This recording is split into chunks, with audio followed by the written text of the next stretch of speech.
The ball will swing for the first 12 overs. I would take my chances. Once I put a total on this wicket, I think, in the evening, it's always more helpful for the bowling team. And also the pressure of the final, the pressure of the crowd, of the run chase, I would definitely bat first. Well, thank you very much, Imran. Because I've got a sneaking suspicion that he knows that every side that's batted first in World Cup cricket has won. That's probably why he said that. Well, let's go to Ian Chappell. He's with the captains. Mr. Referee, you're happy? Okay. Righto. Arjuna, you're going to toss? Tails. Here it is. We'll have a ball first. We can. Yes. Arjuna, reason for bowling first? Yeah, and we have been doing very well chasing, so we thought we should stick to the same plan. Right. Not worried about the pitch breaking up a little bit? Not really. I thought that we have enough batting to cope up with it. I thought that if we can get the maximum with the two fast bowlers we have with these particular conditions, I think we can, early couple of wickets, I think we can have a very good game. Yeah. Expecting it to perhaps swing a little bit early on? Especially in the first couple of hours. Yeah. And Joseph, he had a bit of a throat problem. Everything okay now? Yes, everyone is perfectly fit. All right. And confident? Very much. Okay. And you've got some good support here. You've got quite a few people have flown over. That's right, yes. There are a lot of Sri Lankans in the ground today. Good luck then, mate. Thanks a lot. Mark, not unhappy about batting first, I guess? Oh, no, I would have batted first. But as Arjuna said, I think it'll be a good wicket for the entire game. And no real advantage in the toss, I don't think. Yeah. And everyone fully fit? Everyone's ready to go. Yeah, looking forward to the game. Good atmosphere. Wicket looks very good. Should be a good game. Any thoughts about the pitch at all, what it might do? It looks pretty good, as I said to me. It looks a little on the slow side, but it looks very even. And as I said, I think it'll be pretty good for the 100 overs. Yeah. And a little bit of turn there, perhaps with Shane later on? That'd be nice. I'd like to see it to go that way, but I said we'll have to wait and see. But as I said, it looks like a pretty good wicket. Have you spoken to the locals about the dew they reckon gets on the ground later on in the evening? Yeah, well, there might be some dew later on. I think there's a bit of moisture in the outfield now, so I think it'll be the same for both sides. So I think the better team will probably win the game. All right then, and confident? The team's confident? Oh, yeah, we're confident. So, as I said, it should be a good game. Okay, good luck then. Well, there we are. Arjuna Ranatunga has won the toss, and sticking to his plan that's been so good for Sri Lanka, he's decided to chase. Flying in the face of history, though, and have a look at the scenes out there. The tension's building. The national anthem of Sri Lanka is just being played at the moment. They've played the national anthem of Pakistan and Australia. And a lot of tension out there. It's the Sri Lankan side.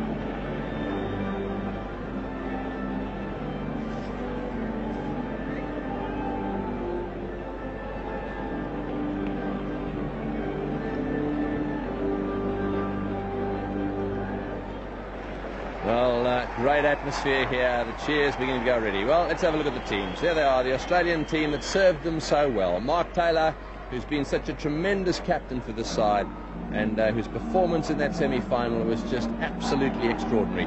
Mark Waugh, he's had a great time too. Superb player he is. Ricky Ponting, the young up-and-coming star of Australia, plays those pull shots and cut shots so well. Steve Waugh, well, he's the lionheart in the side, one of the thinkers. Stuart Law and Michael Bevan saved the day for Australia in the semi-final. Ian Healy, ever consistent with the gloves and indeed with the bat. And then the bowlers. Paul Rifle also swings it around. He might make hay while the clouds are around today. Shane Warne, well, you heard Imran. He thought that he'd spin the ball today, one of the few that would. Damon Fleming, he's done very good for Australia when he's been given the chance. And Glenn McGrath, while he's had a bit of a tough time lately, came to the party when it matters in the semi-final. So that Australian lineup, a good one. This is the very effervescent and exciting Sri Lankan team. Those openers, they are fantastic. Jayasuriya, flew with Oriner. They'll and have done and will continue to give bowlers a dreadful nightmares. The Sanka Gurusingha at number 3. Aravinda de Silva probably played the best knock in this World Cup so far in the semi-final. Ranatunga has done well as captain, a lot of experience. Tilakaratna and Mahanama coming in right down to number 7. Dharamasena, the off-spinner, he can bat and bowl a bit. Chaminda Vas has got runs when it mattered. And, of course, little Muthaya Muralidharan and Pramadaya Vikramasinghe making up the 11 in that Sri Lankan side. So a good side there too. They're the underdogs, that Sri Lankan outfit, but that's not going to worry them too much. They've come to the party in the past when the going's been tough. Well, I think we really are in for a great game of cricket here, and I think with that outfield looking the way it is, we're going to see a big score. We'll be back here in just a moment.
Well, the scenes here at Gaddafi Stadium, very interesting. A lot of support for both sides. Actually, quite a lot of Australians have come to watch this fantastic World Cup, these scenes here. And, of course, the Sri Lankans have come up from down south in big numbers as well. They're very excited about this. And they seem to be having a ball out there. And meanwhile, outside the ground, it's still all happening as well. They're absolutely pouring into the stadium here. They're talking about 6,000 or 7,000 police, and I can tell you, you can see that it was pretty damp out here this morning. Even a suggestion at one stage play might be delayed.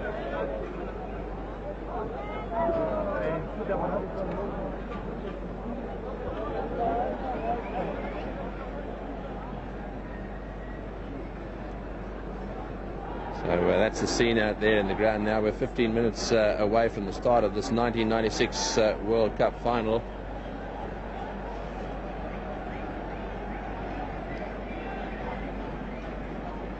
So there it is, the countdown has started. So it's pretty exciting outside the ground, inside the ground. The crowd is building up, and I've got Richie Benno with me. Richie, fantastic scenes here, first of all. And also your thoughts on the bowling of these two sides in this match. Well, I think the bowlers will be the key to the whole thing. The problem the batsmen will have is that it's a pretty good batting pitch, but there could be some swing, as was prefaced a little earlier.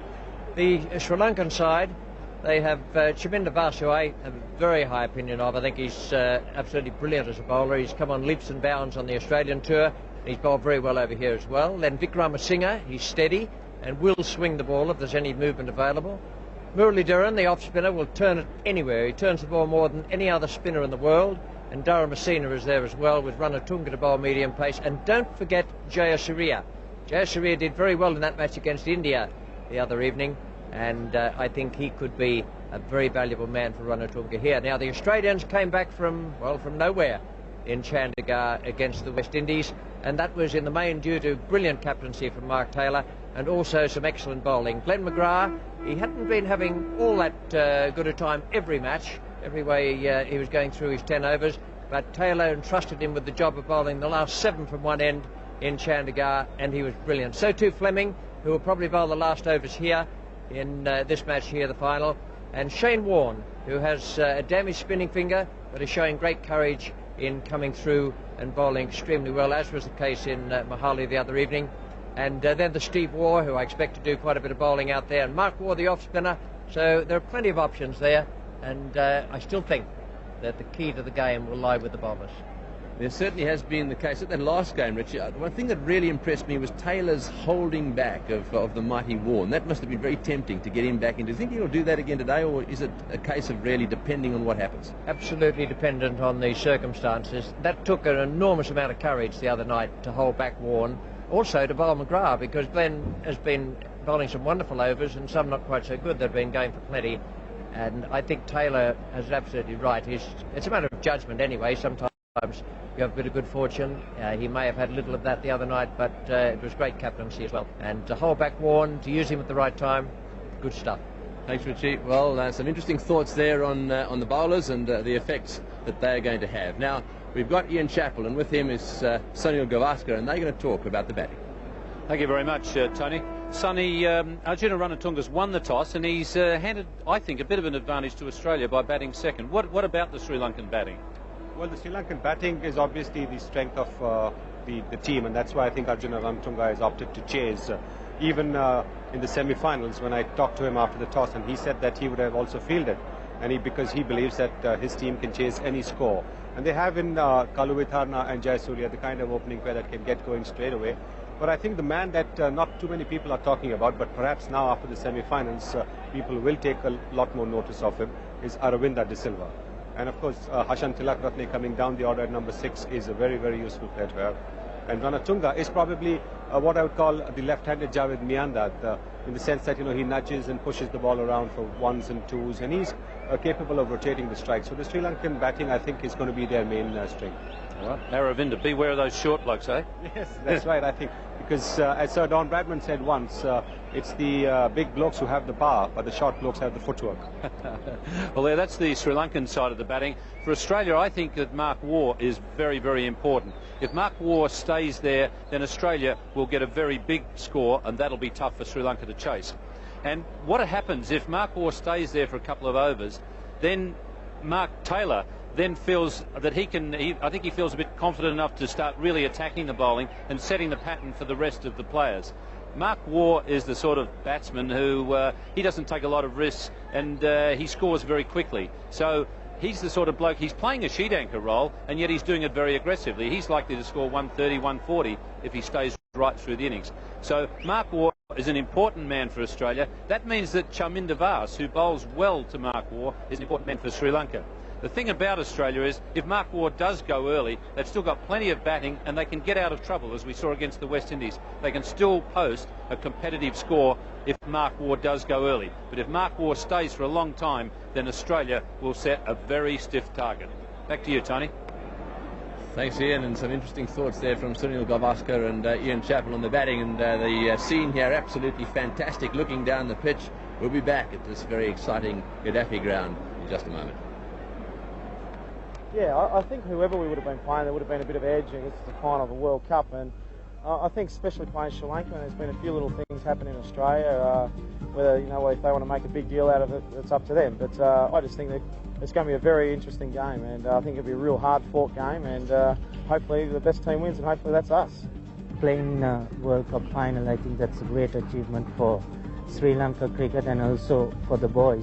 and for Sri Lanka in whole, because what I feel is that we should just continue the way we've been playing, and I'm sure we'll come out best if we perform the way we've been performing all these days.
The final of the 1996 Girls World Cup takes place in Lahore, the capital of the Punjab province. It has always been the cultural, artistic and intellectual centre of Pakistan, with many beautiful palaces and gardens.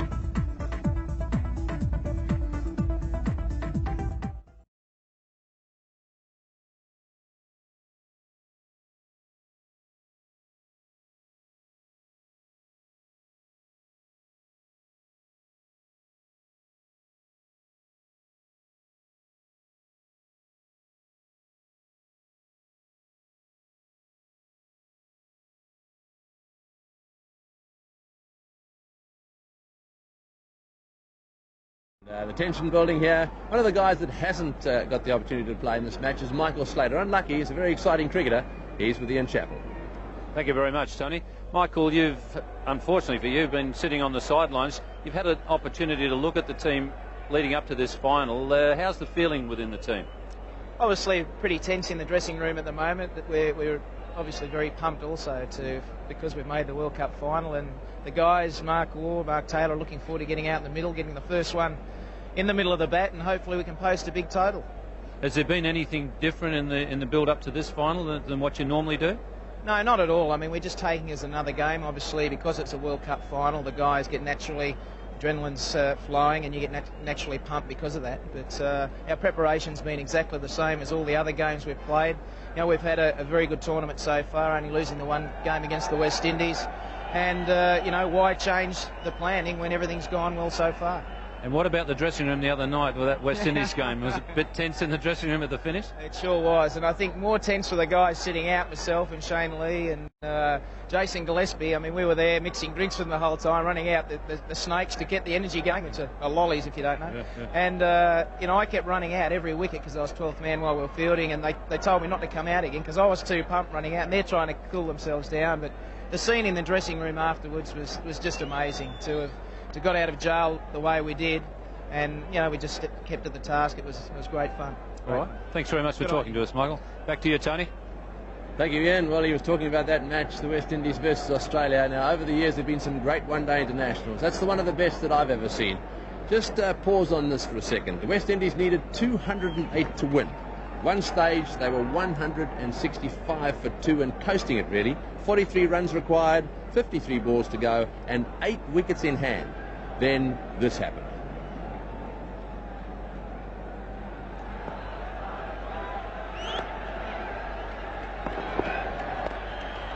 Chance at mid-on, and it's taken.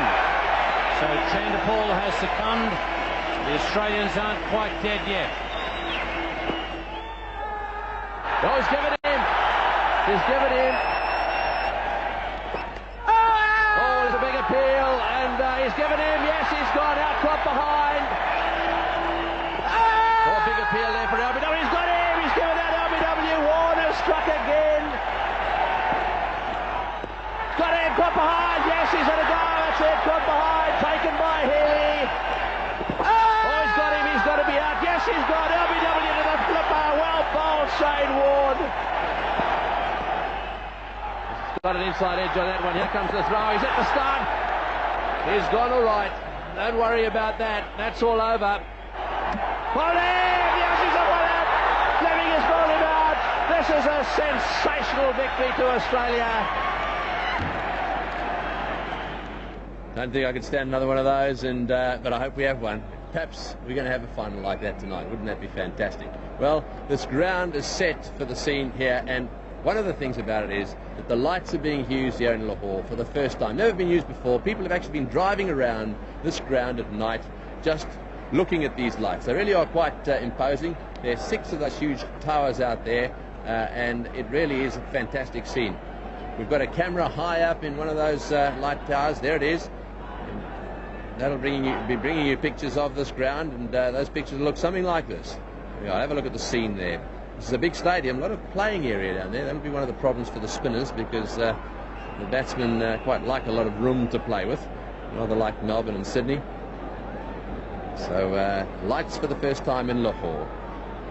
And of course the crowd really has built up now, and the tension one can almost feel growing. You can spare a thought for the players. They'll be nice and tense.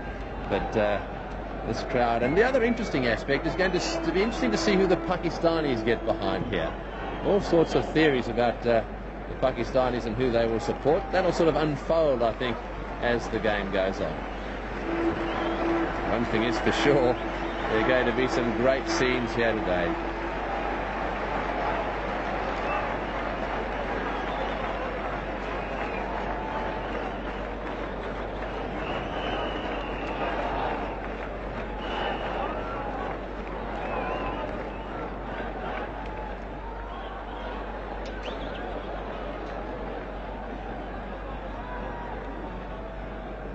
Well, there we are. Great scene, ready for a great World Cup final. In the commentary box, it's going to be Richie Benaud, and with him, Sonny Gavaskar.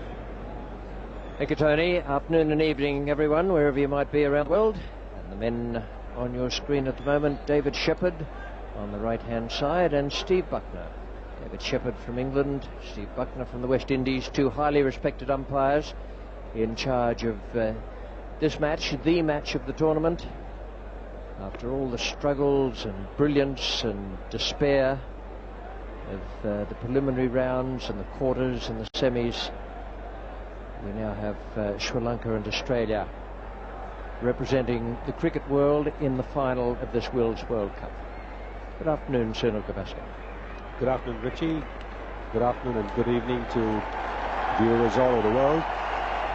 Yes, this is the finals of the World Cup. The Sri Lankans have ignored the history, one may call it that, because the teams batting first in all the previous finals have gone on to win the World Cup, but the Sri Lankans have ignored that, and on winning the toss they have opted to field. Will they regret their decision in much the same manner that the Indian captain Mohammad Azharuddin did in the first semi-finals? We'll just have to wait and see. They certainly seem to be a lot more confident. That's the Australian opening pair. Mark Waugh, Mark Taylor, they've given their sides very good starts. Mark Taylor played such a brilliant innings against India at Mumbai, and Mark Waugh has been in tremendous form right throughout this competition. They're two very experienced players, but you can take my word for it that even so, there will be all sorts of fluttering nerves there. It's not just a question of it being the last match of the series, it's the final. They've got this far, and there'll be heartbeats going at a slightly faster rate out there. No matter how many times you've played in big matches, it's still the same. I suppose when that doesn't happen, it's time to give it away. But at the moment, we have Taylor and Mark Waugh about to face Vikramasinghe and Shaminder Vas. Two bowlers who've done very well for Sri Lanka in this competition. Shaminder Vas, I think, is very good. He's had a few sessions with Dennis Lillee, straightening out one or two things. That has benefited him, but he's a good natural pace bowler. And Mark Taylor will be facing the first ball. Has had quite a good series, India 59 and Zimbabwe 34, but not quite as good as the man at the other end, Mark Waugh.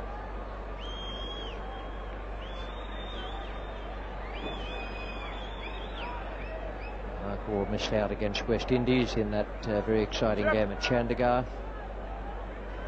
Tendulkar, Lara, Mark Waugh have been the three stars as far as the batting goes. And his career in limited overs internationals pushing up towards 4,000 runs. 130, 126, 110, and all of them very, very good innings.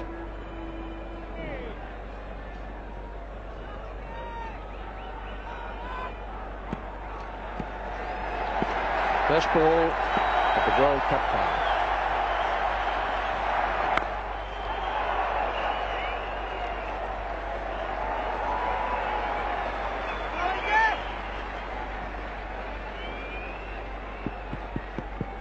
Roger Vikramasinghe. He's a fast medium, I suppose. I've seen him bowl in quite sharp fashion out in Australia. Depends a little bit on the pitch, but I had the feeling when I had a look at this strip that there'd be a bit of pace and bounce there, a bit more than on some of the other pitches we've seen.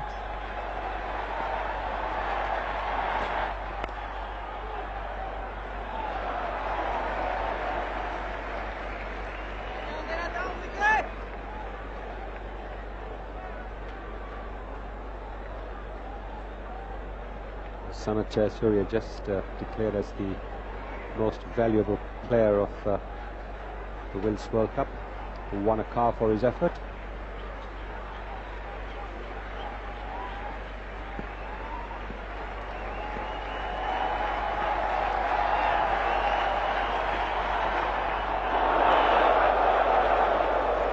Just a reminder, this is a 50 overs a side match. Maximum of 10 overs for any one bowler.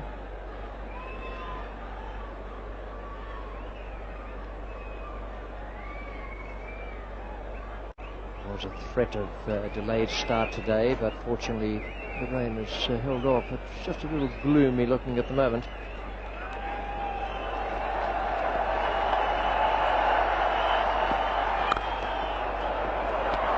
That'll give us an idea of the pace of the outfield. The rope is in well away from the hoardings. Oh, that didn't look bad. Well, a good effort, but perhaps Asanka Gurusinha left it till the very end, wasn't able to get the ball back within the boundary. And Mark Taylor, who played so positively against the Indians and against Zimbabwe, once again playing a very, very positive shot there. foot right to the pitch of the ball, and the bat coming through very nicely.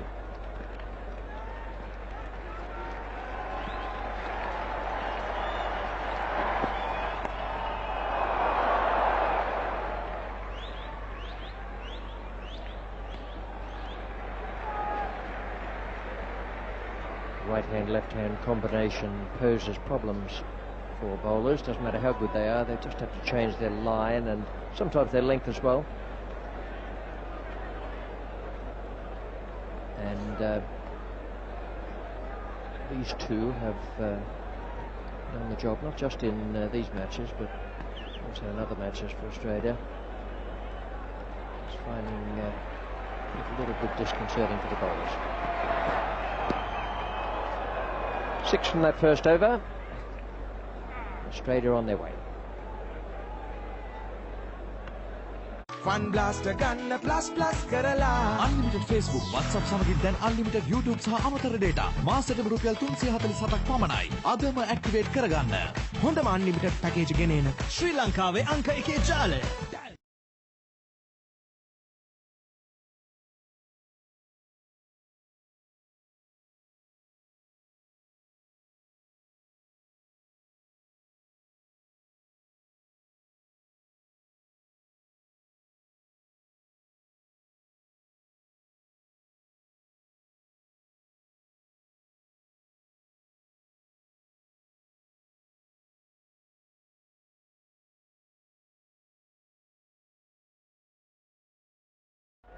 Tony Gregg was pointing out that this is the first time they've played under lights on this ground, and it's certainly a change from the ground I saw here so many years ago. It's a very nice stadium now, not too big, but it'll hold, I reckon they could push it and get 40,000 in.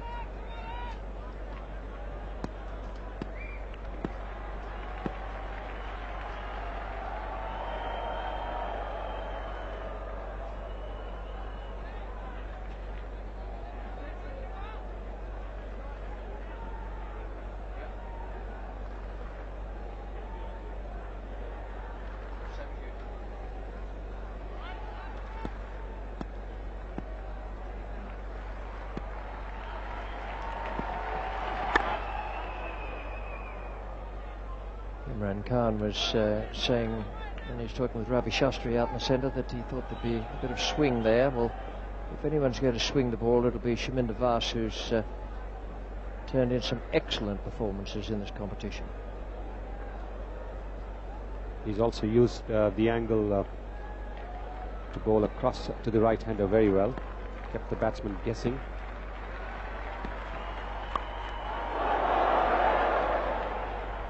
Perfectly illustrated with that ball.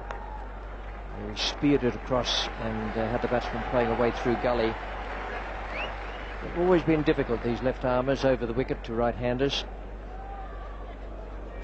Some of them cut the ball away, some of them actually swing it away, which is difficult to do. But they certainly pose problems. Some batsmen of international standard have even had to change their batting styles to accommodate them.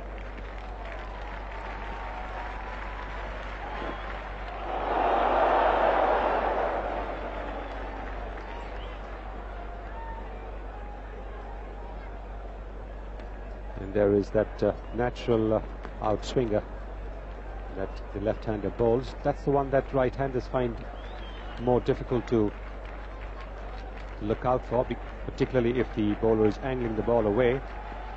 They have to think about whether to leave that ball or whether it will nip back in.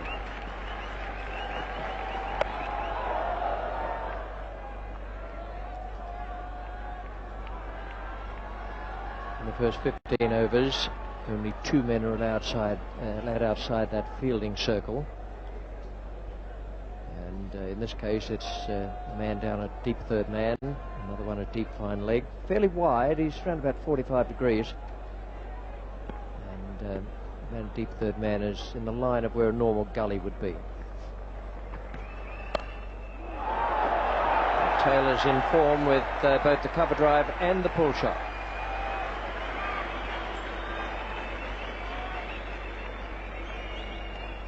Taylor is obviously got a hang of the wicket very quickly, because while the earlier over saw him play the drive, this time he's picked the bounce very early and pulled it away for a boundary. It's very important for batsmen to get a measure of the wicket very quickly. Taylor seems to have done that in 2 overs.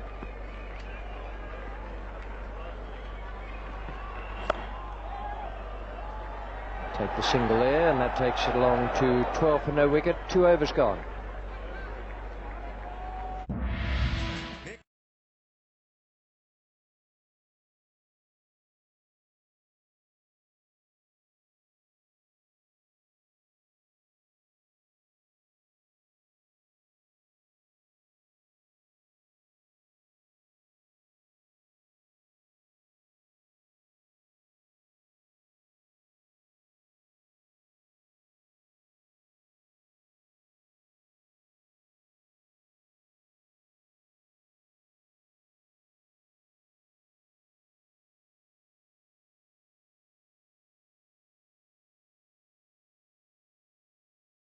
Come for the Australians: Ricky Ponting, Steve Waugh, then Stuart Law and Michael Bevan, each of whom played in such splendid fashion in Chandigarh the other evening, and Shane Warne, Paul Rifle, then Fleming and McGrath. This is Vikramasinghe.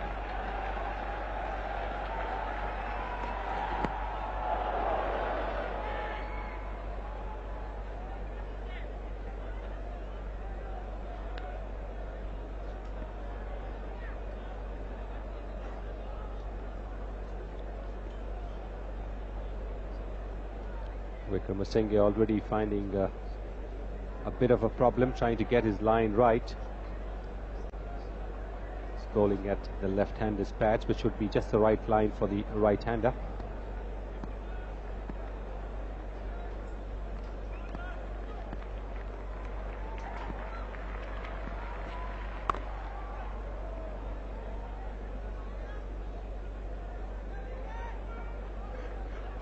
Talk about the partnerships these two have shared, Mark Waugh and Mark Taylor. They've actually opened 15 times, which is not many when you consider the number of limited overs internationals played. But they average just under 50 for each of their partnerships, which is pretty good going. 3 centuries, and their best 189 against this same side in Perth.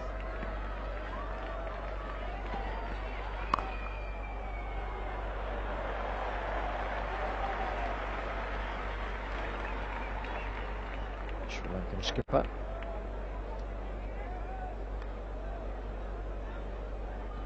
And in this World Cup, they've been 5 times together. Average is not as good, it's around 31.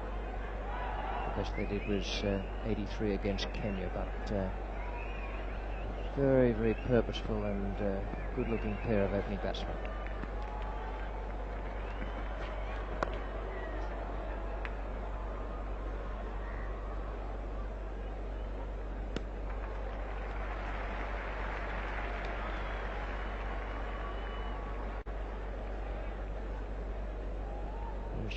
Tunga is taking a bit of a gamble here in the Australians' first use of what looks to be a very good batting pitch, although it's unlikely to deteriorate. Singh, the man, will be batting at number 3 for Sri Lanka in the foreground.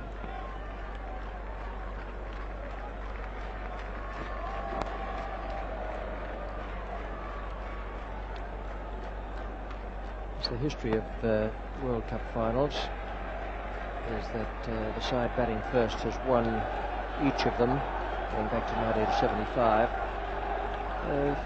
The gambling instincts have taken over, but still, Ranatunga's gambled with lots of things so far in this World Cup, and they've come off. This is the one gamble that he would want to come off, Richie. This is the finals. And of course, Ranatunga has got very good reasons to try and chase. He's got a tremendous batting lineup. 15 for no wicket after 3.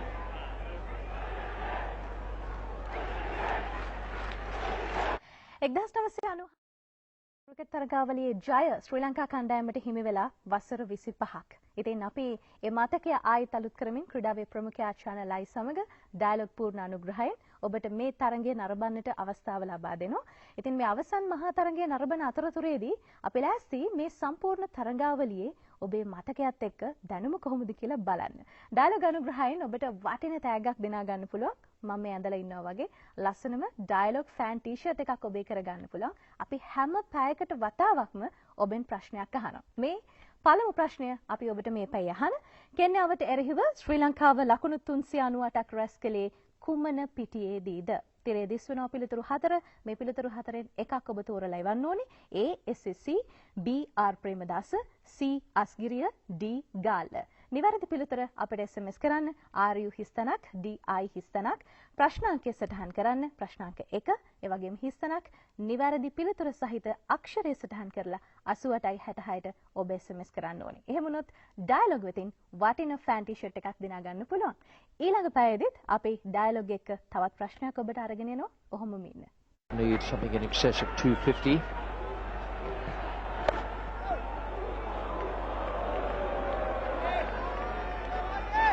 It's unlikely any moisture's got on the pitch from the rain, so it's probably the pitch is so hard that brought about Taylor slipping. This Taylor is perhaps batting without any spikes. A lot of batsmen tend to use spikes only in the front of their boots, not at the heels.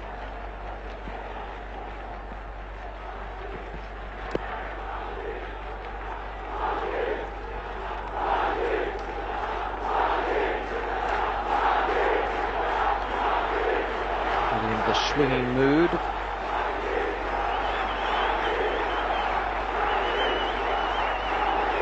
All good enthusiasm and cheering what hopefully will be a very, very good fight. Both these teams have played wonderfully well in different ways to get to this day.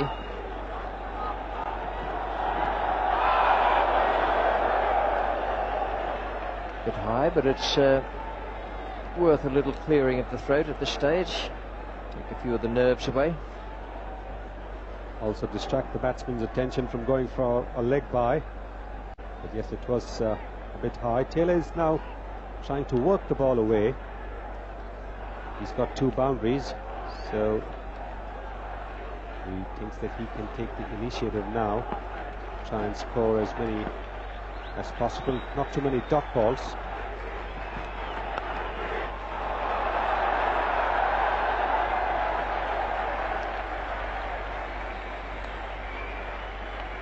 Talking about the captains who've decided to bat or field in previous World Cups. That's the way the results have gone. The very first one at Lord's, West Indies beat Australia in what was one of the great games you could ever see. And in 1979 West Indies won again, but India downed them in 1983 at Lord's in what was a very good match. India played brilliant cricket there. Then Australia won here, winning at Eden Gardens in 1987. Pakistan won at the MCG in 1992.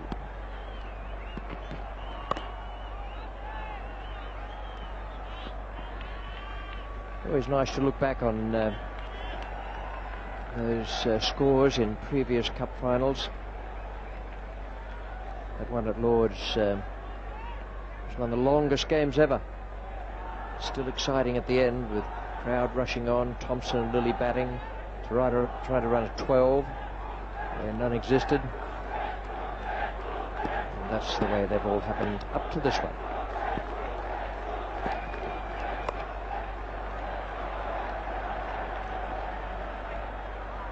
That outfield is quite fast, no problems there. It's 17 for no wicket.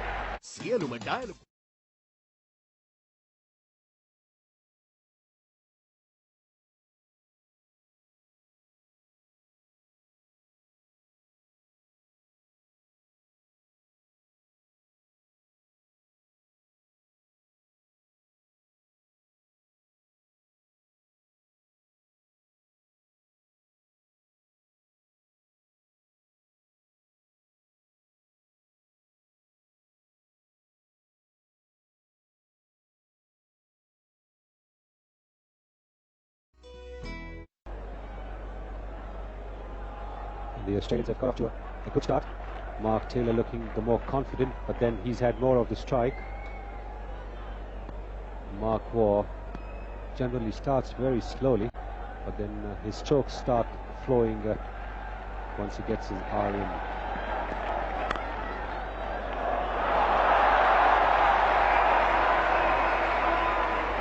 I think the 3 boundaries that have been hit, a very good indication that this could be a high-scoring game if the players play to their potential and to the way the pitch looks.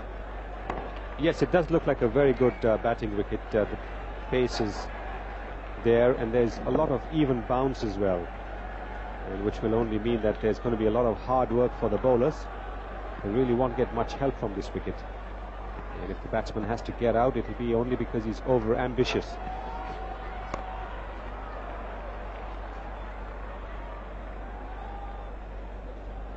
Not only does the outfield look fast and relatively unaffected by the rain, which was very heavy at about 3 o'clock to 4 o'clock this morning.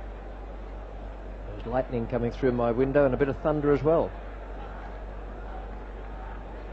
It wasn't quite what we wanted to hear. Of the 22 on the board so far, Taylor has 12.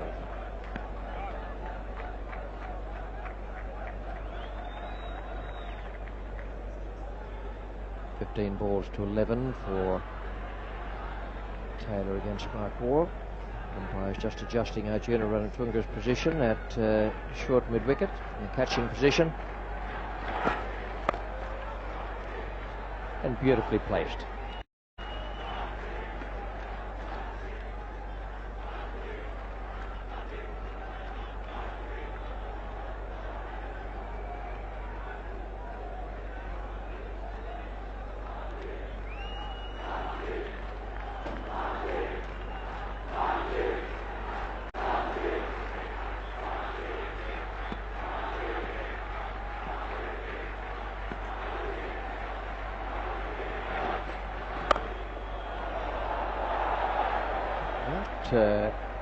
Wasn't a bad ball, but it was given some fierce treatment by Taylor. It swung late. Once again, an indication of how good this pitch is. And look at the pace at which the ball has gone after Taylor has hit it. It's bounced just outside the pitch area and then carried on straight to Muralitharan at backward point.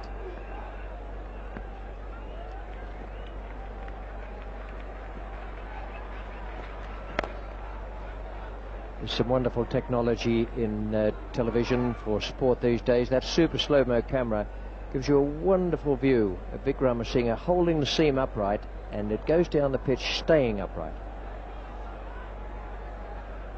That's why it swung late and then kept on coming into the left-hander.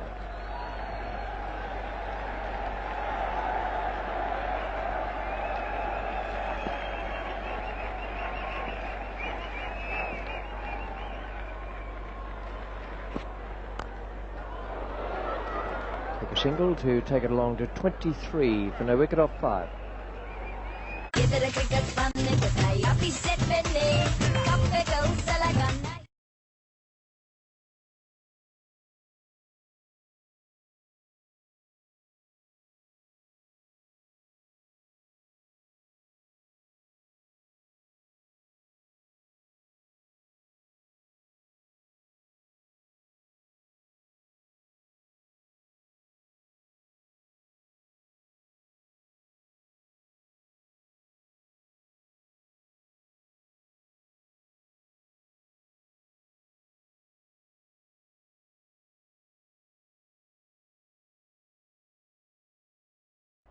Bowling quickish medium pace will be very important to Mark Taylor. 23 for no wicket, 5 gone, 50 over a side final.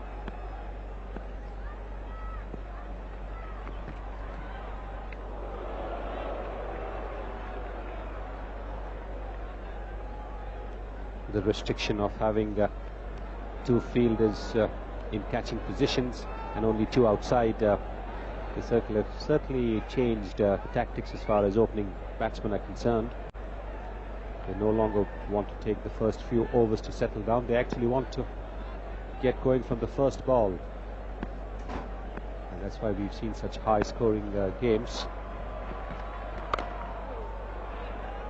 in recent times. That's because the opening batsmen lay the foundation, and the lower order batsmen can then just throw their bats around, keep the momentum going.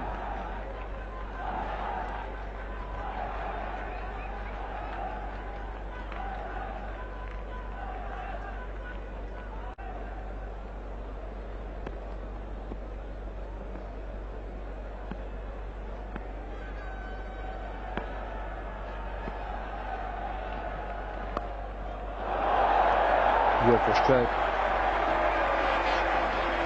Played with delightful ease. Really only just hooked it around. Didn't smash it. Yes, he picked it up very early. He picked it up as the one that Chaminda was angles across to the right-hander, but it was the ball coming into the left-hander, and he just helped it along. Not too much of power in it, just a little bit of guidance as far as the direction is concerned. And it's another boundary to Mark Taylor. He really is batting with a lot more confidence than Mark Waugh is at the moment.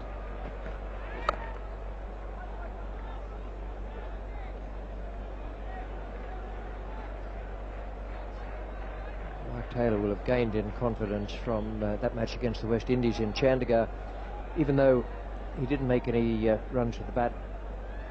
The question of winning the match from such a position gives you an enormous psychological boost for whatever else you're about to do, which in this case is open the innings in the final.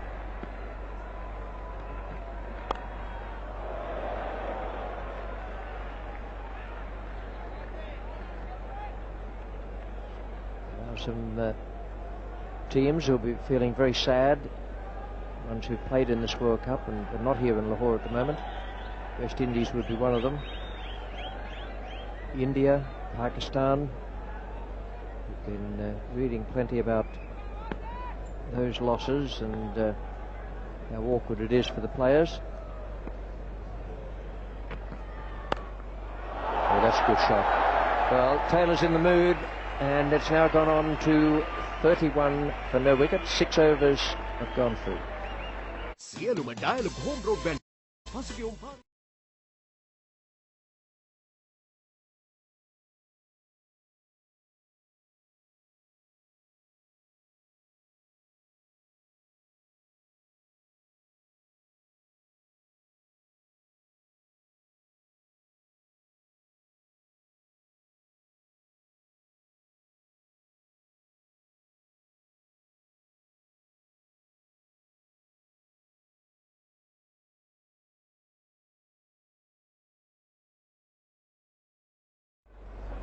.31 on the board, averaging 5 and over.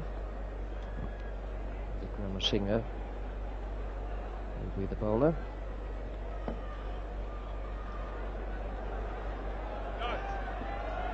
Wickramasinghe is at the college end. 2 ends here, college and pavilion.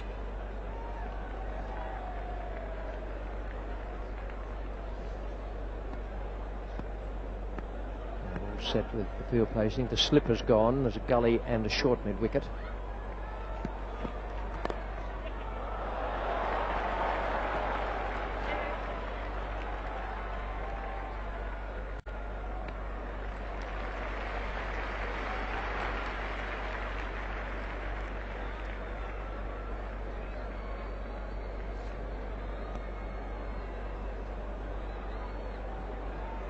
They got 2 there, but it was almost only 1.5.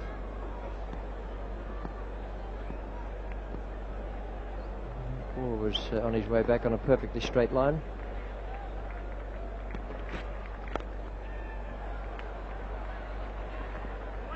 And just the single this time. And also time to say a very good afternoon to Ranger Fernando. Hello, Richie. This certainly is a great day for Sri Lanka cricket, probably the greatest day in the sporting history of Sri Lanka.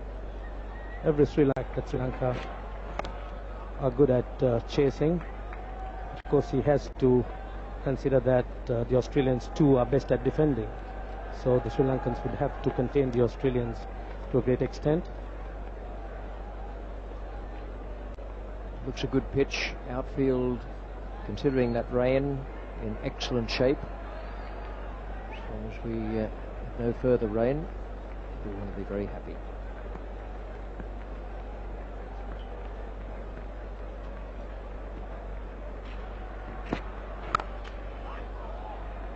The weather is actually coming from the east here, and there's a bit of a breeze sweeping it across. If the breeze stays up, then we could be in good shape. Now, Sri Lanka into the final, and they have said that they would like to be the #1 team, that's at Test match level in the world, by the year 2000.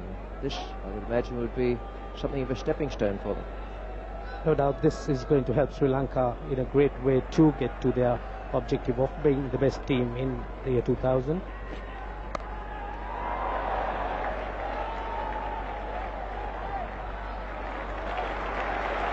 Well, that's good feeling. There have been 3 balls so far where the batsman might just have got a second, but Dharamasena was round there very, very swiftly. Fielding, no doubt, is going to play a vital role in this World Cup final, and Sri Lanka will have to raise their fielding by a peg of 2 in order to match the brilliance of the Australians, who have been absolutely flawless in this competition.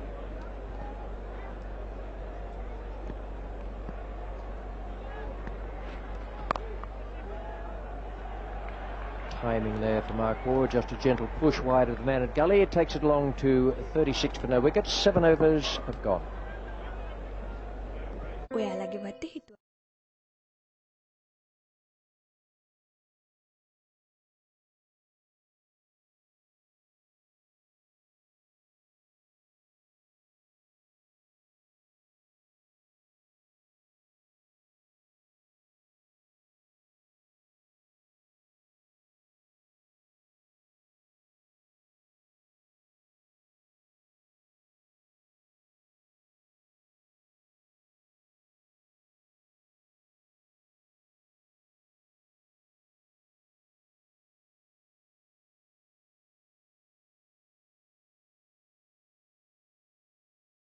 Alongside him will be Jeffrey Boycott. Thanks, Ricky, and hello to all of our viewers. Very good start for Australia. In the air and straight down Jayasuriya's throat. So that's a terrific breakthrough for Sri Lanka. Mark Waugh, as I mentioned before play started, if he bats for a reasonable amount of time, Australia are always going to set a big target. So that's a blow for Australia and a boost for Sri Lanka. Yes, I think any early wicket's a good wicket, but this one in particular is a huge one for Sri Lanka.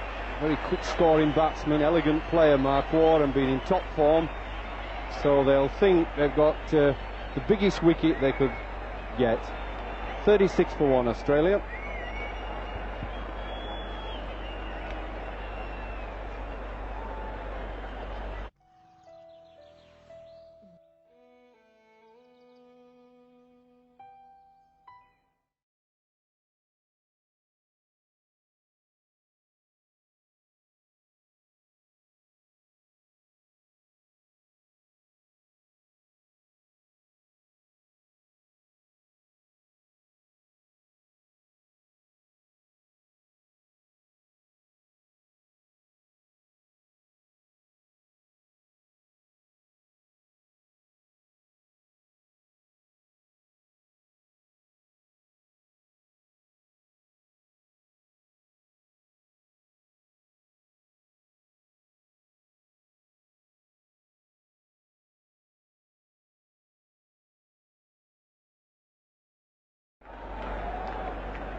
Ricky Ponting coming in at #3 has 2 centuries to his name at this level, and one of them is against Sri Lanka, made at the MCG on the 9th of January this year.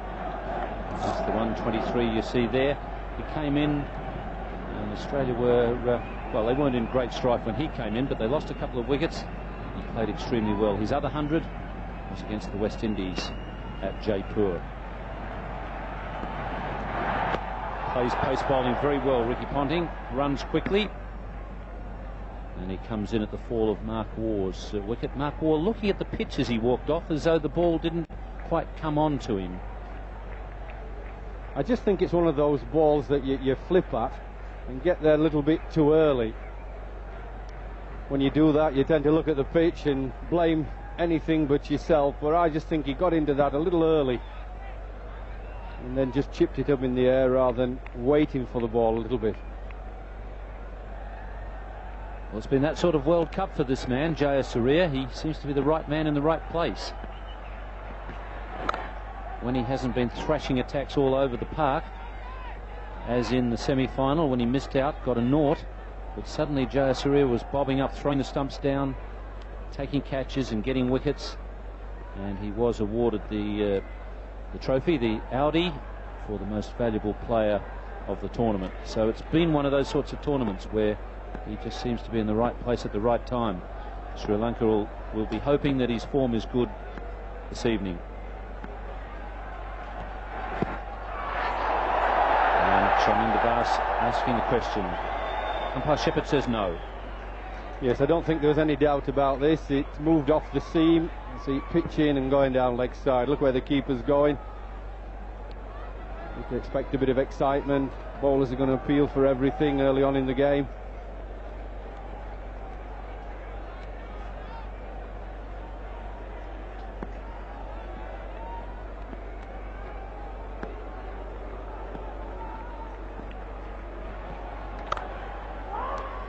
Very quick call there from Mark Taylor.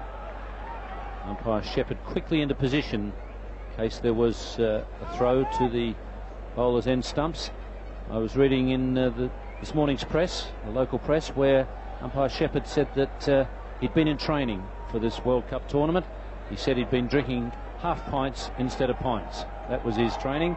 I love his training regime.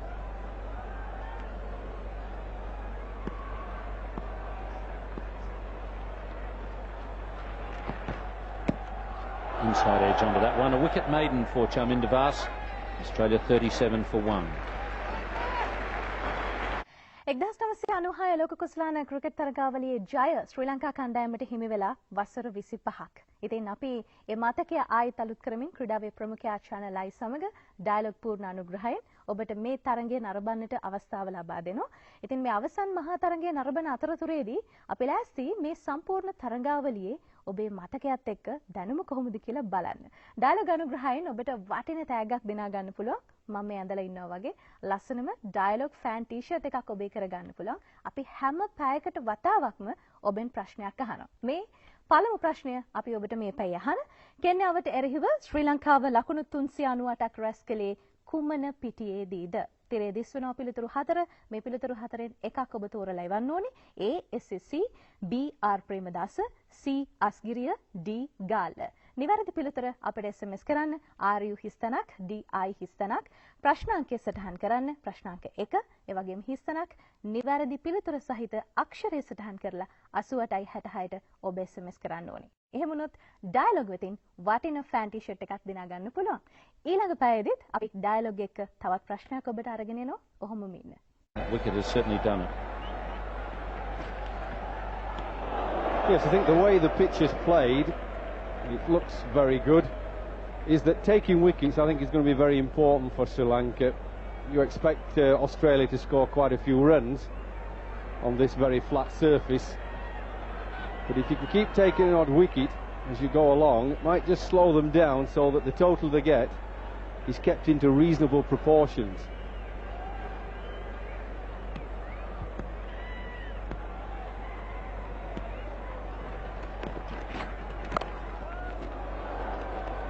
Yes, as good as they are at chasing Sri Lanka, I don't think in the wide world that they want to be chasing well, much above 260. I think it's all right to get 270 in a qualifying match and get it pretty comfortably as they did against India, but final, oh, I don't know, it's not quite the same. Yes, I agree with that, Ian. I felt in this World Cup the pitches on the whole have been that good that 250 is not a big deal to chase. 260ish, once it gets over that, well, it's just that little bit too far, a little bit of a bridge too far.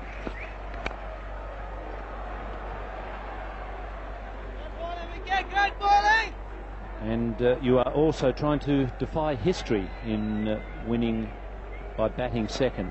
No team has done it yet in the World Cup. They've had 5 previous World Cups, and the victory on each occasion has gone to the side batting first. So Arjuna, on winning the toss, decided that he was going to try and defy history.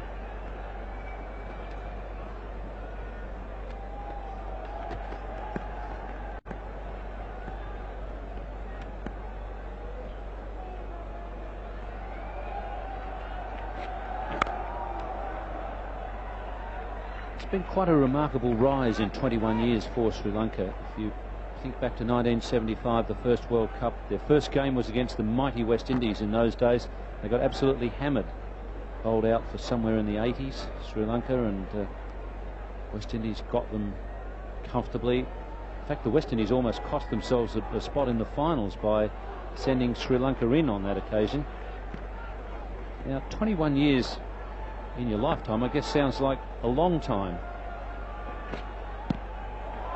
But people must realise, Jeffrey, 21 years isn't a long time in a new cricket team's nation, in their history, and I think they've done very well to come this far. Yes, I think it would be just put the icing on the cake a bit if they could win the World Cup. My heart says it would be good for cricket if Sri Lanka won. But my head's told me all along that Australia would be my favourites, and I still fancy them, and most Australians will, but I think it would be good for cricket if they could make it and win it. Oh dear, I think he'll need another ball for that. I think it does take a long time as well for players and teams to get to grips with the big game at the top level. I mean, Zimbabwe, who've just come in the last few years into Test match cricket, it'll take them a while to really start playing the top teams on an equal level and feeling comfortable that they can beat them.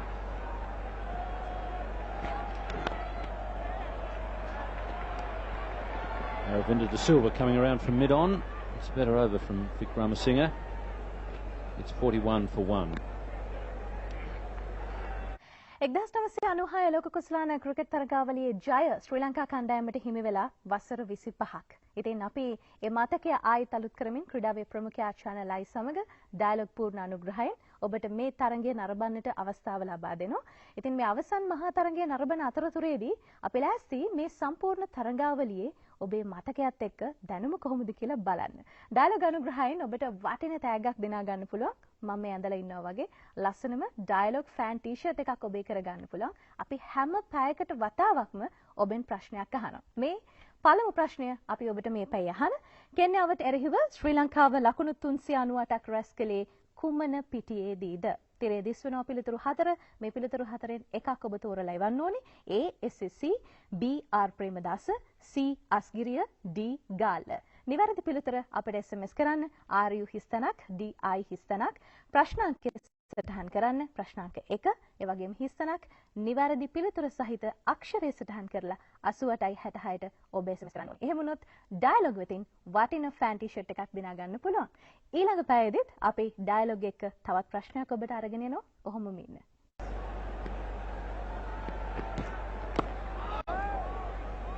That first match that we were talking about, their first ever World Cup match against the West Indies, Sri Lanka back in 1975, 86 all out, and the West Indies 87 for 1 at Old Trafford. West Indies, as I mentioned, they looked like being defeated by Pakistan later on in the World Cup, which would have put them out. They had a remarkable last wicket partnership and finished up winning the 1975 World Cup. So that was the beginning for Sri Lanka, not an auspicious beginning.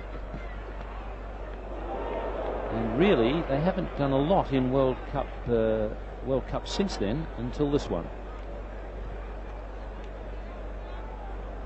Yes, I fancy an important factor for Sri Lanka today will be their spinners. You see there the figures.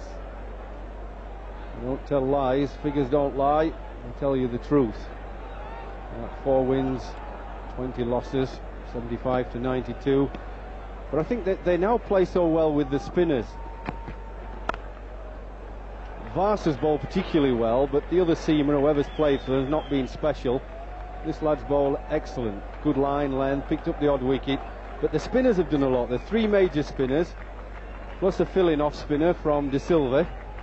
And they bowled on pitches that have been a little bit receptive to spin. Some have been a lot receptive.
මට මතකයි තාත්තා ගමේ මා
විශ්වාසදායකතම mobile පසුගියුම් package.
මෙන්න මේ පැයේදී අපි ඔබෙන් අහන ප්‍රශ්නය. මේ ප්‍රශ්නාංක දෙක කෙන්යාවට එරෙහිව ශ්‍රී ලංකාව විසින් ලකුණු 398ක් ලබාගත් ඉනිමේ ලකුණු 145ක් රැස් කළ ක්‍රීඩකයා කවුද? A. Arjuna Ranatunga, B. Aravinda de Silva, C. Sanath Jayasuriya, D. Romesh කලුවිතාරණ. නිවැරදි පිළිතුර සටහන් කරන්න RU හිස්තනක්, DI හිස්තනක්, ප්‍රශ්නාංක දෙක, ඒ වගේම හිස්තනක්. අපි ඔබෙන් අහපු මේ පිළිතුරු හතරෙන් ඒ පිළිතුරු හතරට අදාළ අක්ෂරය සටහන් කරන්න. දැම්මම SMS කරන්න නිවැරදි පිළිතුර 8866ට. ඩයලොග් වෙතින් ෆෑන් ටී-ෂර්ට් දිනා ගන්න පුළුවන් හරි පිළිතුර එවන ඔබට. ඉතින් අපි ඊළඟ පැයේදීත් මේ වගේම තවත් ප්‍රශ්නයක් එක්ක හම්බෙමු. ඩයලොග් ෆෑන් ටී-ෂර්ට් එකක් ඔබේ කරගන්න පුළුවන්.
That is Mark Taylor's record at Lahore.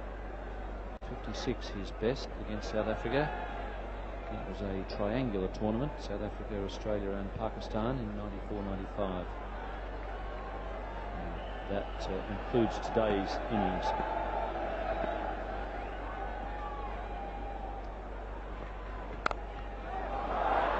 Nicely placed. Hero's got a hand on it. That creates a long chase for Aravinda de Silva. Still gets to the boundary. It's 72 for 1. එක reload එකකින් මාසයක්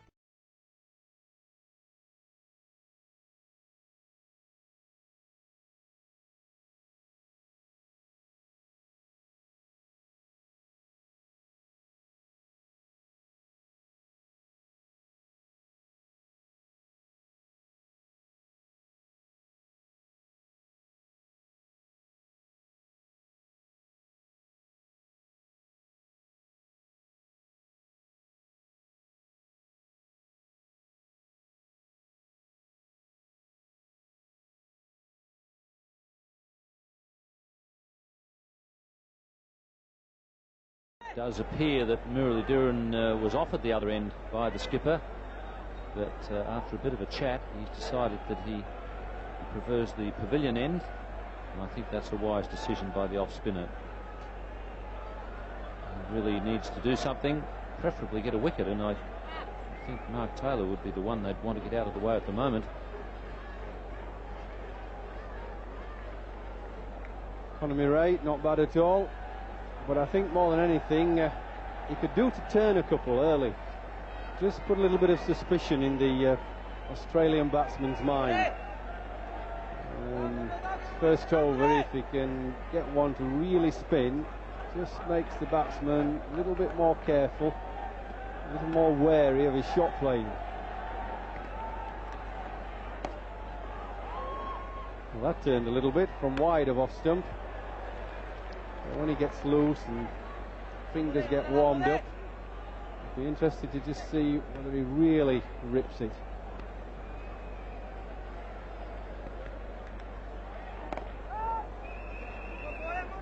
It's interesting to see the batsman with a better footwork in the Australian side. Mark Waugh is the guy that I gauge everyone else against. I think he's got the best footwork of the lot.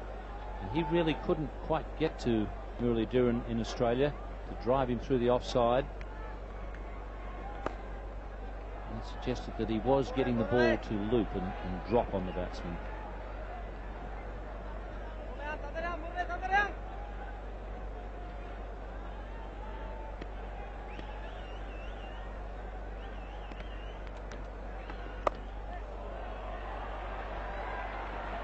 Singer with the chase.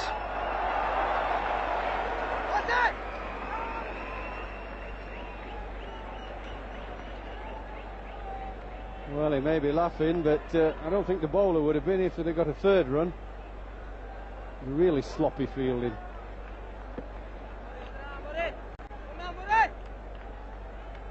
Watch this. Dives down, can't get the ball in his hand. Ooh. It's a bit too wide, is that?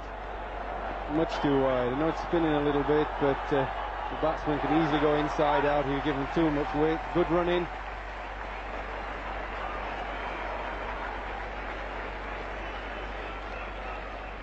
.77 for 1.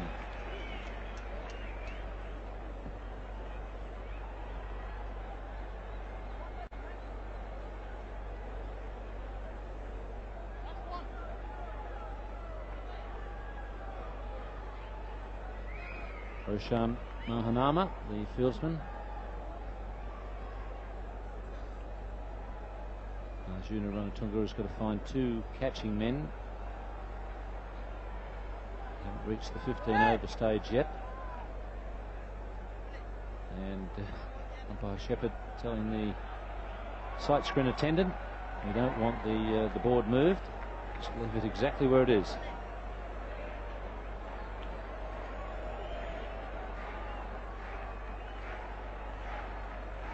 It's going to be a slip and a short cover. They're catching men for Muralidharan.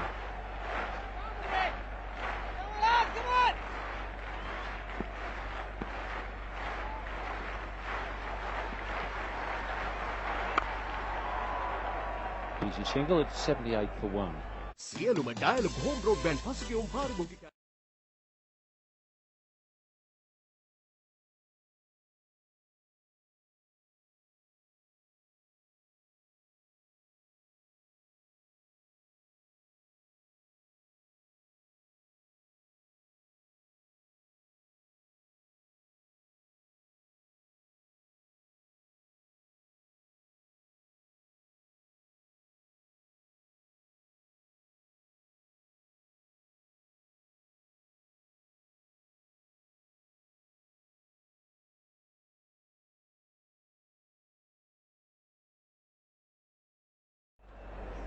Australia 78 for 1 after 14 overs. In the commentary position now, Ravi Shastri, and with him, Tony Greig.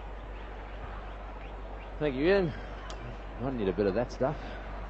Stimulate the roots a bit. Get some bit of extra growth going. 78 for 1 after 14. And the Australians will be pretty happy with that. Obviously, they won't be very happy with the fact that Mark Waugh's out of the way, because his performance is so important to them. He's batted so well. However, we are now seeing 2 spinners. Kumara Dharamasena, only 32 matches, and an economy rate of 4.39. And his World Cup so far, you can see that nothing really sensational about his performance. He just does provide that facility for his captain, which allows him to change bowlers around. So they've got 2 off spinners, both of them spin the ball quite a long way. And Dharamasena is going round the wicket to the left-hander. Muralidharan was over. Long straight run. And that's nicely placed. Well, Ravi Shastri has moved in alongside me. It's not a bad start by Australia, but it's going to be a big score come what may. Absolutely right, Tony. It's a flat wicket. The ball's coming onto the bat, and both these Australian batsmen, Ponting and Taylor, have played some fine shots. As far as the bowlers go, there's very little margin for error, and Dharmasena, who's bowling at the moment, really has a job on his hands, because the new ball bowlers, when they've erred in line or length, they've been given some tap by the Australian batsman. So he really has a role to play for his captain.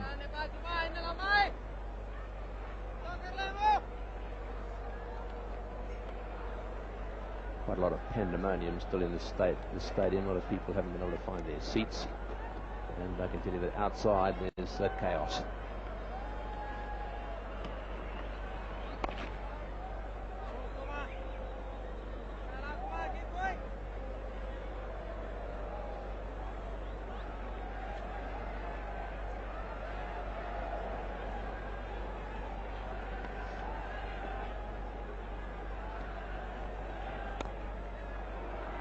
Placement. He can't afford to be too straight. He was a little bit too straight the last time round.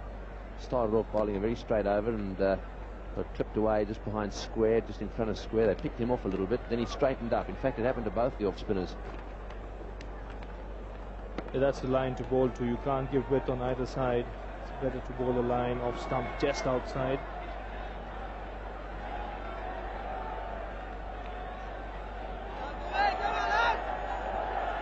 Looked as if it was really spinning as it went through the air. Officially played, one bounce to Arjuna. Just have a look at this ball as it goes through the air. It really does put some work on it. It's a flat wicket, but watch it go through the air, spinning away viciously.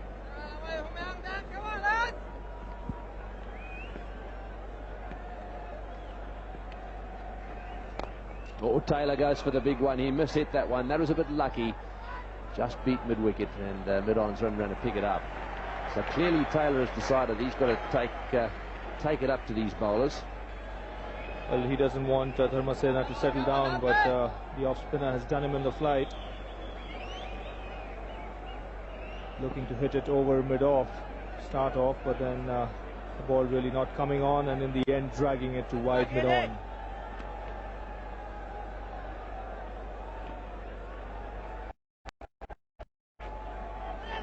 So a single, and that one played to mid-on. So 4 runs for that. Subara.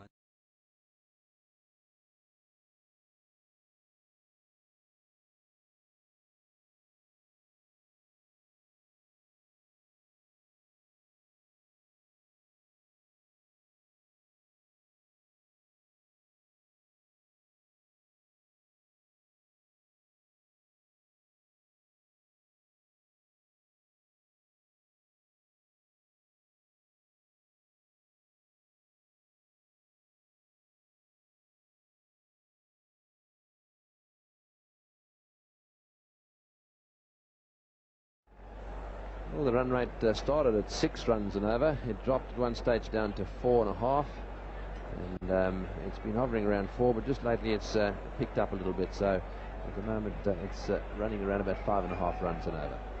With 1 wicket down, that's not too bad. Lovely pitch out there. The outfield's quick, and just looking at those figures, the opener's quite expensive. A little bit loose, certainly. Chaminda Vas was a bit short.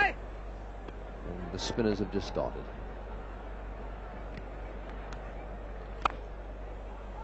That's nice placement. He's hit it very wide. The middle fieldsman's having to run a long way around to pick that one up.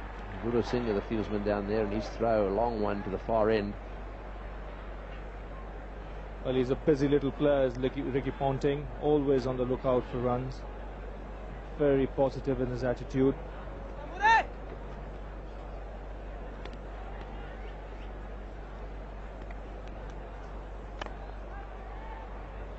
The straight drive down the ground, sensible thinking. They've got a mid-wicket in position. They've got a wide, deep mid-on, as well as a straightish mid-on. Again, watch the ball spin here. He does give it a lot of spin, Murali. Off the pad.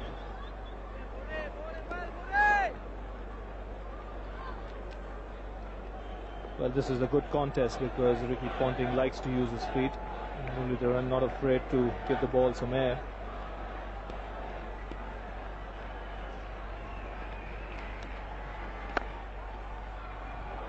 Well, they'll definitely get one here. Will they come back for the second? If they do, this will be the 50 partnership. No, he's sending him back. So that partnership remains on 49. Well, both these batsmen have had tremendous success against Sri Lanka in the World Series in Australia this year. Mark Taylor, in fact, had 3 scores of over 80 against Sri Lanka. And everyone knows that Ricky Ponting walked into the Test match arena while getting 2 first-class hundreds for Tasmania against Sri Lanka, and then 90-odd in his very first Test match. So the Sri Lankans know that this pair is dangerous. Mark Taylor just 2 runs away from 3,000 one-day international runs. He'll be the 7th Australian to achieve that feat. In the air, and that'll be it. It's running down towards the boundary. That's very well timed. A good shot. Into the fence it goes. Mark Taylor's looking in good form here. So it's the 50 partnership, and a milestone for Mark Taylor as well. Well, he picked his spot here, Mark Taylor, but this is a superb piece of timing. Put right to the pitch of the ball, and once he saw that the ball really wasn't there, went through with a shot, no half measures, and over mid-wicket for 4.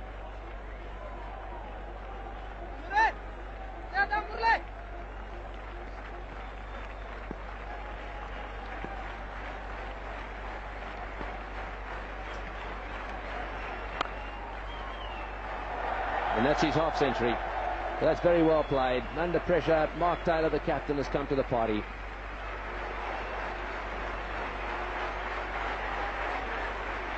මෙන්න මේ පැයේදී අපි ඔබෙන් අහන ප්‍රශ්නය. මේ ප්‍රශ්නාංක 2 කෙන්යාවට එරෙහිව ශ්‍රී ලංකාව විසින් ලකුණු 398ක් ලබාගත් ඉනිමේ ලකුණු 145ක් රැස් කළ ක්‍රීඩකයා කවුද? A. Arjuna Ranatunga, B. Aravinda de Silva, C. Sanath Jayasuriya, D. Romesh Kaluwitharana. නිවැරදි පිළිතුර සටහන් කරන්න RU හිස්තනක්, DI හිස්තනක්, ප්‍රශ්නාංක 2 ඒ වගේම හිස්තනක්. අපි ඔබෙන් අහපු මේ පිළිතුරු 4න් ඒ පිළිතුරු 4ට අදාළ අක්ෂරය සටහන් කරන්න. දැම්මම SMS කරන්න නිවැරදි පිළිතුර 88යි 66ට. ඩයලොග් වෙතින් ෆෑන් ටී-ෂර්ට් දිනා ගන්න පුළුවන් හරි පිළිතුරේ වෙන ඔබට. ඉතින් අපි ඊළඟ පැයේදීත් මේ වගේම තවත් ප්‍රශ්නයක් එක්ක හම්බෙමු. ඩයලොග් ෆෑන් ටී-ෂර්ට් එකක් ඔබේ කරගන්න පුළුවන්. එක රීලෝඩ් එකකින් මාසයක් පුරා හිතේ හැටියට ටීවී බලන්න. ඩයලොග් ටෙලිවිෂන් මාසික පෙරගෙවුම් සුපර් ප්ලෑන්ස්. දැන් වැඩිපුර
particular wicket because they know how dangerous Mark Waugh can be.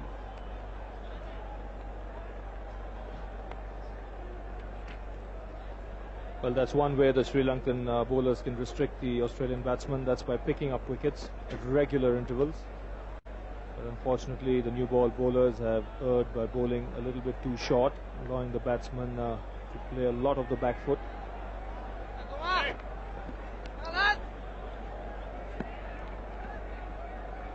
Well, the Australians on target, it seems to me, for around about 280 at the moment. And that's nicely played by Taylor. He's whipped that one away on the onside. They're finding the gaps very well, this Australian side. This is a big ground, very hard to protect.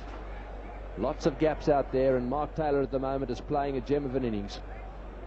He's lifted the rate when it was required. When they got bogged down a bit, he's played some good pull shots, and in between those, he's knocked it away into the gaps.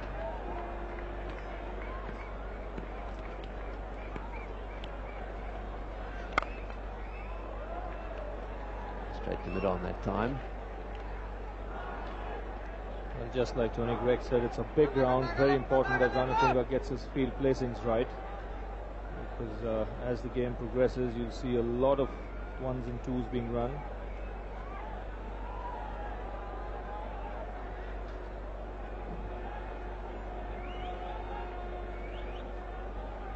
So Ricky Ponting having a little look around. There's a deep mid-wicket for him, a deep square leg, and a sweeper on the offside as well. He's been playing very straight. This will be close, just wide of the stumps. They needed a direct hit there. That makes the difference. If you can hit those stumps direct, you've got a chance of a run out when it's tight. Let's have another look at the replay. Well, yeah, Ricky Ponting running with the shot, but what he didn't realize, the ball went too quickly to mid-on, and had that fielder hit the stumps, Ricky Ponting would have definitely been out. Yes, it makes such a difference. Taylor has 53 or 54 balls, and that's well played, well fielded. Played away again to the right of the fieldsman. Mahanama is the man there. Good field. Well, he's one of the best fielders in the Sri Lankan team. And this is the kind of fielding that can lift the spirits of the other players. Again, played away comfortably from off the stumps. He's closing the face on that off spinner, no trouble at all. That's what happens when the pitch is good. There's not much spin at the moment from Dharamasena. One just gets the feeling he's skidding onto the bat. There's a shiny surface out there.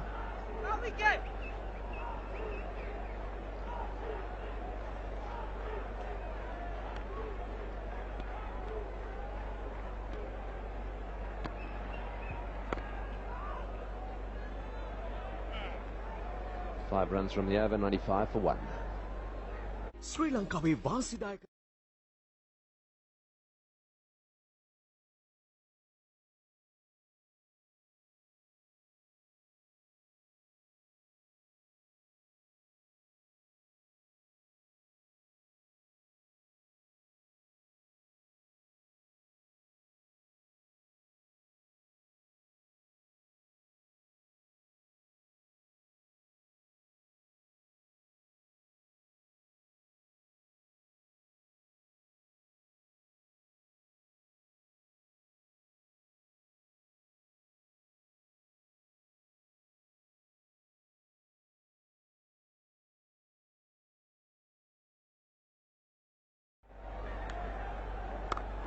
Just a little short again, and Taylor once more getting into the gap and getting away down to the sweeper. Well, he's got a record 27 half centuries. When I say a record for anyone who hasn't scored a century. So 27 half centuries, not a single century in that lot. That doesn't often happen. Normally, if you get that many half centuries, you get a big one at some stage.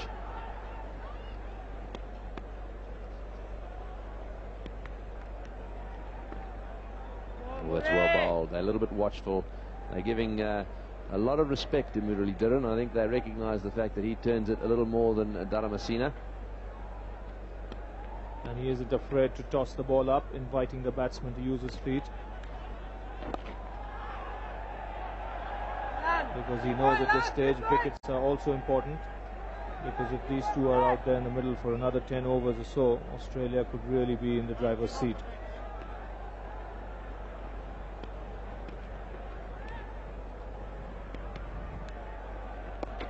Tossed it up again, and again nicely played. Just waiting for it on the crease. Ricky Ponting closing the face of the bat, just knocking it into the gap. Just watch him here. That's spinning, and as it turns, you can see the little flick of the bat. Really worthwhile watching the bat. Ricky Ponting's back back. Just watch it come down now and close right at the last minute.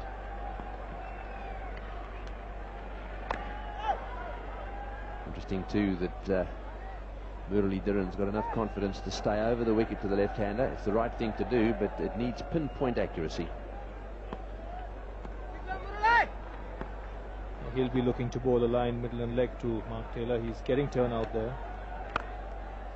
Down the wicket, straight to short extra. Misfield, think about one. Decide not to go. 2 runs off the over, 97 for 1.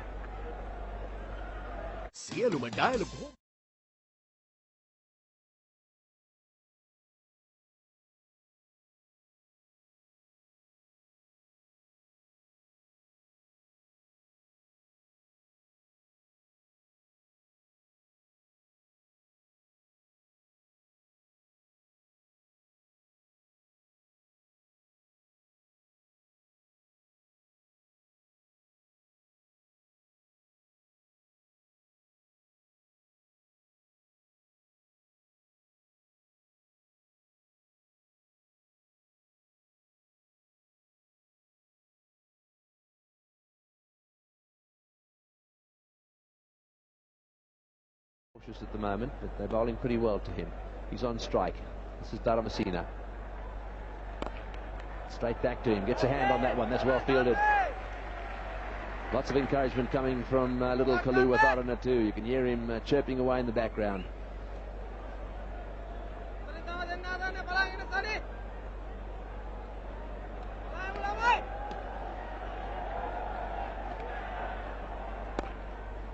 That's well placed. Out of India Silva, picking that one up. The mid-wicket fence. Well, this is one problem the Sri Lankans will face. Having won the toss, decided to field, they must realize that they must try and restrict the Australians to under 250. You reckon, Robbie? I reckon the Sri Lankans don't care what the opposition get. Well, the problem they'll face today, Tony, is that they're up against a side that's one of the best sides in the world when it comes to defending totals. The reason for that, they field well, they're competitive at all times and refuse to give up, as the West Indians found out the other night in Mohali. Yes, these Sri Lankans remind me a bit with their bowling of the West Indians. Sorry, with their batting, as the West Indians with their bowling. They used to have this view when Andy Robertson, Michael Holding, those guys were around, no matter what the total was, they always fancied themselves to roll the team out. They were so good. These Sri Lankans have had such a good time with the bat, they give the impression they don't mind chasing anything. Well, that single brings up the 100. They're going to have to chase a lot tonight. They certainly will have to, and one mustn't forget that this is a big game. It's a final of a World Cup. The pressure is going to be immense.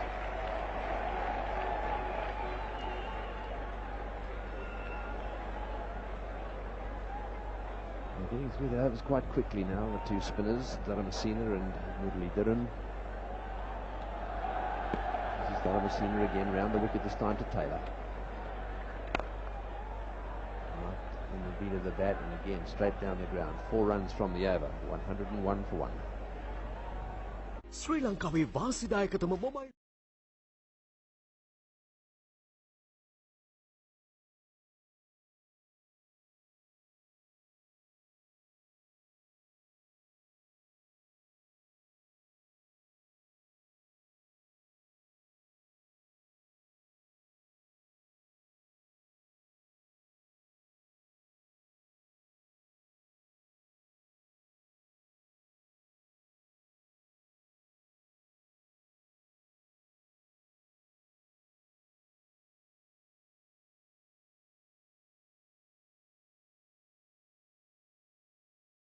Alongside me, he's not exactly beaming, but he always has a little smile on his face. I was saying, Ranger, that I thought that they didn't really mind what they chase. That's certainly the impression they've been giving. Yes, Tony, a nice little partnership, of course, developing here, and Ranatunga must be an anxious man. Of course, Dharamsena has come in and put the brakes a bit, but he certainly will have to look to Muralidharan too. And there's Jayasuriya, that's the change, and probably he's looking to Jayasuriya to put the brakes and crawl back into this game. Now it's interesting that he's taken Murali Dhiran out of the attack, and he was bowling pretty well. I thought the best of the two spinners so far. Jai Saria, he's going to spin the ball back into the left-hander. Oh, Taylor won't mind that too much. He's going over the wicket to Taylor, who's having a look down towards square leg and deep mid-wicket. They've got that side of the field very well covered, if you can cover it. It's very big ground. So Jai Saria, who's a little flatter, doesn't spin it quite so much, is on his way now. This is his first ball. Outside off stump, and that one cut away. Taylor's not happy with himself. As he ran away there, his head went back. He wanted to get that one into the gap. He hit it straight to the fieldsman. A lot of gaps out here on this large Gaddafi stadium, and the Sri Lankans would have to cut the singles or end the twos as much as possible, because every run given away here would be a run they'll have to make. Now this is quite interesting. Jai Saria adopting the Murali Dhiran tactic. He's decided to stay the left arm over the wicket to the right hander. Again requires that he bowls very straight. It's a positive move though. So Ponting on strike. Well, that's way down the leg side, and it's been missed by the keeper as well. It was that wide. It's gone all the way to the fence for 4 wides. Oh, that's a dreadful delivery. Extremely poor delivery by Jai Saria at that time. Probably trying to give the ball a little bit of air and slipping off his hand, beating Kaluwitana completely way down the leg side. The other thing about that ball, you can see how it's skidded away straight. And that is anguish written all over Jai Saria's face.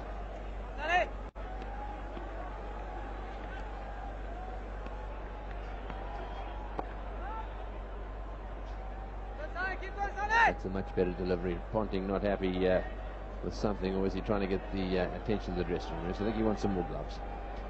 27 or 40 balls. He's not in any great hurry. It's well played.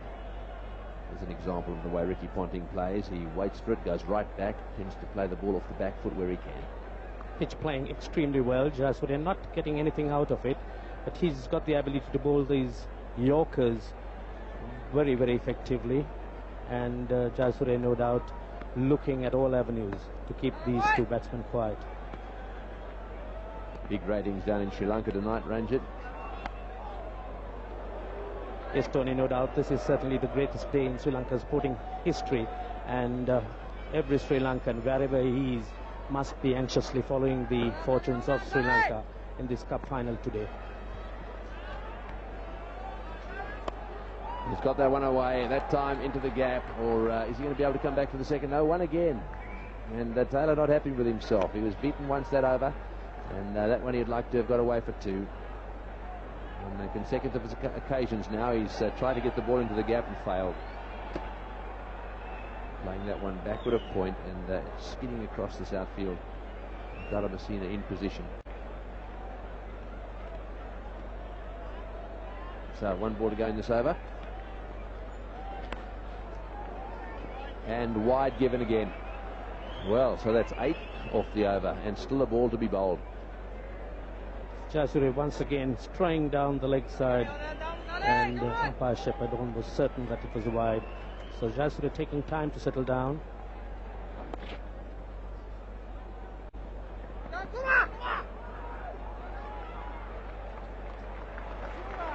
that's well done. The end of the over, 110 for 1. ශිල්පිගේ අලුත් මාලිගාවට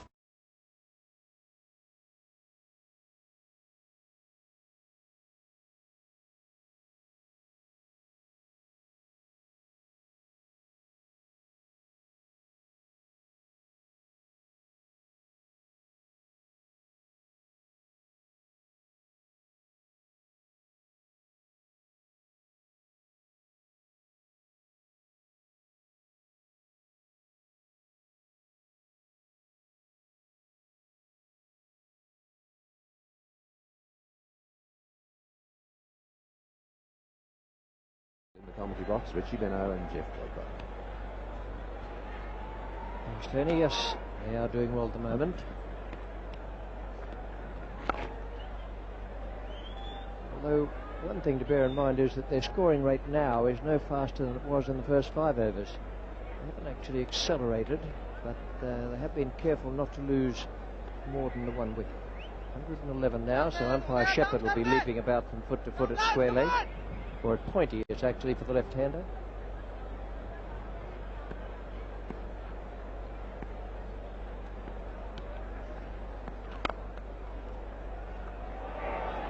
And that's all the work umpire Shepherd will have to do for the moment, because they've moved on to 112. Always gives a little jig, just to make sure no bad luck befalls anyone whenever the score's on 111 or any multiple of it. Afternoon, Jeffrey. Afternoon, Richie. Afternoon, everybody.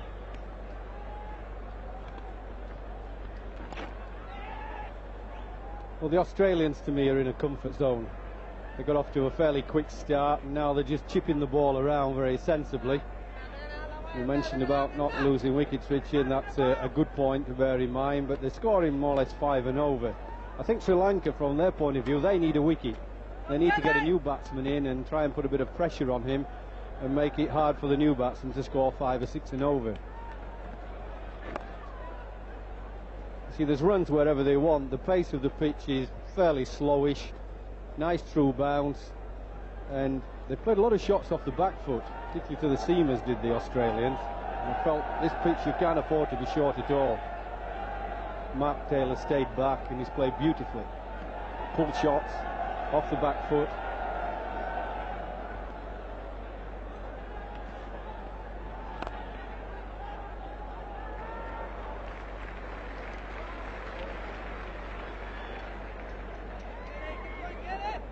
Man standing at Durham Messina's end is Steve Buckner. Third umpire here is Cyril Mitchley. Bash referee Clive Lloyd.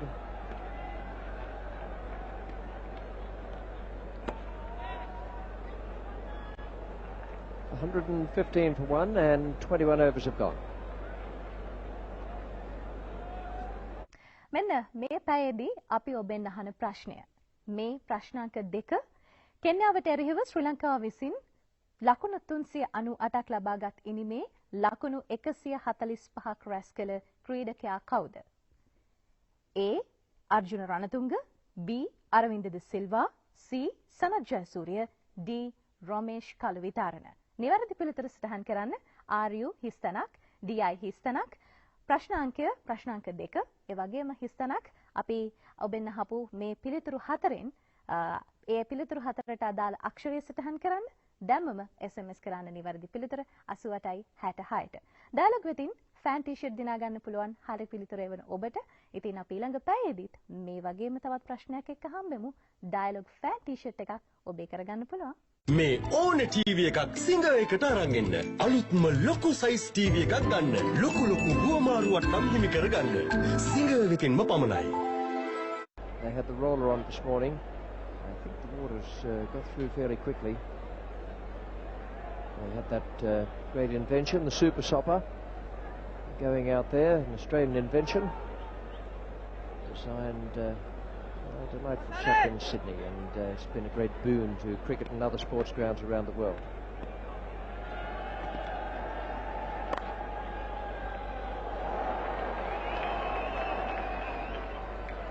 Well, just a couple of lapses in the field by the Sri Lankans, the last couple of overs.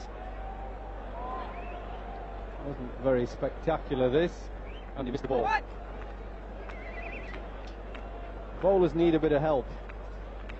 Somebody's got to do a bit of special fielding, something a bit spectacular. A run out maybe, just to give the Sri Lankans a little bit of a lift. It's all too easy for Australia at the moment. They're playing beautifully, stroking the ball around. Mark Taylor's in top form. When that happens, you've got to change the bowling around a little bit. The fielders have got to up their game, help the bowlers along.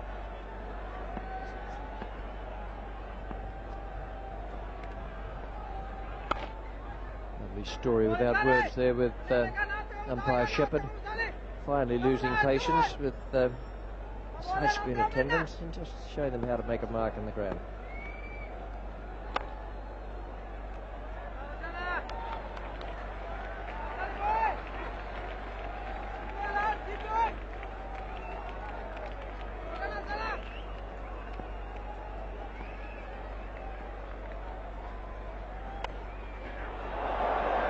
hearten the fielder. He'd have got it wide had he let it go. As it is, he's picked up 2 runs. But from a stroke that was in the air a long time. Well, it was such a bad ball and so wide that I think Mark Taylor had to really reach for it further than he expected, and so he scooped it in the air. Fortunately, it went in the gap. Yes, he knows it was nearly half a chance.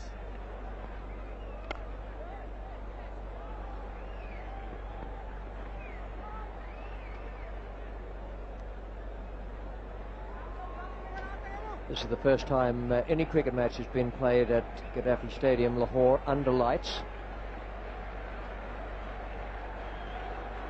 Lights have moved along quite a bit in the last 17 years since World Series cricket in Australia. Now those are high enough, quite different from Chandigarh, where they were apparently quite satisfactory. But these are higher and on very narrow stanchions.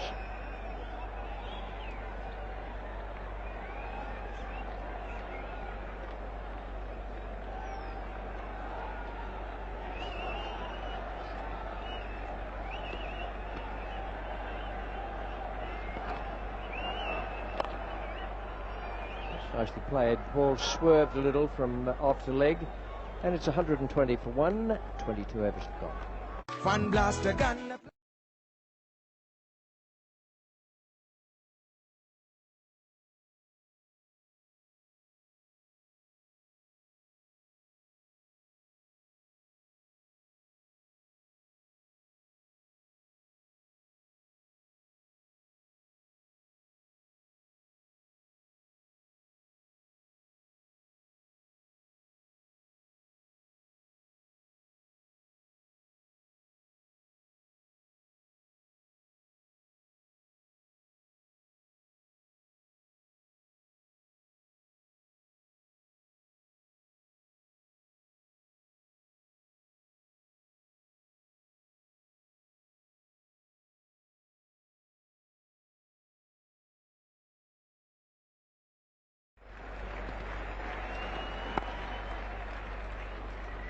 There's the single there. Yes, it's quite a good, strong batting lineup.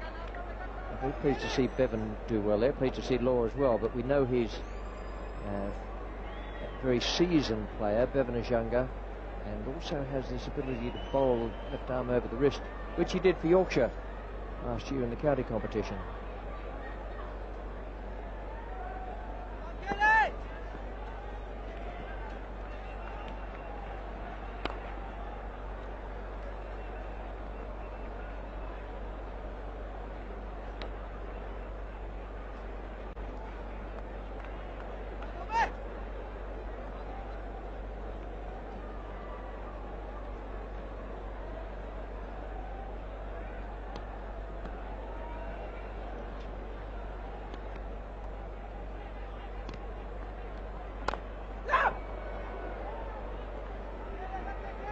Delivery from Daryl Messina. Last time these two teams met was in the best of 3 finals in Australia, the World Series. Daryl Messina there had none for 31 and none for 45.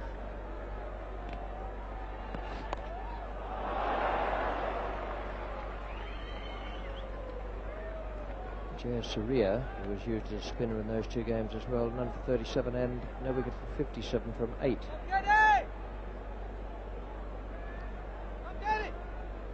Yes, the Sri Lankan spinners today have not been able to exert the pressure on the Australian batsmen as they did in the semi-final against India on a big turning pitch. And also that they bowled well and spun the ball against England, who they knocked out in the quarter-finals. This pitch looks quite slow, and it's turned so slowly that the batsmen have had time to adjust. Class players like the Australians have had no problems. Got one there. Fielder's quick to come around, and there's one for 134. 23 gone. මේ ඕන TV එකක් singer එකට අරන් එන්න. අලුත්ම ලොකු size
final being played in Lahore. As one of the host countries, Pakistan, sponsoring. And the pictures are brought to you by WorldTel and Grand Slam Sports. What placement. You'd got out your pen and pencil and a bit of paper and drawn the line. Couldn't have been better to split those two men. Well, he's played beautifully all day.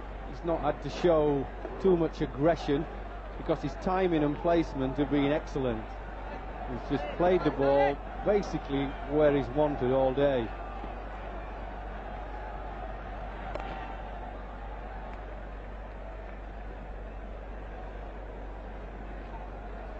Yes, there'll be millions of viewers in many countries around the world watching WorldTel and Grand Slam Sports. And that's in co-production with PTV, Pakistan Television.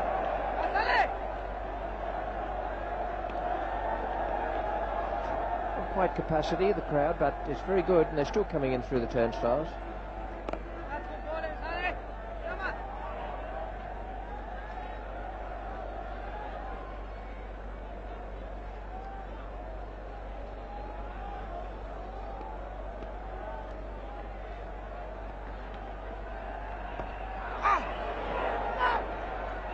That's good running. They got through there on a good call and excellent backing up. 130 on the board, 24 overs finished. Sri Lankaවේ වාසිදායකතම mobile පසුගිය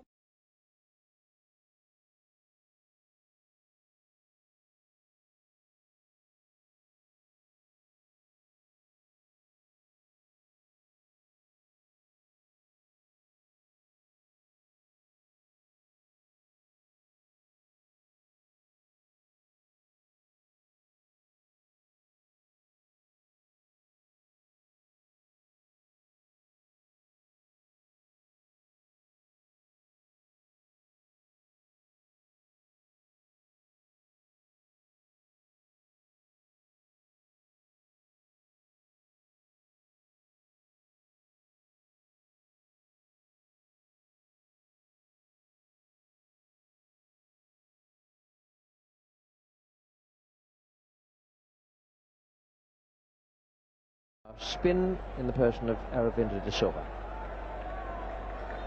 Yes, he's usually their fourth spinner, and the other three have not really made much of an impression. The runs have just been chipped around. The ball is a little bit slower, but they do need a wicket or two. I don't think there'll be panic in the Sri Lankan camp, even though the score is 131 for 1. They'll just be puzzling over how they're going to get a wicket. They expected, I'm sure, to have to chase a big total when they put Australia into bat. The question is how many they have to chase. That is the key question. If it gets too big, then they are in trouble. 260, I think, is manageable. I think the Australians now will be disappointed if they don't make more than 260. Little formula we use, which sometimes works out fairly accurately, around 25 overs and then 30 overs, indicates they're looking at something around about the 290-300 mark. And one of the problems is if they keep playing sensibly like this, they'll score 5 or 6 and over without having to take a risk.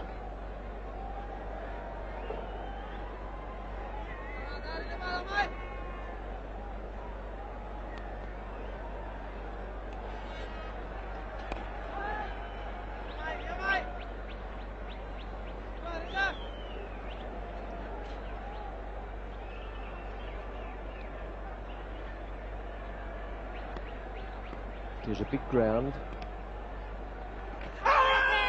It's close.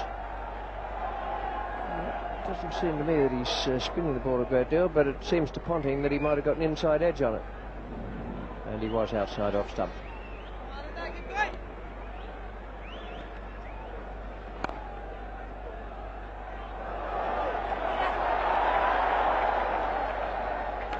All right, That was, in the end, quite good running, and it's 134 for 1.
Circle. One of the very best playing conditions ever devised for limited overs cricket, that there must be 4 men inside the circle at all time. That's the absolute minimum. You have as many as you like, but there must be at least 4.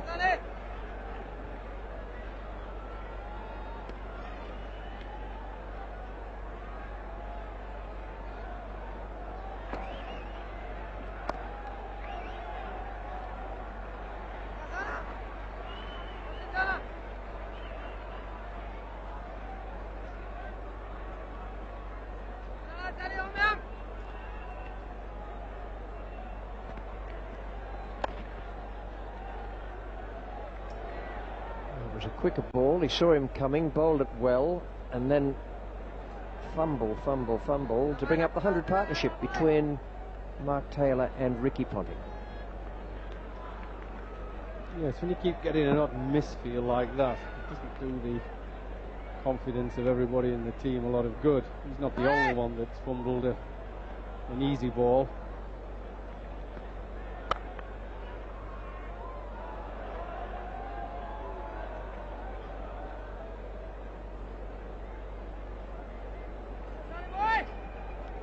Strong young Tasmanian, Ricky Ponting. He's not going to worry too much about that.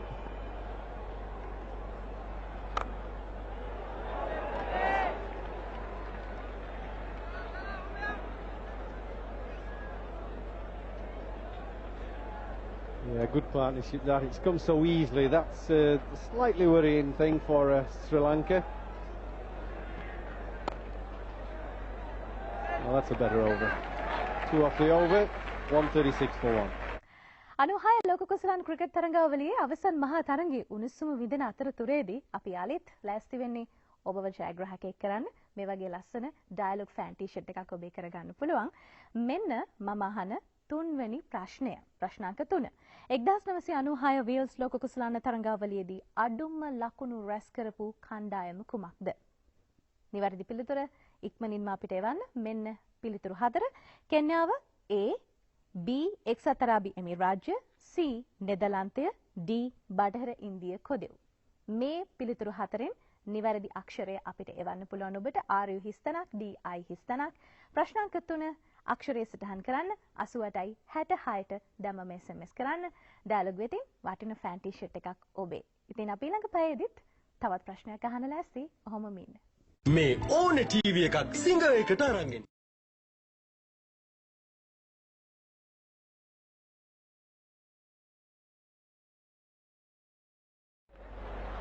He's more of an off-cutter than an off-spinner, although I have seen him give the ball a bit of air in other circumstances.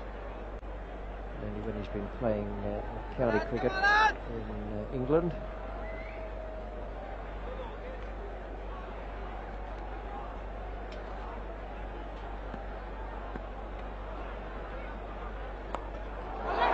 In the air. And it's gone. He's got it. Taylor has gone. He's swept. And Jayasuriya has kept his head there running around. and taken a very good catch. He had quite a distance to go.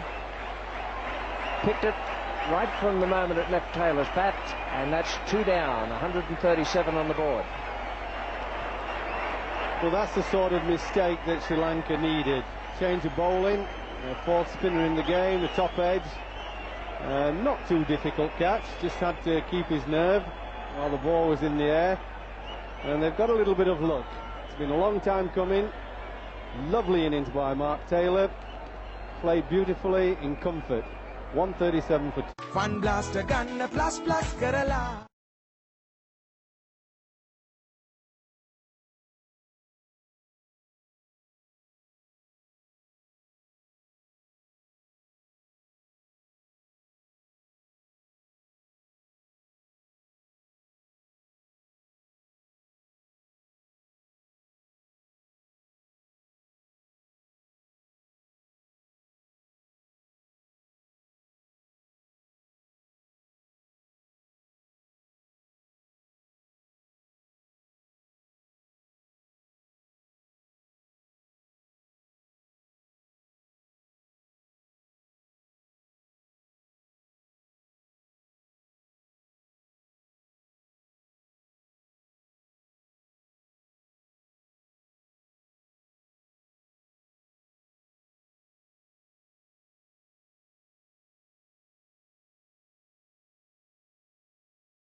Ponting's the man taking strike. And this is the way Mark Taylor perished. Well, it's about the only false shot that Mark Taylor's played. He's been in such good touch.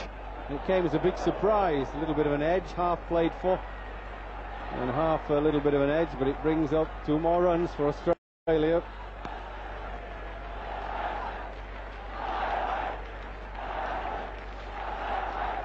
You get the impression on this pitch that it's the batsman that's got to make a mistake. Not too many snakes in the pitch.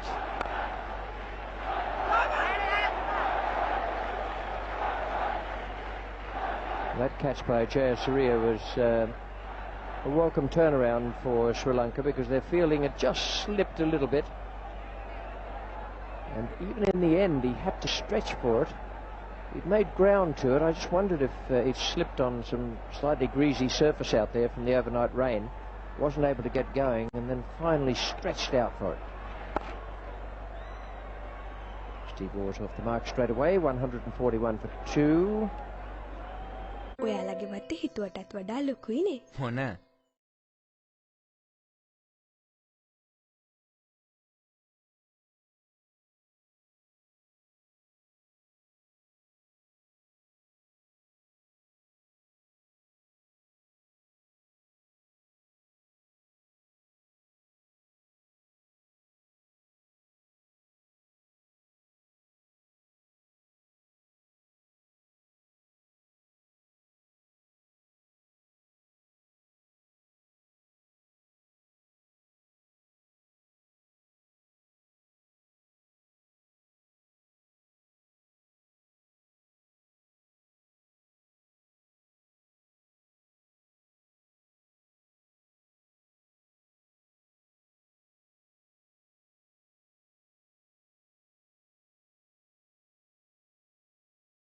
Might have wondered why he got rid of him, because he's the #1 spinner, but this is the reason. New batsman in, and a chance for Murali Dhuran to come back.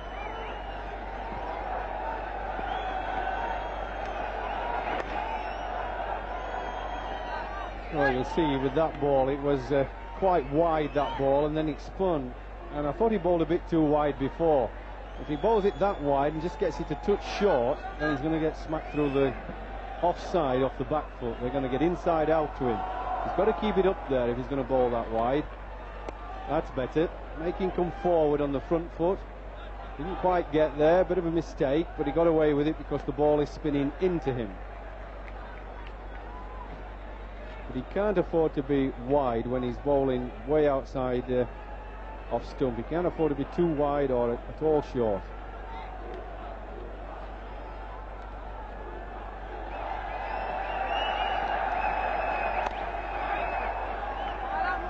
Some spin there in the pre-match chat. I was saying that Murali Dhuran spins the ball more than anyone else in the world, turns it more rather than spins it. Yeah, Steve Waugh looking to get, not Steve Waugh, Ponting looking to get on the back foot, because that's how he hit the off spinner early on when he bowled his first few overs. As long as he keeps it well pitched up for Ponting, he can't run round it so easily, and if he does, the length might get him out. He's so slow, this pitch. Anything short will get killed.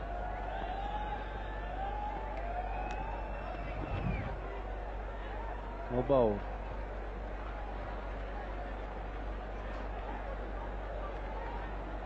Steve Waugh so far 82 against Kenya and 57 against the West Indies. 59 not out against New Zealand was a good innings. 143 for 2, 28 overs finished.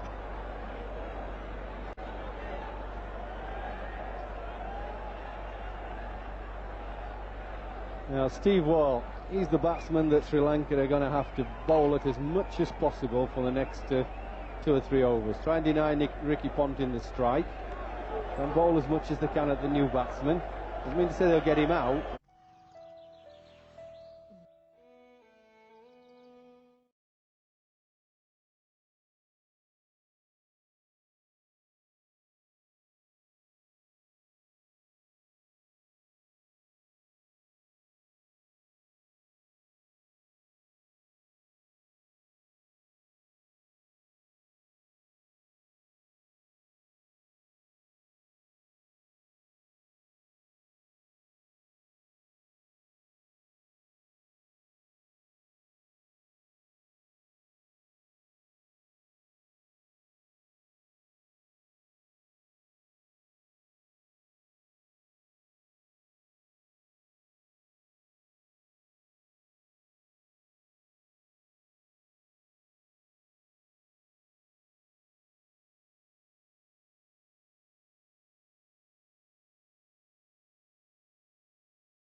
Ravinder De Silva, his bowler.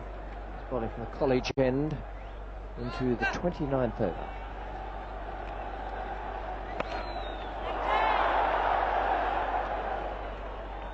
It's quite a deliberate shot from Ricky Ponting, but he did finish up hitting it straight to the man coming in from deep mid-wicket on the boundary.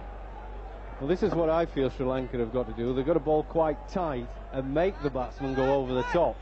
Because I don't care who you are or how good a player you are as spinners, if you go in the air, there's always a chance you might get out. Miss-hit it, not hit it into the right spot. You can miss-hit anything you want on the floor, you're not out. But once you go the aerial route, it does give the bowler just a slight chance of getting you out.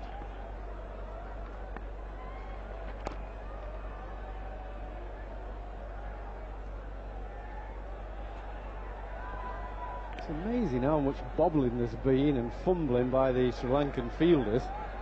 Just simple little balls rolling down to them. See, look at this. It bobbles it around. It's an easy pickup. One run. They're looking for a second, but not going to come. And yet they just seem to me they're a little bit tense in the field. Not surprising their first final.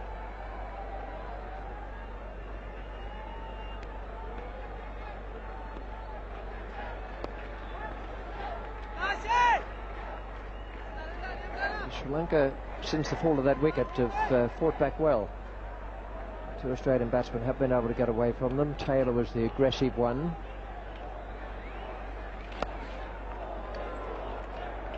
Wide called.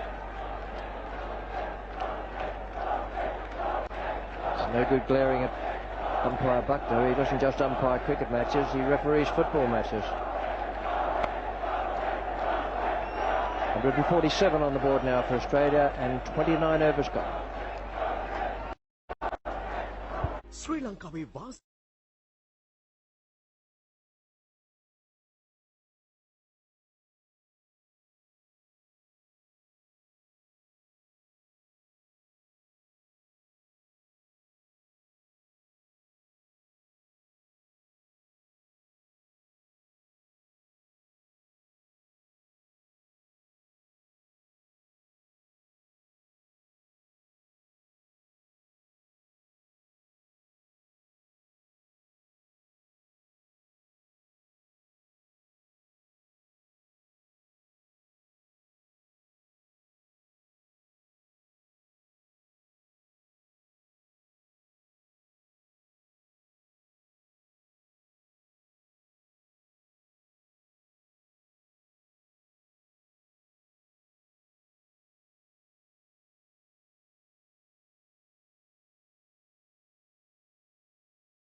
Shima Gavaskar will go through the remainder of them, and then Ian Chappell.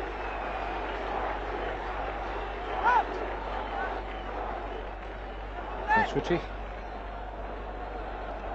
And Jay Surya going at 5 and over. Ravinder De Silva getting an important wicket there for Sri Lanka. That of Mark Taylor.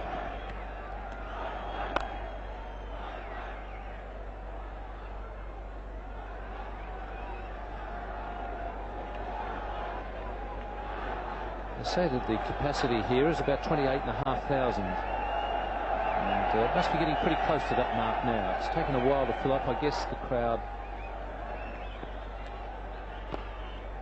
a little dubious about whether play would start on time. We had quite heavy rain overnight, and they came along early. They were making a bit of noise in the ceremonial section before play.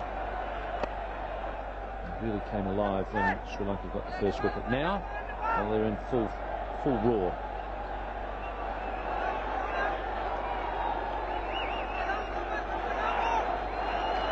Charter flight brought 300 odd Sri Lankans over, just over for the day. And then they fly back this evening. Who would you expect the crowd to favour, Sonny? It does look to me that the crowd is rooting for the Sri Lankans, possibly because Sri Lanka are the co-hosts of this Women's World Cup. Also, it is a part of the subcontinent.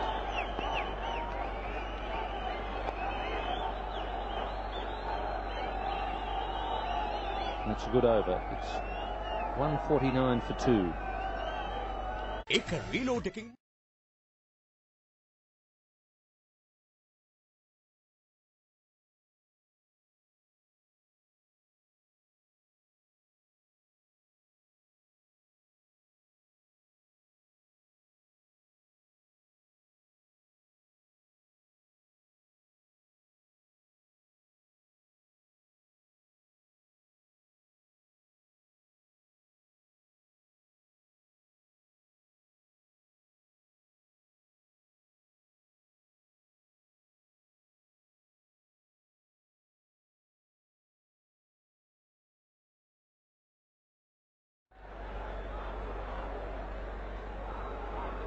As with him, Steve Waugh.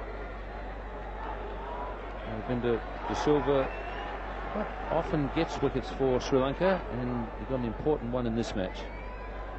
Yes, Mark Taylor was batting really well, looking to score out just about every delivery. He just got a little too close to that sweep shot, wasn't able to roll his wrists over it.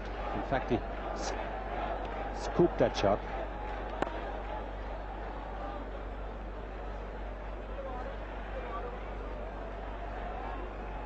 Once again, Jaya Surya was the man on the spot. He's taken 2 catches in this innings. And right throughout this World Cup, he's been in the game. He's thrown the stumps down a couple of times for run-outs, got catches, some wickets, but most importantly he's got quick runs. He'll need them again here in Lahore if Sri Lanka are to win.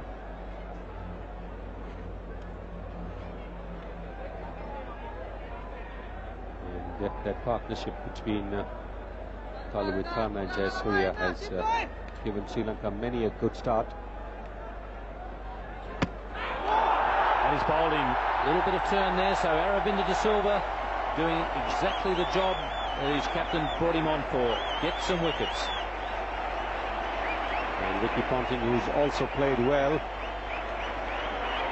deceived by that one from Aravinda de Silva. How often we've seen in the limited overs game batsmen who are well set trying to run the ball down to third man, and this time completely missing it.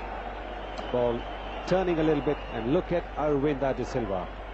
No wonder he's happy, because he's got an important wicket. Australia 152 for 3. අනුහය ලෝක කුසලාන් cricket තරඟාවලියේ අවසන් මහා තරඟයේ උණුසුම විඳින අතරතුරේදී අපි යාලෙත් ලෑස්ති වෙන්නේ ඔබව ජයග්‍රාහකයෙක් කරන්න. මේ වගේ ලස්සන ඩයලොග් ෆෑන් ටී-ෂර්ට් එකක් ඔබේ කරගන්න පුළුවන්. මෙන්න මම අහන තුන්වෙනි ප්‍රශ්නය. ප්‍රශ්නාංක 3. 1996 වීල්ස් ලෝක කුසලාන තරඟාවලියේදී අඩුම ලකුණු රැස් කරපු කණ්ඩායම කුමක්ද? නිවැරදි පිළිතුර ඉක්මනින්ම අපිට එවන්න. මෙන්න පිළිතුරු 4. කෙන්යාව A, B එක්සත් අරාබි එමිරාජ්‍ය, C නෙදර්ලන්තය, D බටහිර ඉන්දිය කොදෙව්.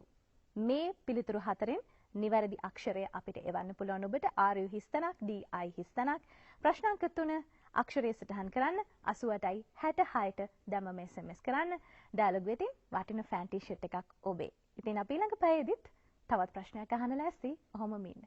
මේ ඕන ටීවී එකක් සිංගර් එකට අරන් එන්න. අලුත්ම ලොකු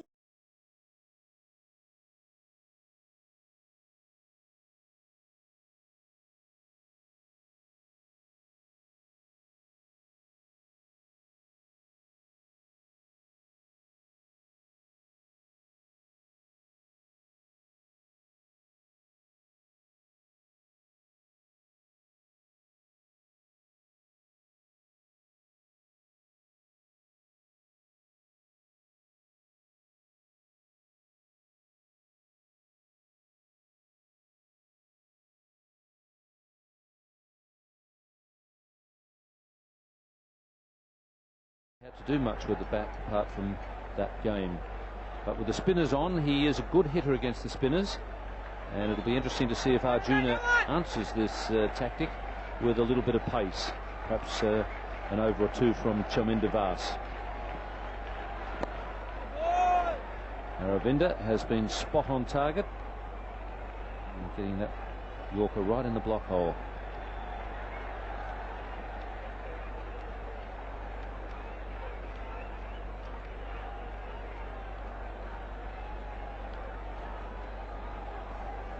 Just 4 men inside the circle for Warne, 3 out on the onside, 2 on the off.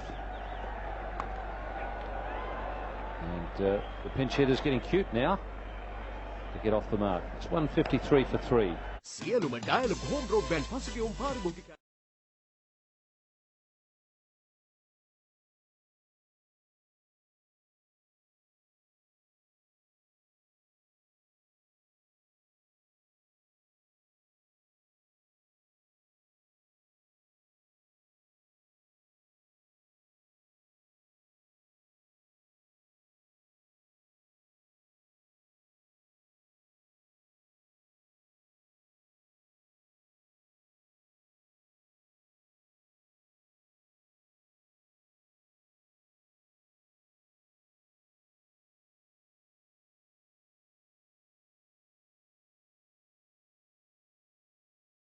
Spell here for Sri Lanka. Aravinda de Silva doing the damage as far as wickets are concerned.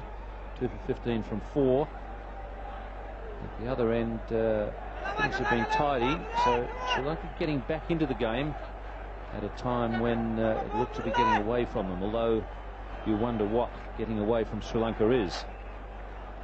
Although I fancy it's going to be a little harder chasing a big target. in this match, because one, it'll be against Australia, who are good defenders, and two, it is a World Cup final. Yes, I think the pressure will be enormous when the Sri Lankans begin their chase.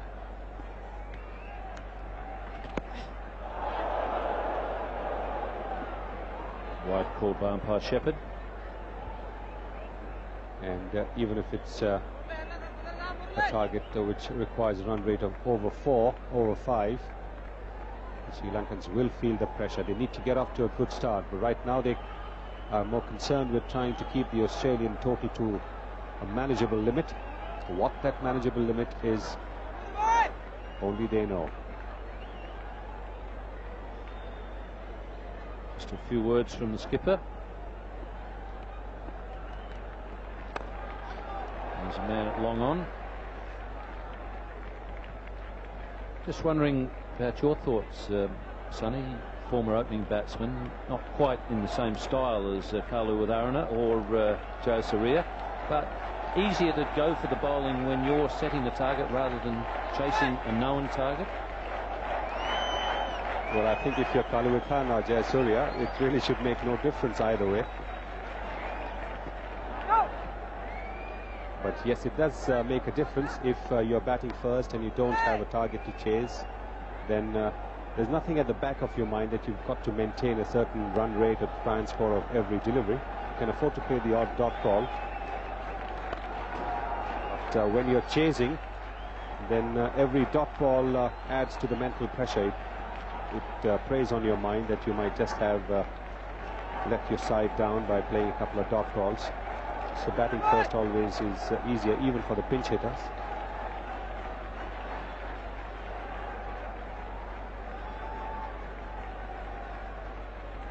Steve Ward just with a bit of advice there for Shane Warne. I'll be telling him, don't just swing at everything willy-nilly, be a bit choosy. And he's gone, I think. Very quick piece of work there from Kalu Wadharana. He had him off quickly.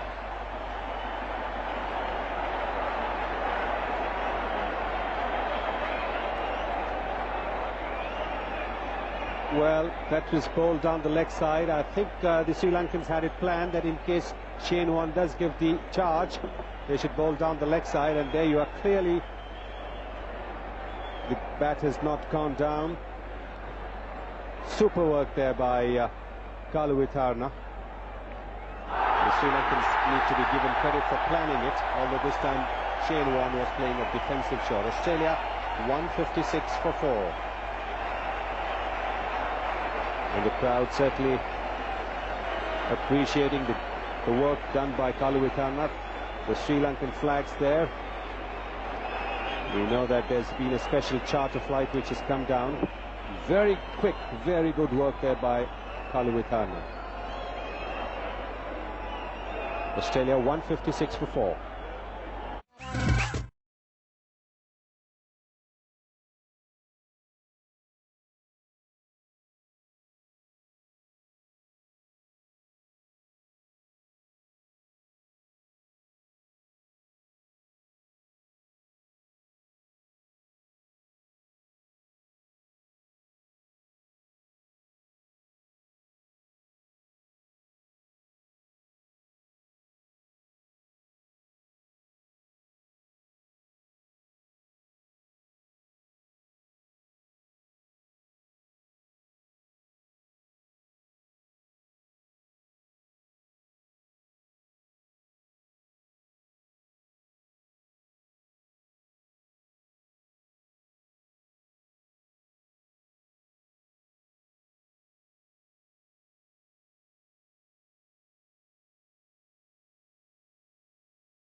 a target that would have mattered, and then Shane Warne's 4 wickets also wouldn't have done much. So an important innings from Stuart Law in that semi-final. Murali Dhiran, a good piece of bowling and well assisted by the wicket-keeper.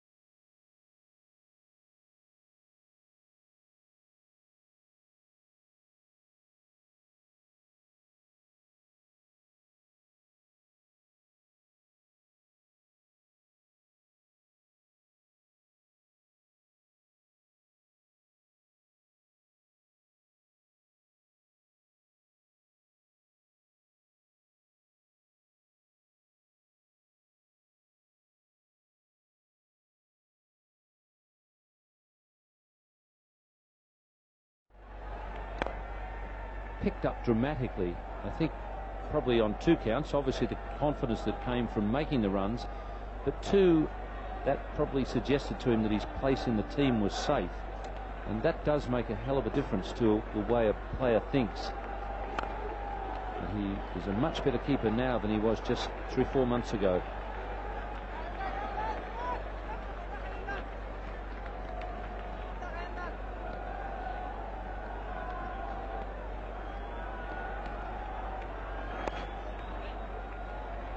Tilaparatne. These wickets have definitely given new life to the Sri Lankans in the field. Yes, they're definitely throwing themselves at everything now. There is a tendency when the batsmen are going well for the heads to drop. The effort not quite there. But as soon as a couple of wickets fall, and particularly quickly, then the fielding immediately perks up.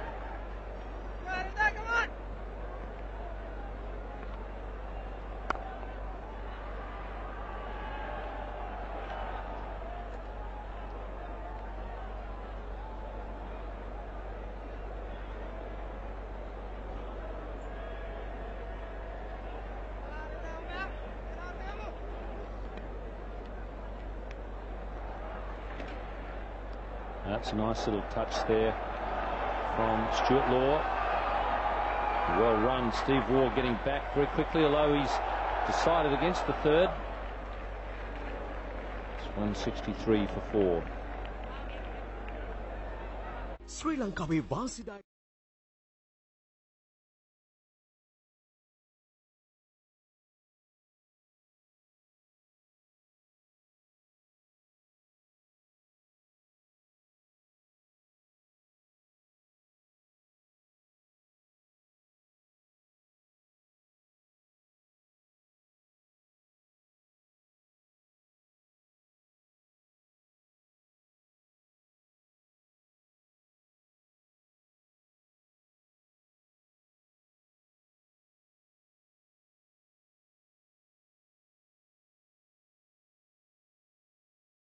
Very strong position, but Aravinda De Silva has changed that, getting those 2 wickets, and then Murali Dhiran getting rid of the pinch hitter, Shane Warne. And Arjuna Ranatunga wisely attacking here with the man in close on the offside, realising another wicket now will really put Sri Lanka in a strong position. And that's good captaincy. There's no question that keeping that fielder will certainly make the batsman think about him all the time. Keeping a fielder in front of you is very important. You can have close-in fielders beyond the batsman's vision, and that doesn't always affect the batsman. But keeping a fielder right in front of you makes the batsman conscious of that fielder.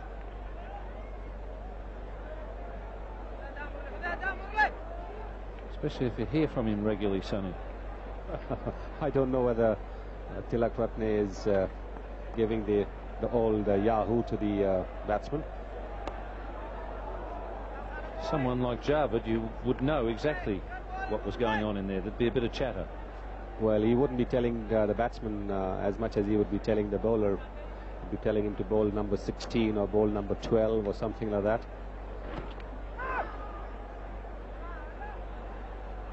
Yes, he was a great man for a bit of psychology and a bit of gamesmanship, and a very smart cricketer, Javed Miandad. Very good cricket brain.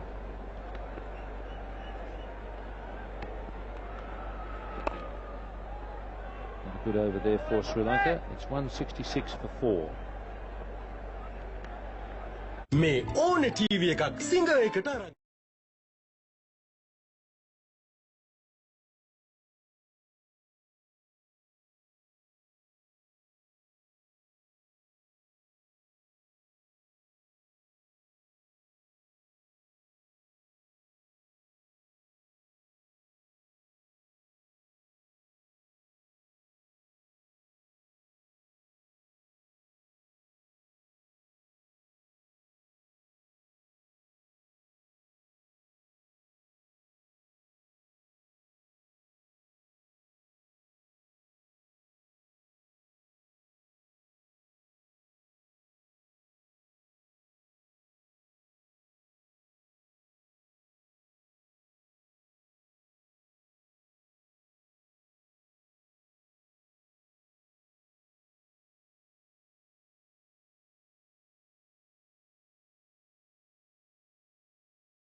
From the northwest frontier back to Lahore for the final between Australia and Sri Lanka.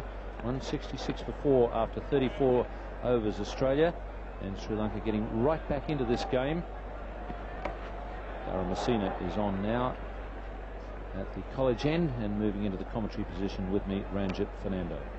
Sri Lanka have slowly but surely crawled back into this game through the courtesy of Aravinda De Silva, who has just completed a very useful spell. And with comparatively 2 new batsmen at the crease, Sri Lankans applying a great deal of pressure. We keep talking about what is a manageable target. Ranjit, you've spent a lot of time with the Sri Lankans recently. What do you think that their expectations are? I reckon the Sri Lankans are quite prepared to look at something like around 270, but I'm sure they would be happy around 250.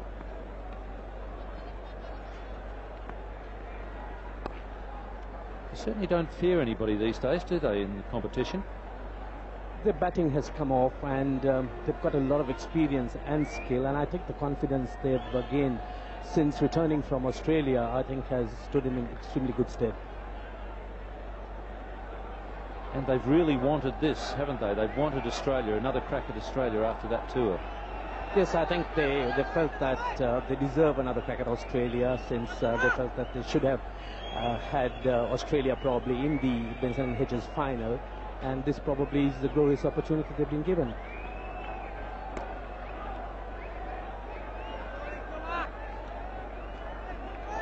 We've been watching them now for nearly a couple of hours.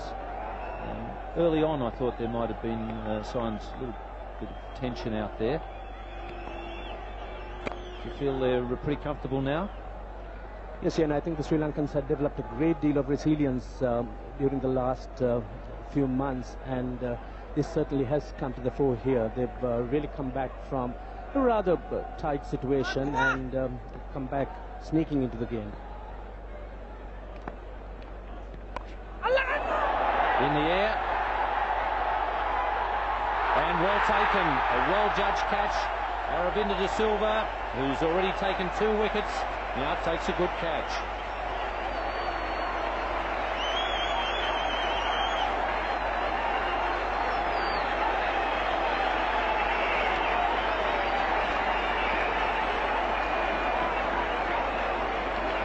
That's certainly a great blow for Sri Lanka. A top edge by Steve Waugh and Aravinda De Silva running across, taking a very good judged catch, keeping his eyes on the ball all the time and catching it to a nicety. Is he not delighted? 170 for 5.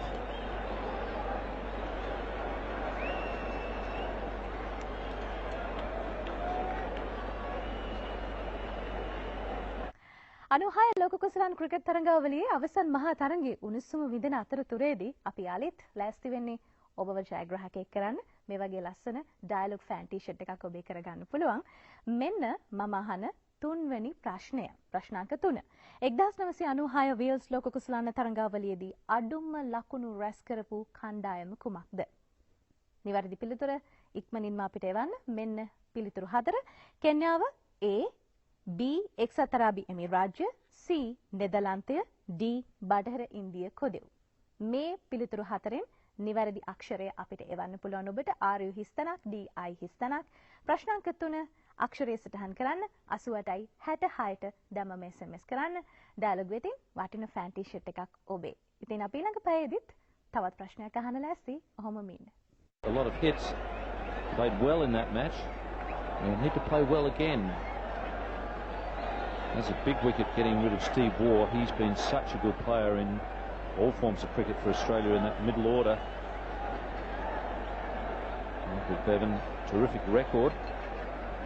And you see there that he didn't have to do much until that semi-final against the West Indies. He has with him Stuart Law, the man who also played well against the West Indies.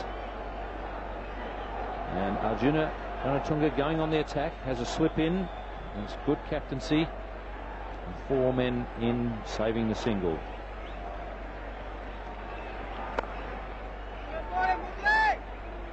Two new men at the wicket. Sri Lanka certainly have their tails up, and Muralidharan now getting his act together. He's been getting the prodigious turn he's been reputed to have.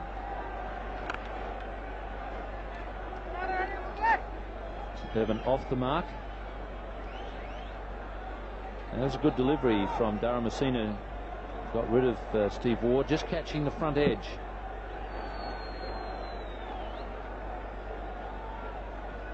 And that's a very well judged catch.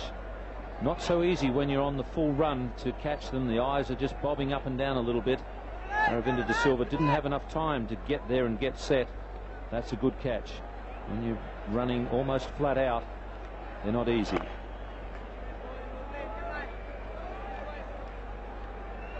Muralidharan certainly getting his line right now, and his confidence growing with the new batsman in. Once again, the top spinner catching a leading edge. They've really come alive now, Sri Lanka. Muralidharan mixing things up that time, the ball going straight through, drifting away from the bat.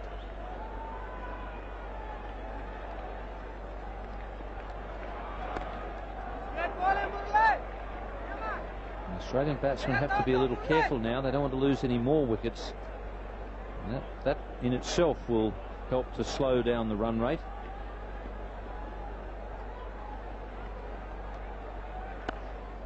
That's a good over following a wicket. It's 171 for 5. May own a TV.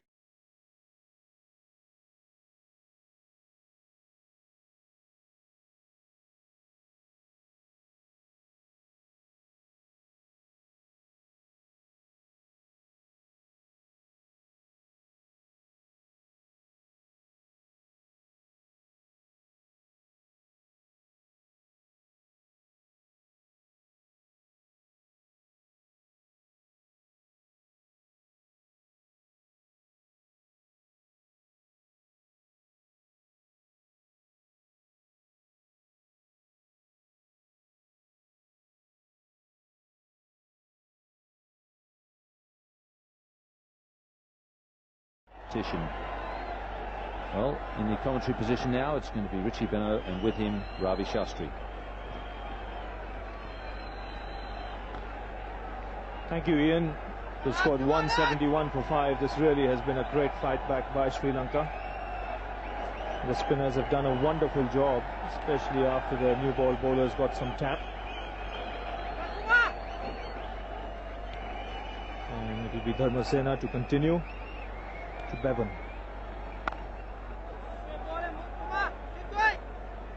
And this really could be the most crucial period of the game, because at one stage it looked as if Australia would score a total in excess of 290. Just seeing the way the spinners are bowling, the odd ball is stopping on the batsman and turning. And really they have put the brakes on the Australians. With me is Richie Beno. Richie, the game evenly poised at the moment, though Sri Lanka little in front.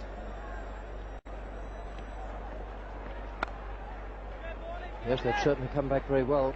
And if ever you need underlining the virtue of taking wickets to stop the run rate, it's been in this final here in Lahore. One stage the Australians were racing away.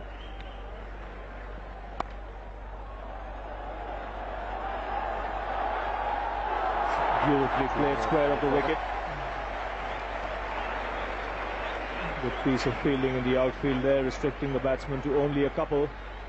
But that's the problems the Australians will face at the moment, is they've lost too many wickets, yet at the same time they have to keep the scoreboard moving.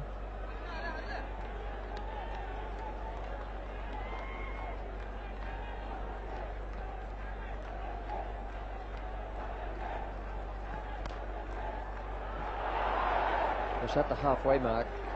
It looked that the Australians, if they kept moving along smoothly, would have finished up with 290-300. As it is now, 250 will satisfy them very much, I would think. Certainly would, because the Sri Lankans aren't giving anything away out there.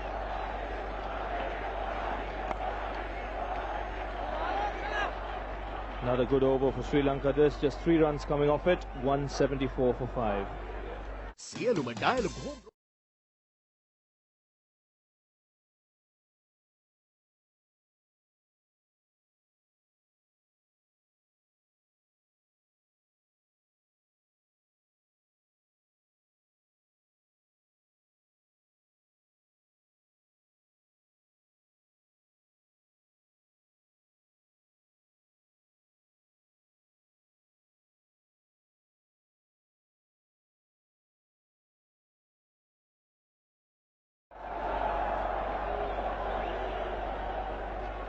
Well, 174 for 5, and really a big transformation in the game from when Australia were 136 for 1. So really they have made a mess of the fine start given to them by first Taylor and Waugh, and then that partnership between Ponting and Mark Taylor. And now really it's up to these 2 batsmen out in the middle, Law and Bevan, who had that wonderful partnership against the West Indies, to really get them back on course. Muralidharan to continue. Bevan, the batsman, on strike.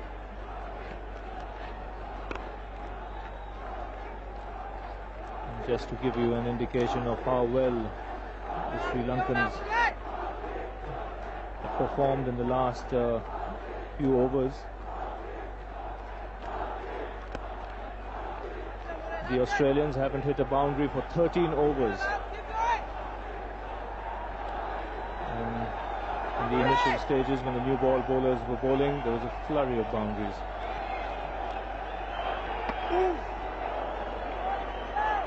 And there again, turn for Muralidharan. Started off, didn't turn anything very much, and then suddenly he's getting the ball to grip now. Messina at the other end, and De Silva doing well.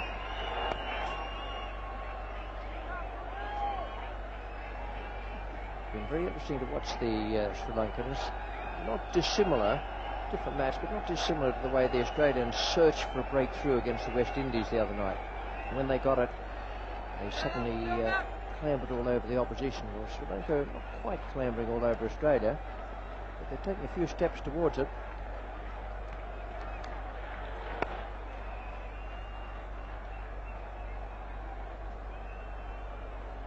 Muralidharan is a big spinner of the ball, and he is getting consistent turn out there. That makes the batsman's job a little more difficult.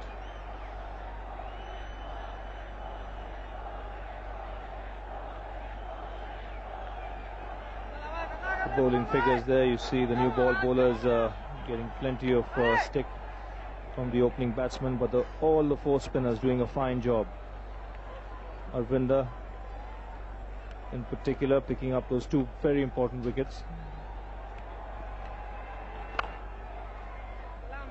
Just one run coming off that over. Australia 175 for 5. අපේගේ පෝඩිම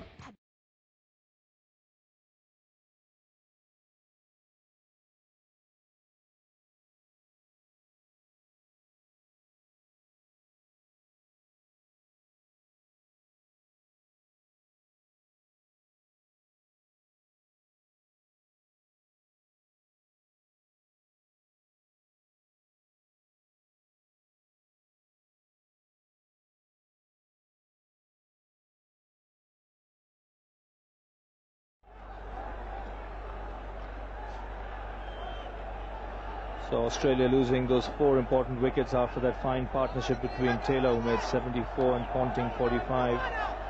The spinners coming into play. To Silva picking up 2 important wickets, and now it's up to Law and Bevan.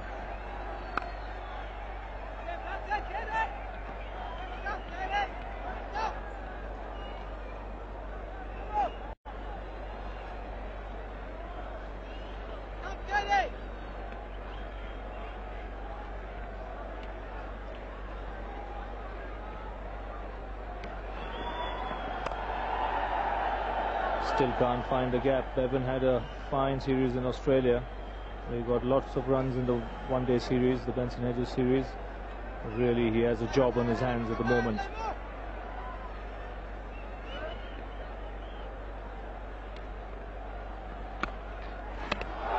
Oh, that's beautifully bowled. He's having a good day, Kalavatarana. A brilliant stumping of Shane Warne down the leg side. May well have been called a wide, but you can be stumped off the wide. Now, very quick again. And that really is a fine take, because that ball spun pretty quickly. Never easy when it pitches around the leg stump and the batsman covers you. Really was a good take.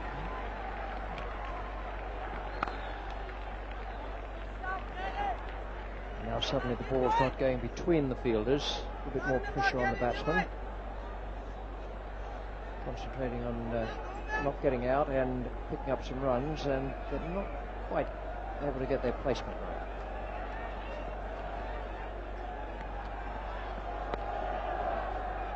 This is good bowling. He's tucking up Michael Bevan, bowling a line of middle and leg stump, not giving him any room outside that off stump. And really, 2 Australian batsmen in a dilemma now whether to attack or preserve wickets.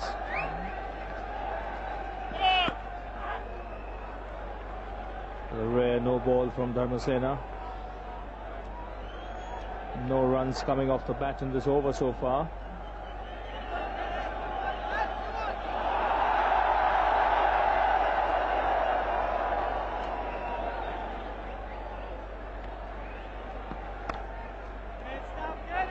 So another good over from Dharmasena, just that 1 run coming off the no ball. 176 for 5 Australia.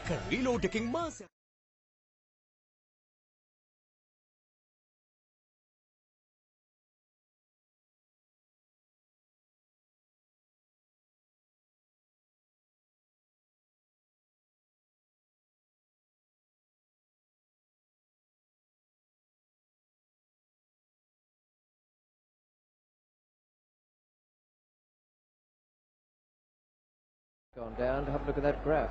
From round about 20 overs, it has gone down and down and down.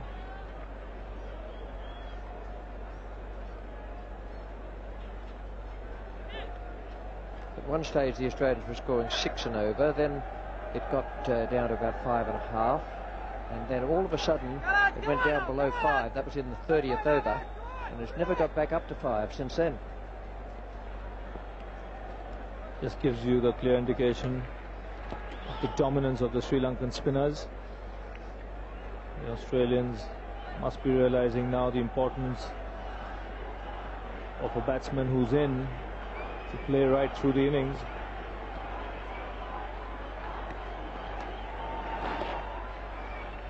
Because when Mark Taylor and Ricky Ponting were out there in the middle, they had gauged the pace of the wicket and the turn, and runs were coming freely. But after that dismissal, the batsmen have had problems.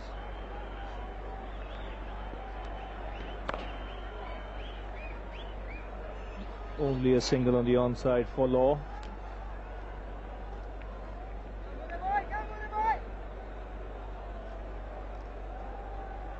These two players need to stick around for Australia well into the 40s as far as the overs go. They've still got Healy to come, who's a very good striker of the ball in this situation. But realistically, they should be looking at 250 and no more at the moment.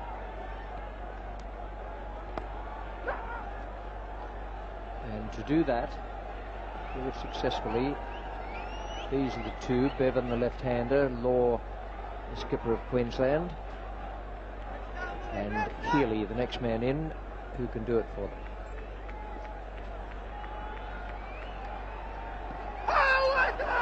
Loud shout for leg before, but that one pitched outside the leg stump.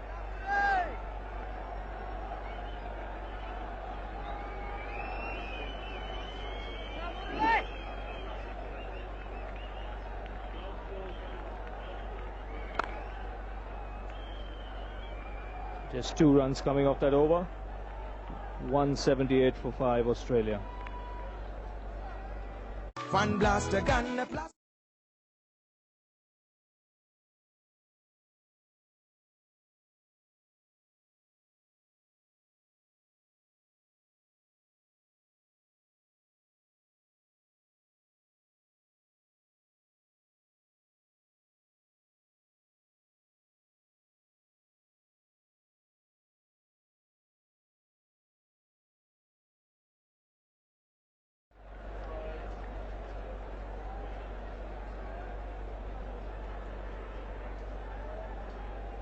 Well, 10 overs left. And that's a view of the floodlights. They're on now. And really, Australia, if they have to reach a score of 250 with 60 balls remaining, they'll have to score more than a run a ball. It's not going to be easy out there because the Sri Lankan spinners are putting pressure on them.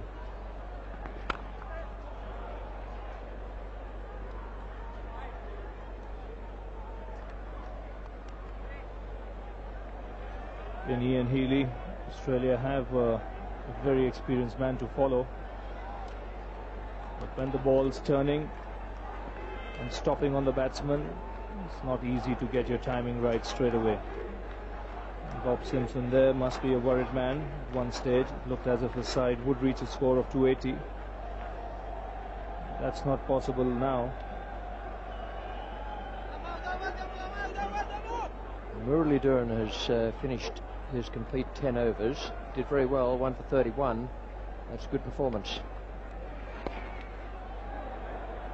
It's the single to Stuart Law.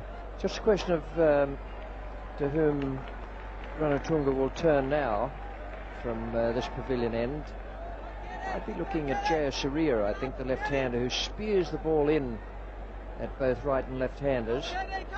Wasn't all that accurate early on, but he's got a bad record in these games. So he'd be the one I think I'd choose to come on at this pavilion end. Just a single again for Bevan. Will push the fielder. A brilliant piece of fielding there in the outfield by Muralidharan. He's had a fine day today. Yes, Jayasuriya has 6 overs still to be bowled, and Arvinda De Silva has 5. But like Richie Beno said, I think Arjuna Ranatunga might just fall back on Jayasuriya.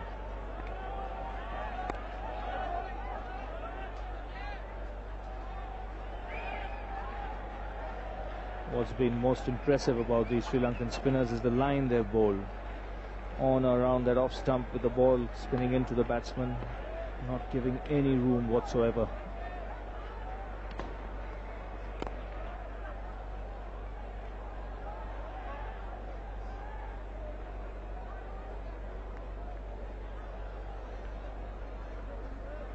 We've seen over the last 15 overs, boundaries have been really hard to come by.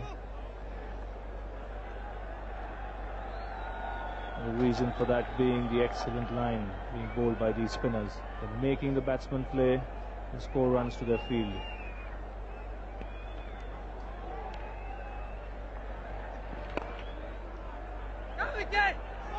Only a single. Law coming back for the second. He'll have to hurry.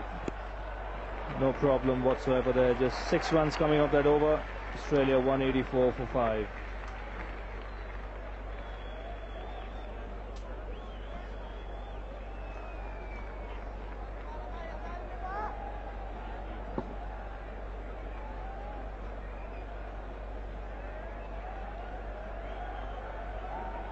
Powerful throw coming in. Good fielding. They've sharpened up their fielding. මේ ඕන TV එකක් singer එකට අරන් එන්න.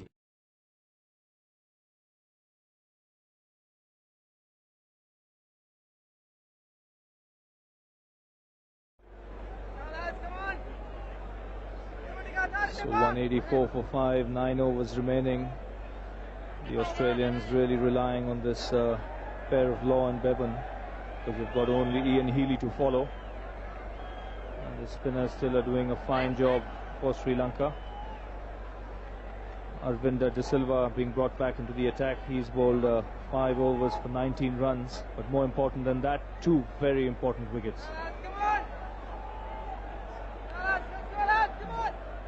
He's had a fine day too. He's picked up that wonderful catch as well.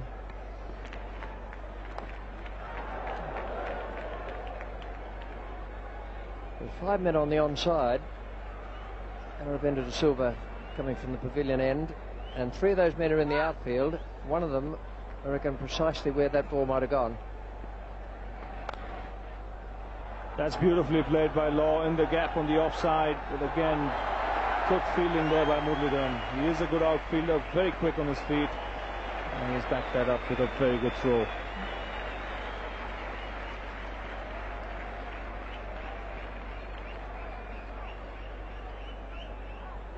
Finished up as a full toss, and safe for the single from the next ball.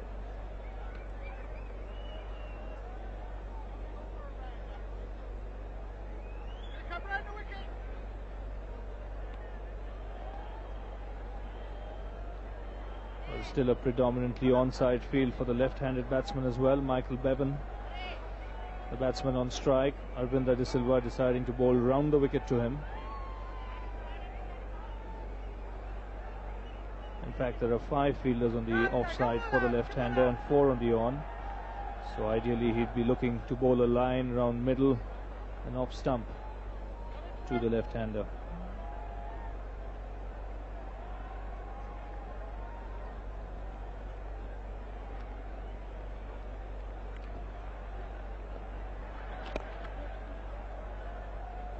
Played away only for a single again. Arjuna Ranatunga certainly won't mind this. What he doesn't want at this stage is Australia to get runs in boundaries.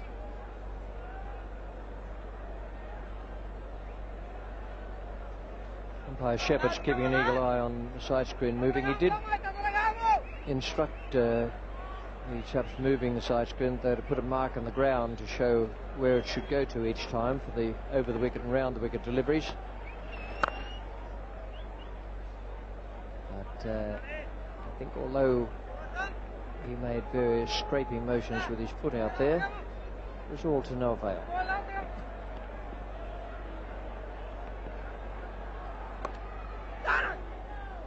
Another good tight over by Arvinda De Silva. 189 for 5 Australia. හොඳයි එහෙනම් ඔන්න මේ පැයදිත් අපි ආවා ඔබව ජයග්‍රාහකයෙක් කරන්න. මේ 96 ලෝක කුසලාන ක්‍රිකට් තරගාවලියේ අවසන් මහා තරගයේ උණුසුම ඒ වගේ වේ ක්‍රීඩකයන්ගේ ජවය එදා වටිනාකම් මේ හැම දෙයක්ම විඳින අතරේ ඩයලොග් ඔබට තවත් වටිනාකමක් දෙන්න ලෑස්ති. අපි මේ ප්‍රශ්නය අහන්නේ ඔබෙන් යලිත් වතාවක්. මෙන්න 4වෙනි ප්‍රශ්නය. අපි මේ පැයේදී ඔබෙන් අහන. බටහිර ඉන්දිය කොදෙව් පිළ ලකුණු 93කට දැවී ගියේ කුමන කණ්ඩායමටද? ඉක්මනින්ම අපිට නිවැරදි පිළිතුර එවන්න. මෙන්න පිළිතුරු 4. A කෙන්යාව, B ශ්‍රී ලංකාව, C ඉන්දියාව, D ඕස්ට්‍රේලියාව. නිවැරදි පිළිතුර අපිට සටහන් කරන්න. RU හිස්තනක්, DI හිස්තනක්, ප්‍රශ්නාංකය අංක 4. ඒ වගේම අදාළ පිළිතුර ඇතුළත් අක්ෂරය සටහන් කරන්න. 88යි 66 SMS කරන්න. ඩයලොග් ෆෑන් ටී-ෂර්ට් එකක් ඔබේ කරගන්න පුළුවන් මේ පැයේදීත්. එහෙනම් අපි ඊළඟ පැයේදීත් තවත් ප්‍රශ්නයක් එක්ක හම්බෙමු. 5. Really, if they have to achieve their target of 250, they'll need a couple of good overs at this stage. Dharmasena in his last over to Law. That's smashed away over square leg and over the boundary line. 6 runs. That was a full toss from Dharmasena, and Stuart Law quick to pounce on that. It was a hell of a hit because he clubbed it away just about perfectly square. Yep, nice strike.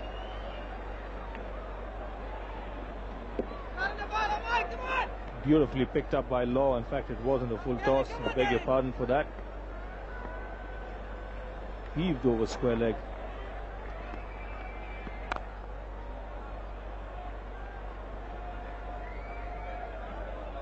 Now Stuart Law can put pressure on the bowler now, having picked up 6 runs of the first delivery. So really, if these two batsmen knock the ball around, there is 10 runs for the taking in this over. And it's funny what a couple of good overs can do.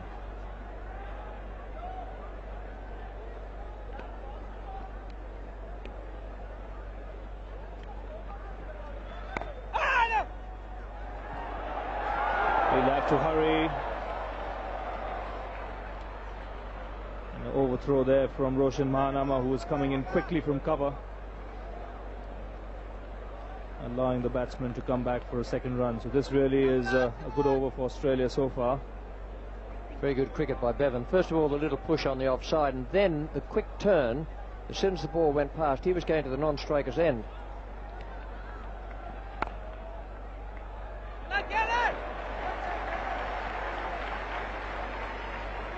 Well, he's shown right through the spell that he's a fine fielder to his own bowling as Dharmasena.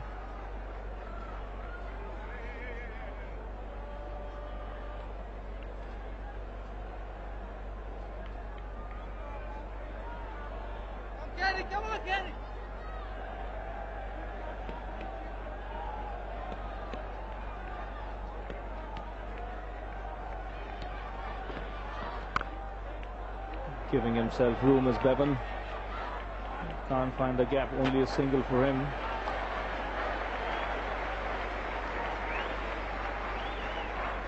There's a little sequence going on down the far end of the ground with Steve Buckner and the bowler Dharmasena and Stuart Law, where the batsman and bowler collided. With Steve Buckner telling the batsman to get further out. Dharmasena didn't waste too many words, but what they were quite short and sharp.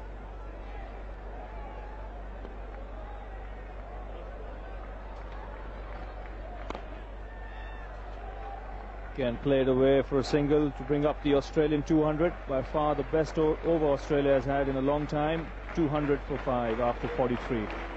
එක reload එකකින් මාසයක් පුරා හිතේ හැටියට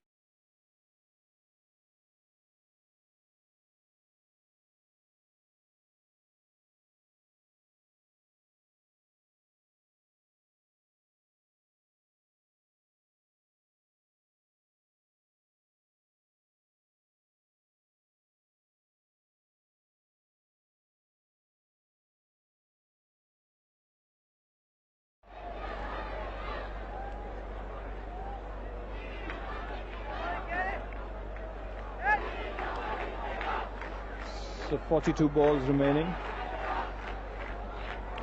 Australia 200 for 5. Really losing their way midway through the innings after that fine third wicket partnership between Mark Taylor and Ricky Ponting. And now Arjuna Ranatunga falling back on Jayasuriya. In his first spell, he bowled 4 overs for 21 runs.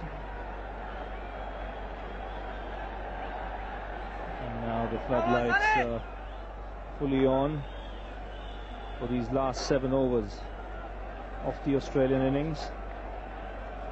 And those are the figures of Jayasuriya for you. Economical, 4 overs for 21 runs, came in to bowl at a difficult stage in his first spell when Ponting and Taylor were in full flow.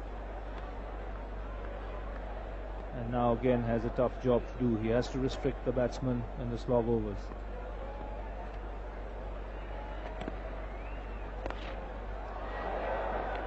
picked away on the onside by Stuart Law. Again straight to the fielder in the deep, only a single.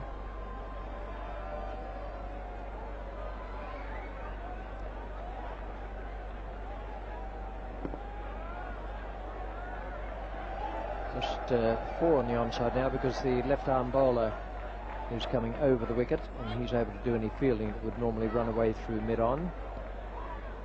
They still must have the 4 inside the circle. Got a man at backward square, or I suppose short fine leg.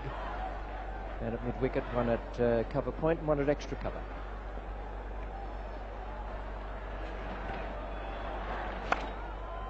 Giving himself room again is Bevan.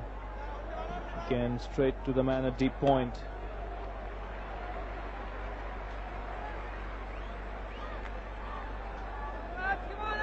Bevan's becoming a little frustrated there. His timing isn't exactly as he'd want it. He's been hitting the ball hard, but isn't been quite going with the sweetness of timing he'd wish. And he's gone.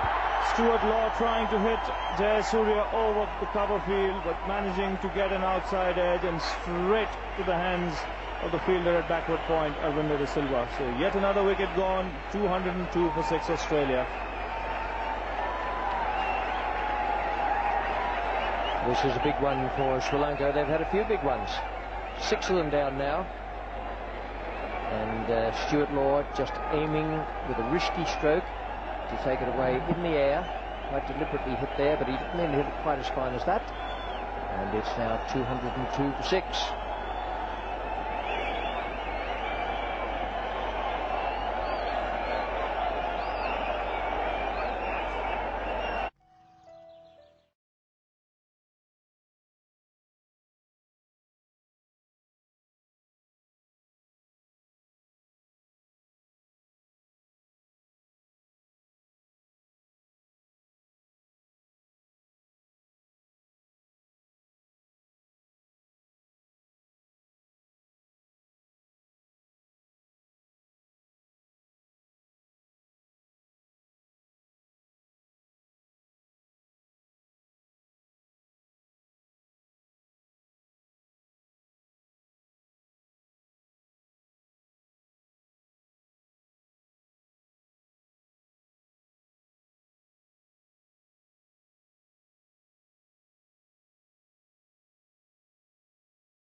Tell you more about it, it's going to be Tony Gregg and with him Ian Chattel. What a vital wicket that was, the last one. Australians have watched this delivered to Healy, plays that around the onside. He's a very good player in situations like this. He won't be affected. Yes, let's have another look at the wicket. Jayasuriya is the bowler, and of course that went just outside off stump. Stuart Law going for it. He gave it a bit of room actually, thick outside edge and straight to gully. Aravinda in the way. Yes, Aravinda is another one who always seems to be in the action in this World Cup. Just enough turn there from Jayasuriya. It's nicely driven, but they've got a sweeper back, so just one. Hasn't just been a turnaround. The Australians looked as if they were coasting there for a while. They were 137 for 1.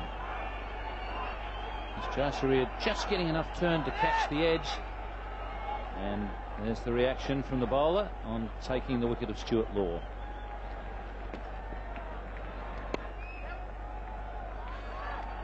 The gap again, Healy straight away is scoring the runner ball, well fielded, right alongside the bails. Australia 205 for 6.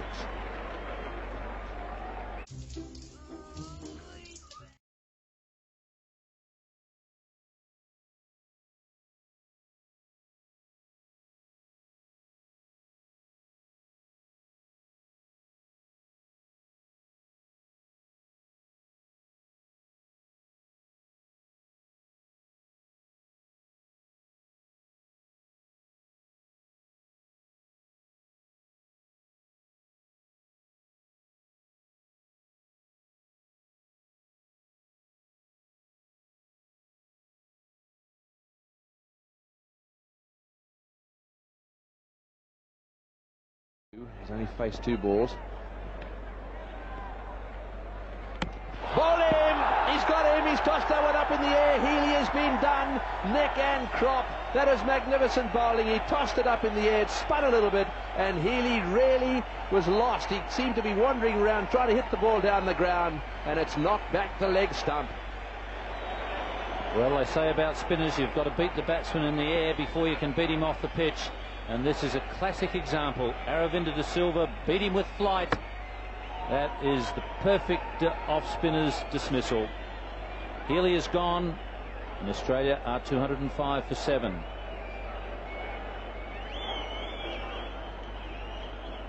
හොඳයි එහෙනම් ඔන්න මේ පැයදිත් අපි ආවා ඔබව ජයග්‍රාහකයෙක් කරන්න. මේ 96 ලෝක කුසලාන ක්‍රිකට් තරගාවලියේ අවසන් මහා තරගයේ උණුසුම ඒ වගේ වේ ක්‍රීඩකයන්ගේ ජවය එදා වටිනාකම් මේ හැම දෙයක්ම විඳින අතරේ ඩයලොග් ඔබට තවත් වටිනාකමක් දෙන්න ලෑස්ති. අපි මේ ප්‍රශ්නය අහන්නේ ඔබෙන් යලිත් වතාවක්. මෙන්න 4 වෙනි ප්‍රශ්නය. අපි මේ පැයේදී ඔබෙන් අහන. බටහිර ඉන්දිය කොදෙව් පිළ ලකුණු 93කට දැවී ගියේ කුමන කණ්ඩායමටද? ඉක්මනින්ම අපිට නිවැරදි පිළිතුර එවන්න. මෙන්න පිළිතුරු 4. A කෙන්යාව, B ශ්‍රී ලංකාව, C ඉන්දියාව, D ඕස්ට්‍රේලියාව. නිවැරදි පිළිතුර අපිට සටහන් කරන්න. RU හිස්තනක්, DI හිස්තනක්, ප්‍රශ්නාංක අංක 4. ඒ වගේම අදාළ පිළිතුර ඇතුළත් අක්ෂරය සටහන් කරන්න. 88යි 66 SMS කරන්න. ඩයලොග් ෆෑන් ටී-ෂර්ට් එකක් ඔබේ කරගන්න පුළුවන් මේ පැයේදීත්. එහෙනම් අපි ඊළඟ පැයේදීත් තවත් ප්‍රශ්නයක් එක්ක හම්බෙමු.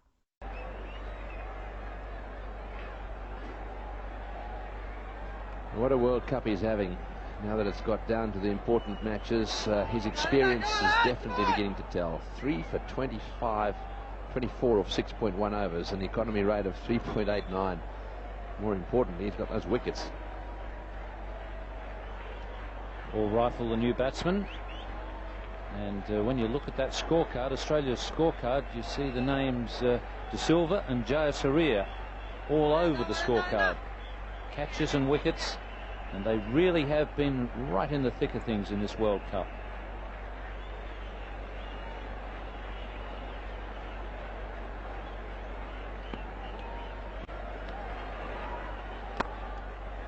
Again, tossed up just outside off stump, trying to force him to drive on the offside.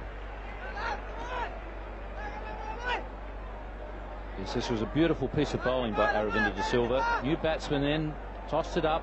Healy's eyes lit up, but that's beautifully bowled.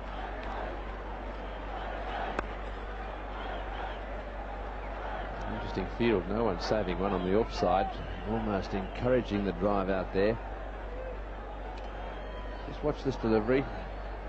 Just watch from this angle the batsman come forward, and of course had he not been bowled there was a good chance he'd have been stumped.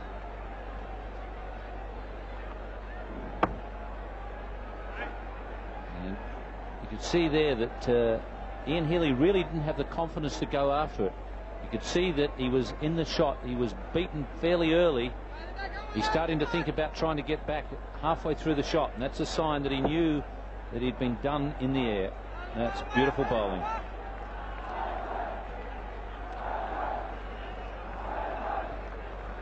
Three on the boundary, 2 saving 1, and then across on the offside, 2 saving 1, and 2 on the boundary.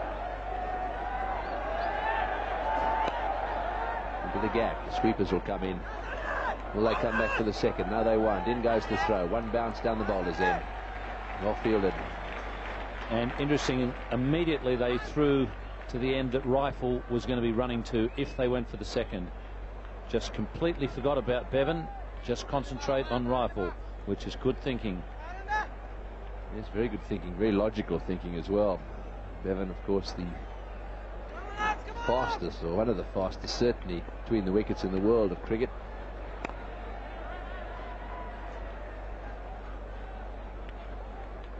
There's no doubt about the 2 men who have got Sri Lanka back into this game. Look at De Silva, features 3 times as a bowler, twice in the field, and you've got Jayasuriya, 2 catches and a wicket.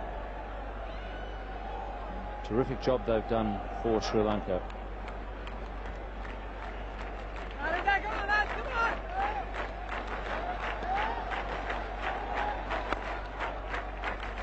Hillsman back at mid-on. So a comfortable single. 4 runs and a wicket of that over. 209 for 7.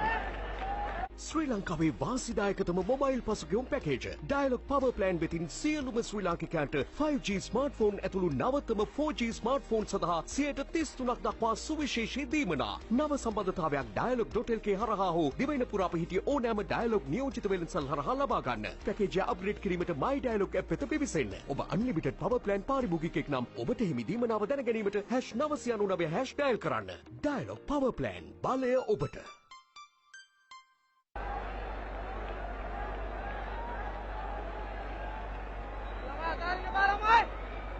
Jai Surya is going to continue. He's bowled 5. De Silva's got 3 to go.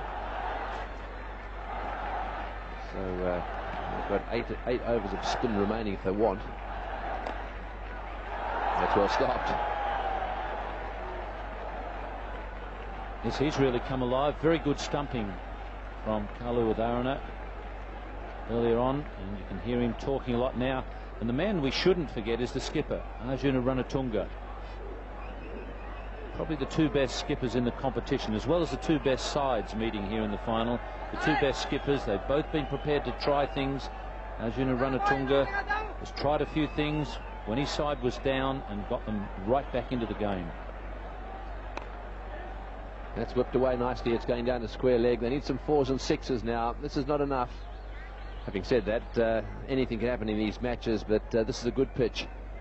And this Sri Lankan side bat a long way.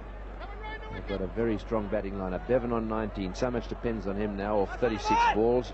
He's very good if it comes down to the last few overs and he's still out there.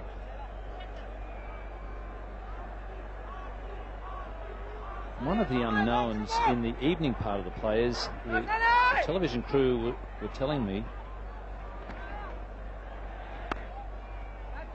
that when they were down here last night that there was a very heavy dew on the field at around about 8 o'clock, and they said it was quite wet. Now that's a bit of an unknown quantity. I guess the question we need to know the answer to is who is that going to affect the most? Is it going to have some effect on the pitch and help the ball to move around a little bit? Or is it going to have a detrimental effect on the bowling side because the ball will get so wet? Hard to know, but that could be one of the factors in this evening's play.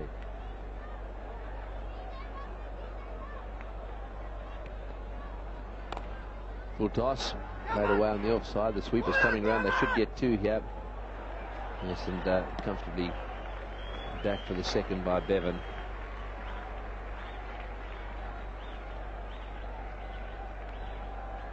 Ramasinghe being brought back into the short third man position. They swapped him around.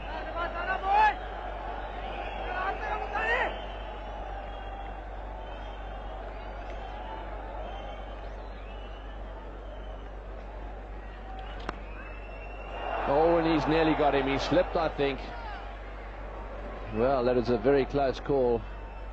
We'll come back and have a look at that in a minute. It's 213 for 8. May own a TV.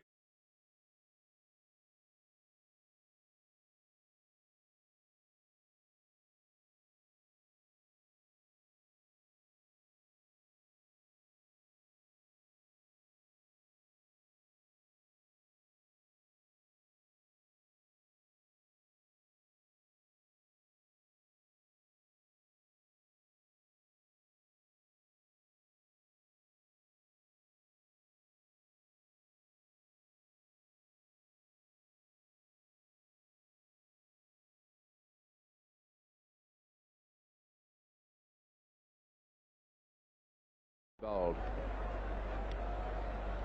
And that's nicely played by Rifle into the gap. Well, we saw Kalu with Orana pull off a miraculous stumping to get rid of Sachin Tendulkar. This is almost a repeat of that. He fumbled that one and he just couldn't quite get there.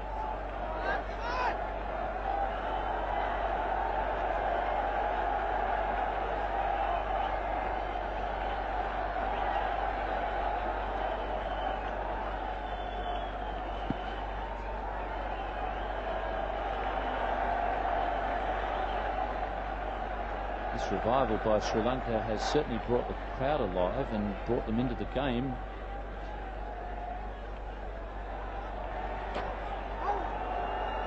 Ball wide by umpire Bucknell.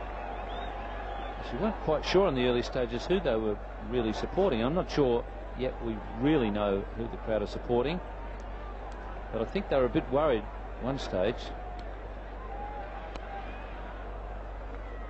that the game was getting right away from Sri Lanka and we were going to see a no contest.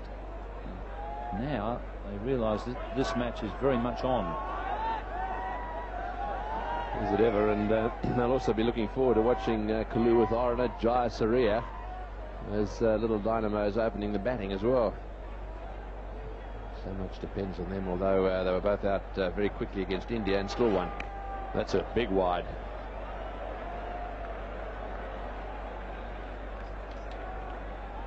So I think Aravinda there might have been thinking that Rifle was going to come at him.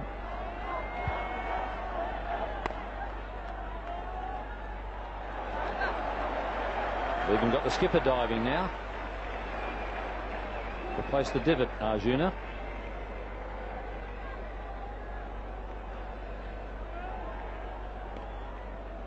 Well, he did well there. And back to Aravinda, and that was well fielded as well.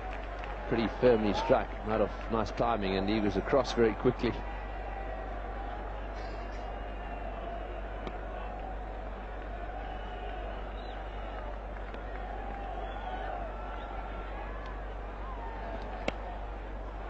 Beaten the outside edge. 4 off that over. 217 for 7.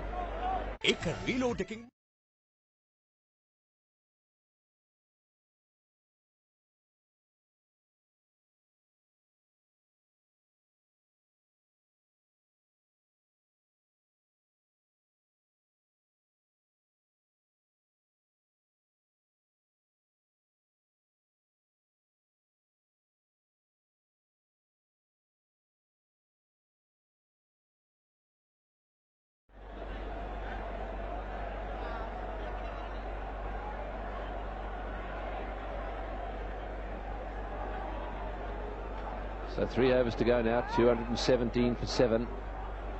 In these batting conditions, one wouldn't have thought that's enough.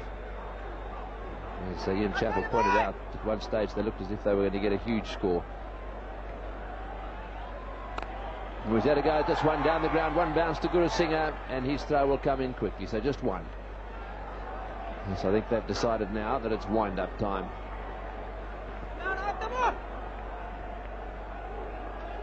Bevan could be dangerous in these overs. He can be dangerous any time, but he's so fast he can get twos and maintain the strike, which will be important for Australia.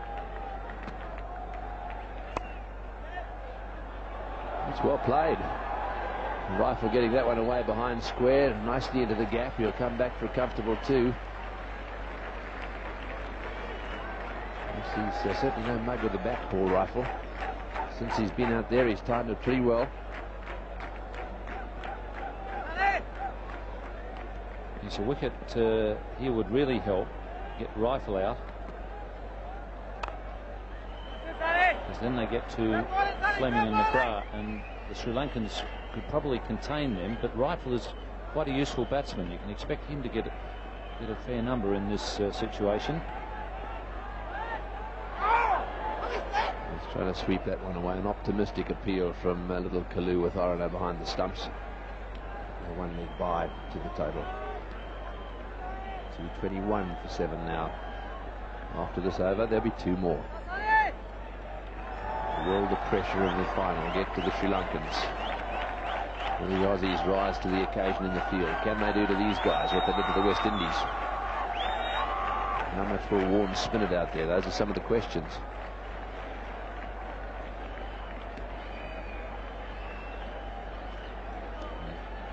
They're quite prepared to give Bevan the single, trying to stop the boundaries. He certainly won't drop it short. He's over-pitching rather than under-pitching, which is not a bad idea. And what's more, he's bowling it quite fast too, Jayasuriya.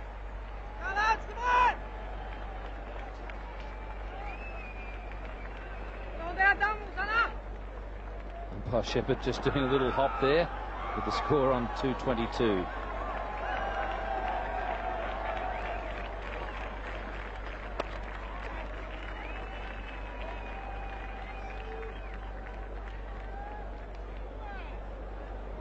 So one more, 223 for 7. හොඳයි එහෙනම් ඔන්න මේ පැයදිත් අපි ආවා ඔබව ජයග්‍රාහකයෙක් කරන්න. මේ 96 ලෝක කුසලාන ක්‍රිකට් තරගාවලියේ අවසන් මහා තරගයේ උණුසුම ඒ වගේ මේ ක්‍රීඩකයන්ගේ ජවය එදා වටිනාකම් මේ හැම දෙයක්ම විඳින අතරේ ඩයලොග් ඔබට තවත් වටිනාකමක් දෙන්න ලෑස්ති. අපි මේ ප්‍රශ්නය අහන්නේ ඔබෙන් යලිත් වතාවක්. මෙන්න 4වෙනි ප්‍රශ්නය. අපි මේ පැයේදී ඔබෙන් අහන. බටහිර ඉන්දිය කොදෙව් පිළ ලකුණු 93කට දැවී ගියේ කුමන කණ්ඩායමටද? ඉක්මනින්ම අපිට නිවැරදි පිළිතුර එවන්න. මෙන්න පිළිතුරු 4. A කෙන්යාව, B ශ්‍රී ලංකාව, C ඉන්දියාව, D ඕස්ට්‍රේලියාව. නිවැරදි පිළිතුර අපිට සටහන් කරන්න. RU හිස්තනක්, DI හිස්තනක්, ප්‍රශ්නාංකය අංක 4. ඒ වගේම අදාළ පිළිතුර ඇතුළත් අක්ෂරය සටහන් කරන්න. 88යි 66ට SMS කරන්න. ඩයලොග් ෆෑන් ටී-ෂර්ට් එකක් ඔබේ කරගන්න පුළුවන් මේ පැයේදීත්. එහෙනම් අපි ඊළඟ පැයේදීත් තවත් ප්‍රශ්නයක් එක්ක හම්බෙමු. There's a big gap straight down the ground. 3 men saving one on the onside there. If he hits it straight over that sign in the field, in the middle of the field, it'll go for 4. And those are the 2 outfieldsmen on the offside. Straight to mid-wicket and a fumble.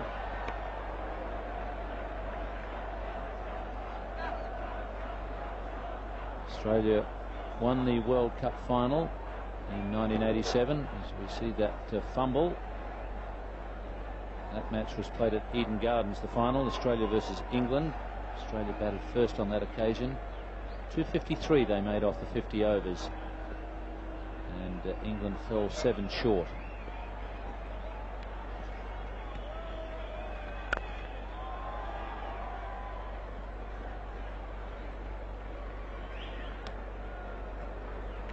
Michael Bevan and Paul Rifle are going to have to do something spectacular to get up to the 250 mark here in Lahore.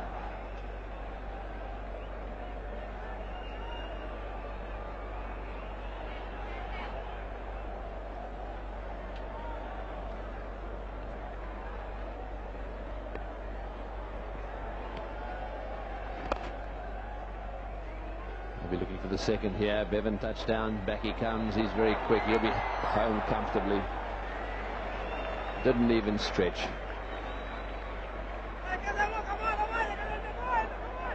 Well, they picked their man, fast bowler Wickramasinghe, not the best of fielders in the Sri Lankan side. He's had a go at that one and he'll bounce down towards deep mid-wicket, and that time they'll settle for 1. So Bevan now gets a chance. He's really going to have a go now. I'm just trying to work out where I think he's going to hit this one. He loves playing it away on the onside for ones, but he might go straight down the ground. We saw him win a match for Australia, hitting the ball straight over low and straight over the top of the umpire's head. There's a bit of a gap for him there if he hits it nice and straight and flat. Having a glance down towards square leg. He's got inside out that one, and that's well played. That's very well played. Inside out, and he's whacked that one away down towards deep extra cover. Did it go all the way? Don't think so. Just short of the fence at deep extra cover. Yes, he's very quick on his feet, Michael Bevan, and he times his moves extremely well. That one landing just a metre short. He doesn't give the bowler a real sign until it's too late for the bowler to do anything about it.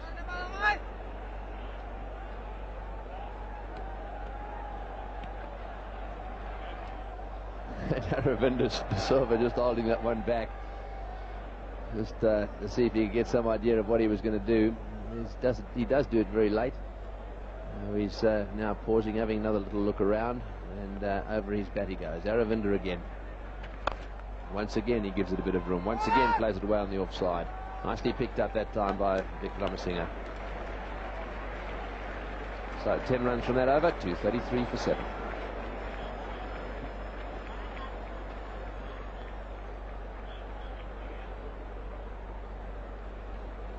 Just the one over to go now for Australia. Michael Bevan didn't have to do much for Australia in the qualifying games. He's been called on in semi-final and now in the final.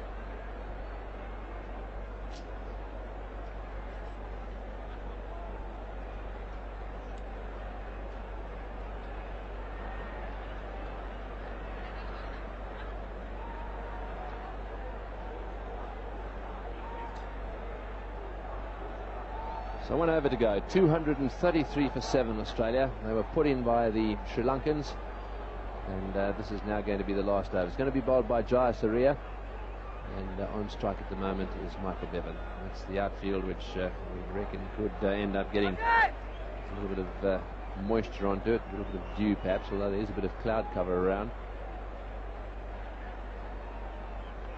So Jaya Surya, he'll be off the ground and strapping the pads on before too long.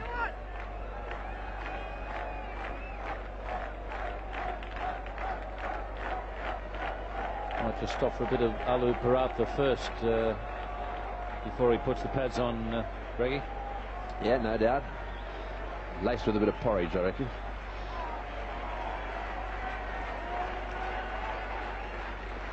Here we go, last over.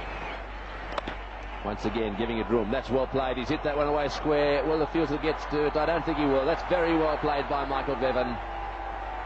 Backing away again, smashing it square on the offside. It looks as if that's where he fancies himself most. There are 3 men back on the leg side, so this is what he decided to do. He really is the best batsman in one-day cricket when it comes to scoring runs in the late overs. He finds a way to reach the boundaries.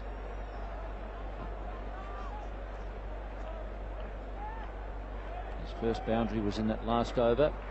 Now he's managed to find a second one, and he's really got Arjuna Ranatunga thinking. He's made him change his tactics and bring an extra man across to the offside. Obviously the original idea for Sri Lanka was to dart them in at leg stump.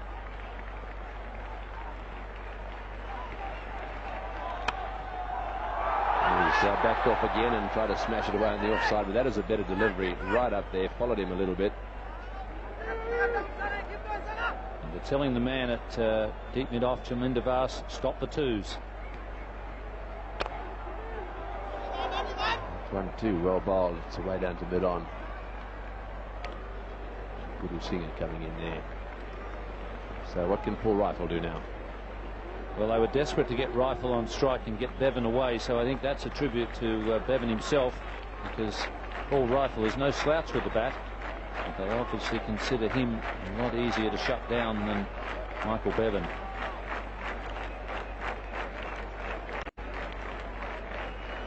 If they can keep it under 250, I would think Sri Lanka would have to be delighted after the early situation, because Australia appeared to be heading for something like 290.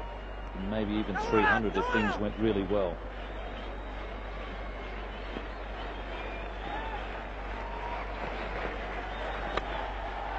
It's going to go over his head. It's just bounced into this hard surface, and they've ended up settling for 1. So 2 balls to go now.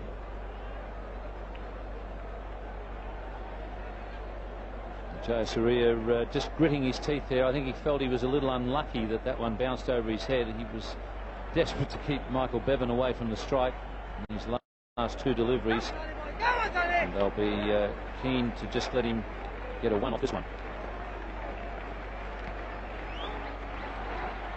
He's played a clever little shot there and well fielded. I think that is Vikramasinghe there diving away to his right. That is very well done. Well, fortunately he's a tall man. He was just able to dive and get an arm on it. It was very quick thinking from Michael Bevan. You could see a boundary coming up there. Whoa, he just got a hand on it. Absolute desperation there from Vikramasinghe. That's a good effort. So this is the last ball of the Australian innings. Rifle driving. They'll come back for the second. No, they won't. They're settling for 1. Arjuna's got it, and that's the end of that. So Australia 241 for 7, and I think that Arjuna Ranatunga will be very happy with that when one considers the start made by the Australians. Well, I think that's a bit of an indication of what the Sri Lankans think. They're all clapping each other out there. I think they're absolutely delighted to get out under 250. And you've got to give a lot of credit to the man in the middle there, Arjuna Ranatunga. Sure, the bowlers took wickets, Aravinda De Silva and Jaya Surya taking catches as well as wickets, but the captain held his nerve at a very important time, and I think that they're pretty happy that they've got out for under 250. Yes, and so that's the Australian card with Rifle not out on 13 and Bevan on 36. The top scorer, Mark Taylor, played very well for his 74. Ponting also put together a pretty tidy 45. That was a good partnership between Mark Taylor and Ricky Ponting. But thereafter, wickets fell on quite a regular basis, and they really weren't able to get the sort of target I think they might have anticipated early on. Those are the bowling figures, and very tidy they are too. Wickramasinghe and Vaas didn't complete their overs, and initially they bowled a few shortish deliveries. They actually played away pretty well, but Muralidharan and Dharamasena, Jayasuriya and Aravinda De Silva, between the three of them, did very well indeed. 3 for 42, Aravinda.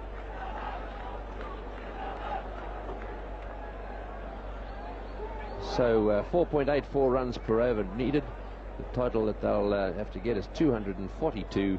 The lights are on, and we're even seeing some blue sky. This is going to be a fantastic.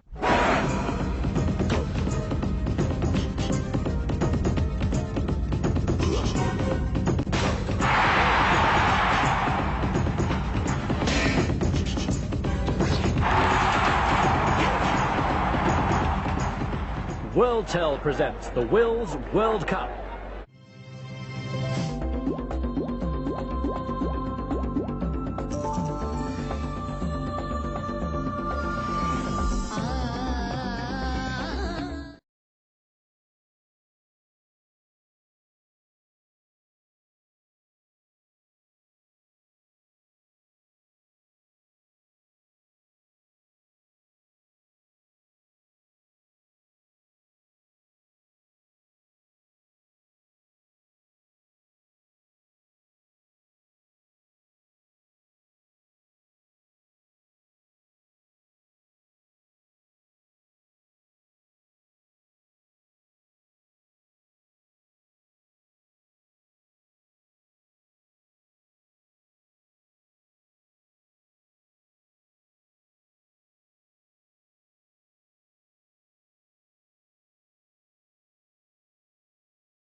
Temporarily, they tell us, that is the technicians, that they think they've discovered what the problem is, and they're working very hard to restore that situation back to normal. Actually, a few of the lights have come back in. They're just beginning to come back. That bottom 3 rows, there were the only 3 that were on at one stage, and I can tell you it was very dull out in the centre. Huge roar went up as the lights dulled down, but you can see at the moment that they're still patchy out there. There are 1 or 2 areas that are pretty well covered by light, but there are certainly some dull areas. So I can only say that this is a very worrying situation, because if it can happen now, then it's just feasible it could happen later on. But the one encouraging aspect of all this is that Clive Lloyd is a very sensible man, and he is the match referee here, and I suspect that if the lights do pack up for whatever reason, that he'll bring the players back tomorrow, and we'll have a start at 2:30 in the afternoon. We won't have to restart the match. So that's the school of thought down in the commentary box at the moment. But you can see things of the Sri Lankans are out there waiting to see what is going to happen. They really must be very happy with themselves. They at one stage looked as if they were going to concede a lot of runs in the field, having chosen to field first, and then as a result of some tremendous bowling and some good fielding, they managed to claw their way back. Well, it's a pretty worried looking Bobby Simpson there, and the Aussie players all getting ready to come out into the field, and they no doubt they've all gone back into the dressing room just for a while they try and sort this problem out. Well, I said a minute ago that I thought that things were improving. They do take quite a long time, these lights, to actually warm up. They switched them on actually at 4 o'clock this afternoon in order to make sure that they'd be okay. And I must say that yesterday, and certainly last evening when I went out to dinner, they were on full blaze, and when I came back around about midnight, they were still on full blaze. So they've certainly done some testing. The big question is, did they do enough? And as we watch those lights, 1 or 2 of them start to flicker on. So I think things are moving in the right direction.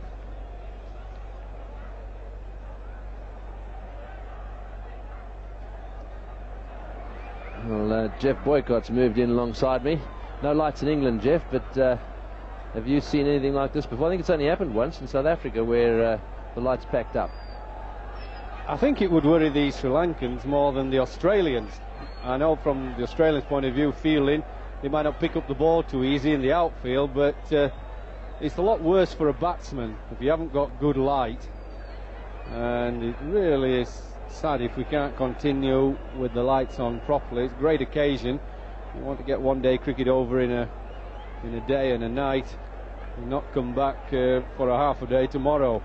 I think Sri Lanka will be a bit worried if one or 2 of their batsmen are batting and suddenly the lights dim. They will not be thrilled about it. If one of them then makes a bad shot or gets out.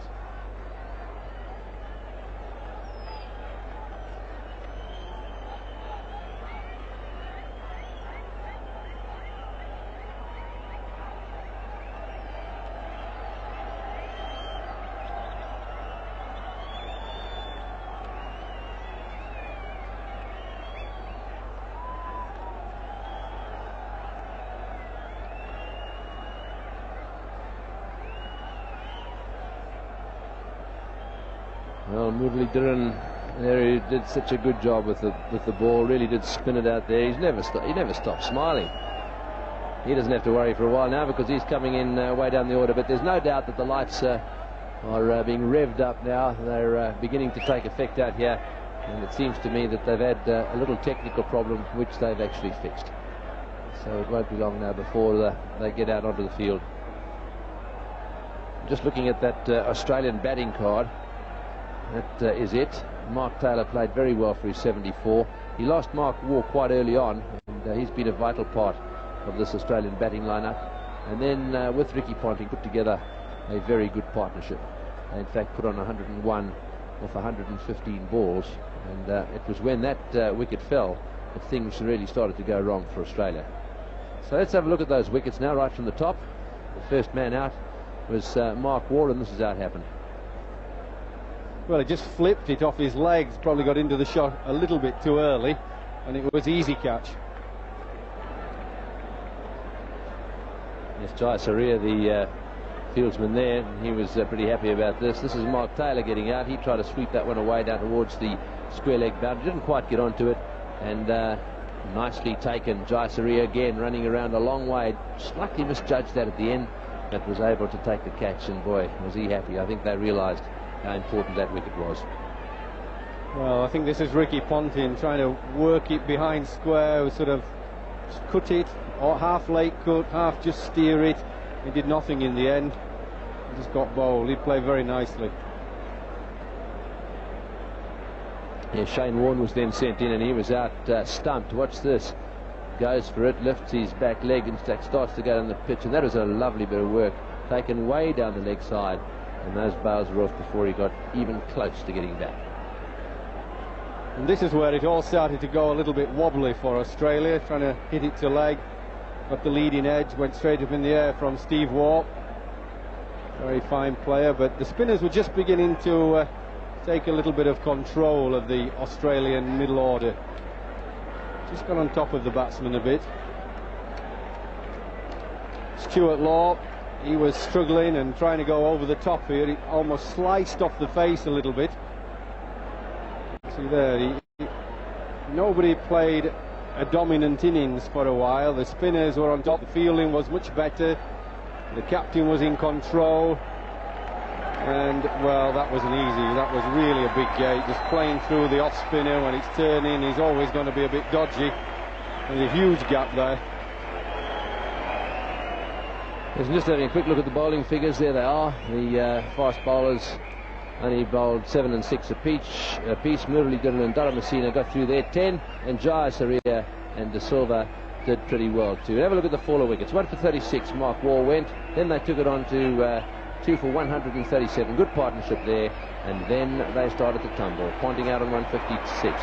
Same with Waugh and Stuart Waugh and Healy in quick succession. So the umpires are strolling out to the centre, and the Australians realising now that this is it. This is the end of the campaign. One more session in the field left, and we'll all know whether the World Cup will go down to Australia or whether it will run down to Sri Lanka. And the Sri Lankan dynamic duo, there they are, Jai Surya and Kalu with Horner, both out in quick succession in the first over. They'll be cheered out by these Pakistanis, no matter which side they're on. These guys are entertainment personified. Fantastic players they are. I just don't hope I hope they don't knock them off in 26 overs. Well, they have a look at the bowling and the scene as they go out to bat, but from then on, it's anything up in my half, I'm going to whack it.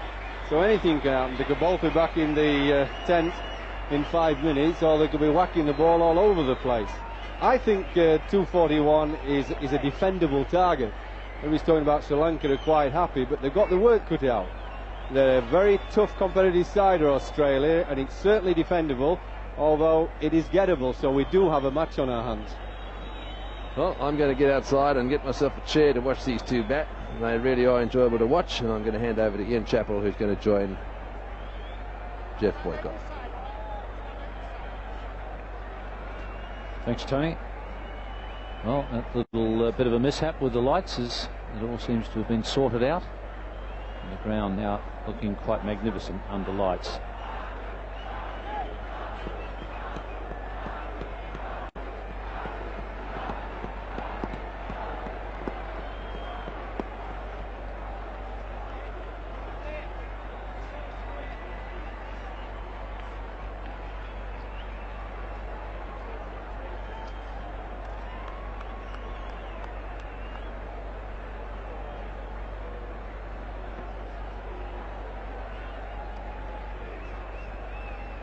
Jai Surya will be facing.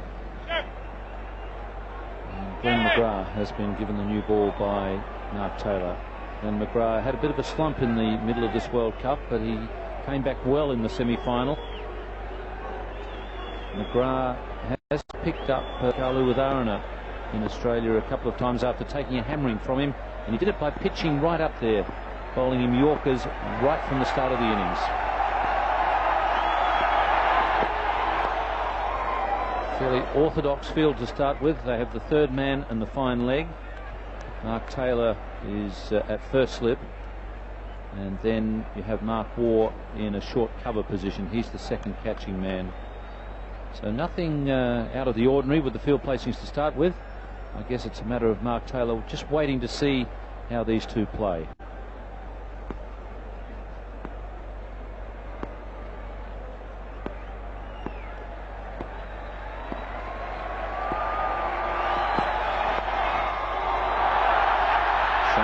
Fine leg, and that's very well run. Jayasuriya back quickly.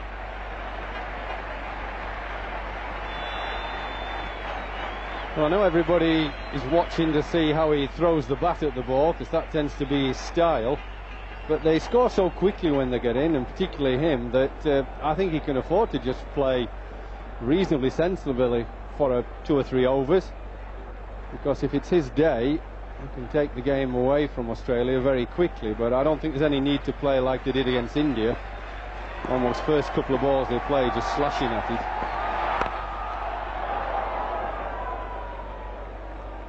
The Test century that he made in Adelaide seems to have made a huge difference to Jayasuriya. I think he looked upon himself as a hitter, somebody who could get you a quick 20 or 30 in the one-day game, and that seemed to be about the extent of his ambition. He played very, very well in Adelaide in a Test match. Started out aggressively, but then he had to work hard for a while, a bit more aggression. It was a very good Test century, and I think he realised that he's a much better player than he'd given himself credit for. Warren again. And it's slippery down there, and Jayasuriya takes advantage of it. Well done. Well, that bit of a fumble by Shane Warne. Just looked when he got it in his hand that if he'd have thrown it straight over the stumps, Jayasuriya would have been struggling, but it wasn't a very good throw. He made a bit of a fumble, but then he didn't make it better with a very accurate throw. Just had to fetch it a little bit with Ian Healy.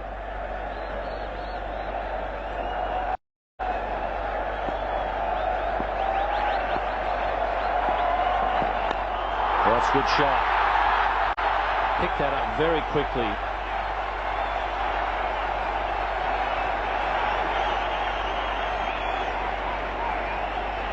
Well, it's just a short back lift, little bit of a flip with the bottom hand over the top, and the ball races away. Shortish back lift, clips it, and it carries a long way, miles over mid-wicket. Super shot.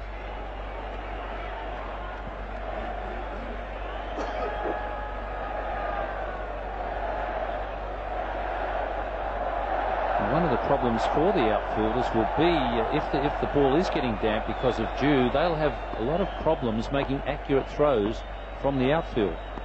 That might be another thing that Mark Taylor will have to contend with.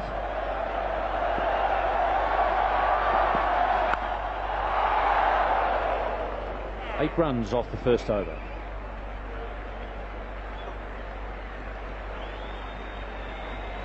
Fun blaster gun plus plus.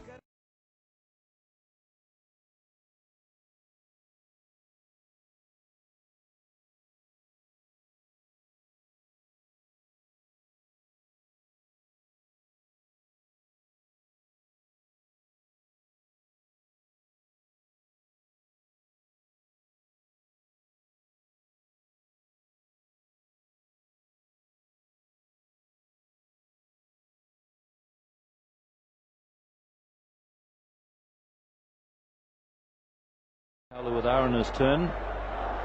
Both of them were out in the first over of the semi-final against India, and I guess if you're working on percentages, and you're talking about a couple of good players here, not just a couple of hitters, if you're working on the percentages, you figure that if they've missed out, if they've both missed out last time round, there's a fair chance that one of them is going to succeed this time. Put it this way, if I was third man, I'd be a bit nervous. It might be coming my way. Be even more nervous if you felt that there's a bit of dew on the outfield and you know that the ball's going to be just that little bit more slippery when it gets to you at third man, and it's going to have a bit on it, Jeffrey. I really think that he just could have an over or two. I don't think he needs to repeat what he did against India, going from the word go. He certainly doesn't want to get out, but I don't think they need to just go at it, bull at a gate, throw the bat at everything. Just pick the balls that you fancy. That's the thing with Kalu, he fancies most of them. Yeah, he was halfway going to have a go at that, and then he sort of changes his mind as it just swings a little bit off the pitch.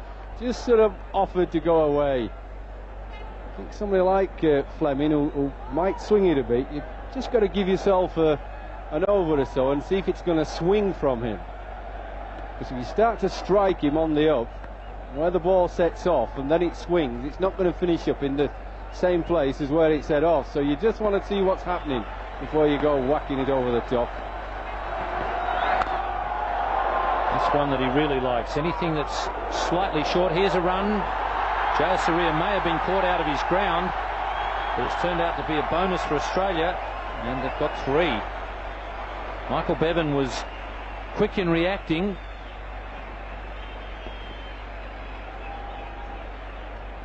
Well, this is a nice little bit of luck for Sri Lanka. A mistime shot, underside edge. Very quick feel in, half a chance. Caught somebody out. Yeah, he would have been out. That's lovely quick thinking. Just didn't hit the stumps and gave away runs. But it was worth a go, I think. An early wicket is always good to put the batting side on the back foot. Well, Taylor has come up with some changes here in the field. No slip, a short fine leg, and he's got a short cover and a short mid-wicket of the 2 catching men. And there's a man out at deep backward square.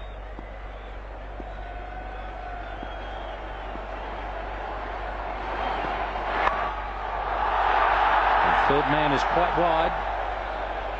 Oh, and he's going again. He could be dead here. Umpire Buckner is calling for the replay. He was back quickly. But gee whiz, that's taking it to the limits. Well, it's dangerous that he ran, hoping the strength of McGrath's arm wasn't strong and wasn't accurate. A tall man, these fast bowlers have usually got good arms, and it's going to be tight whatever way. Oh. We need a better angle, I think. That's difficult for anybody to tell. But just a silly run. Oh.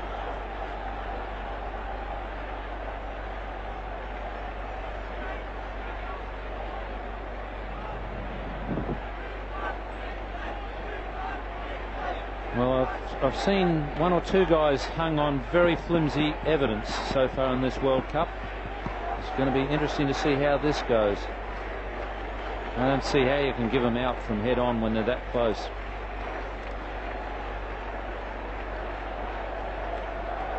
Yes, as we come back to that old chestnut, we do need this square leg camera at each end to be absolutely certain.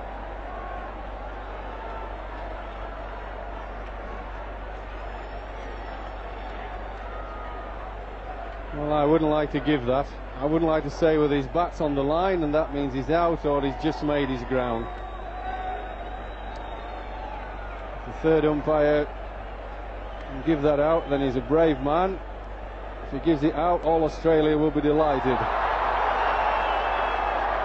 And he has given him out. Well, I wouldn't like to be hung on that evidence.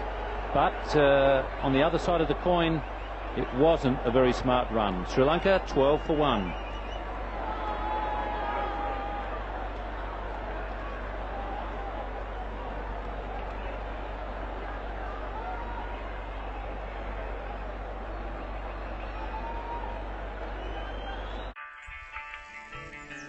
මට මතකයි තාත්තා ගමේ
You usually find in world cricket that the fast bowlers are very strong in the arm, and it's always dangerous to take them on.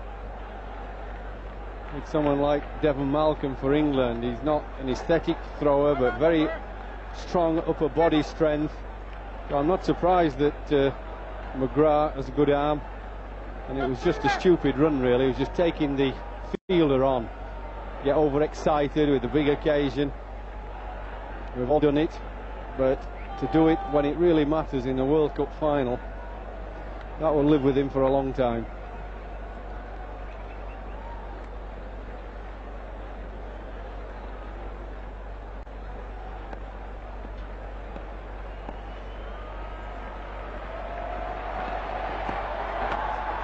And inside edge, Gurusingha is off the mark in very fortunate circumstances.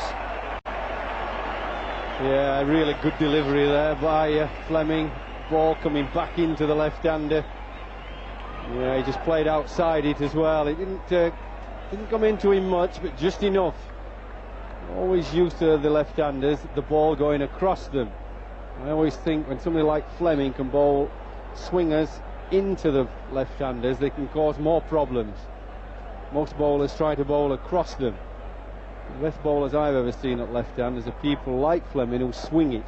Outswing bowlers who swing it into left-handers.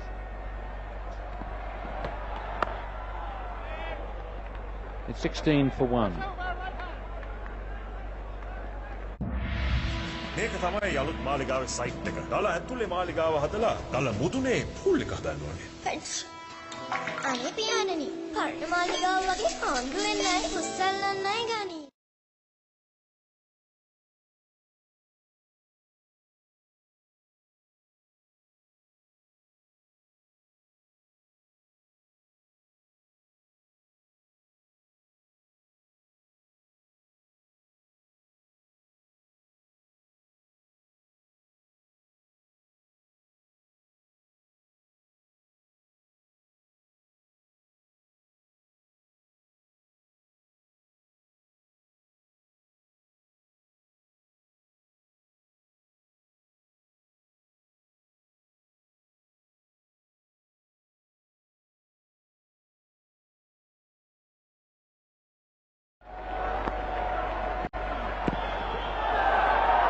Going down, no problem with that. Just a quiet little smile from the umpire. A little emotion out there. You can expect bowlers to appeal, to clear the throat for anything early on.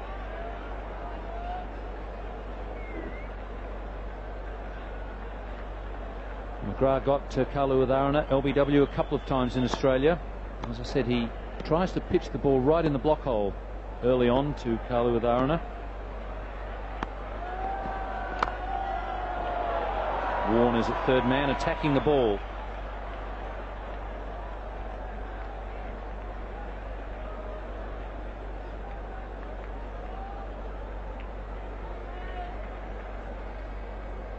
Then McGrath took some stick from Kalu Adharana in the World Series competition, but he fought back well. Also took a bit of stick in this World Cup, but he bounced back when Australia needed him in the semi-final. He'll be bowling to Gurusingha. Glenn McGrath has troubled Gurusingha with short pitch deliveries just up into the ribcage area. He plays the pull shot with a fairly straight bat, hits them in the air. He was caught the other day in the semi-final at mid-on. Mark Taylor's got Steve Waugh placed at wide mid-on, one of the better fielders. You can bet he's there for a reason.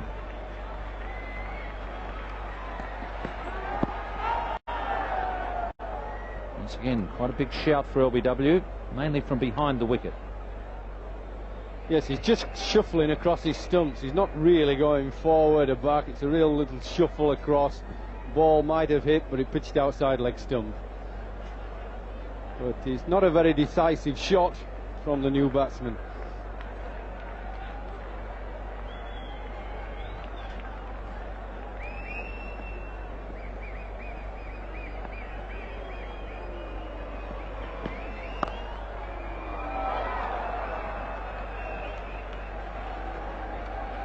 Gurusingha got away to an excellent start in the World Cup. 87 against Zimbabwe. I think there were 6 sixes in that innings. And then an 84 against Kenya, 45 against England. Missed out against India.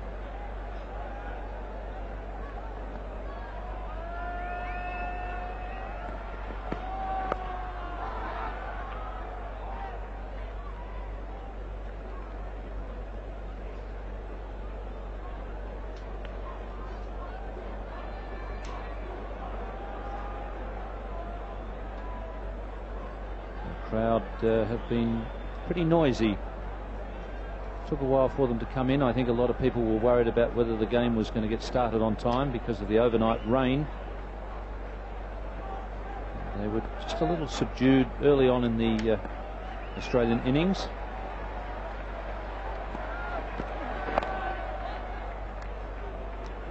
It's 17 for 1.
That could be a wide, yes, called by umpire Shepherd. In fact, it's a very nice complex here. It's quite a big park. There's a hockey stadium nearby and a couple of other little cricket grounds. Nice park.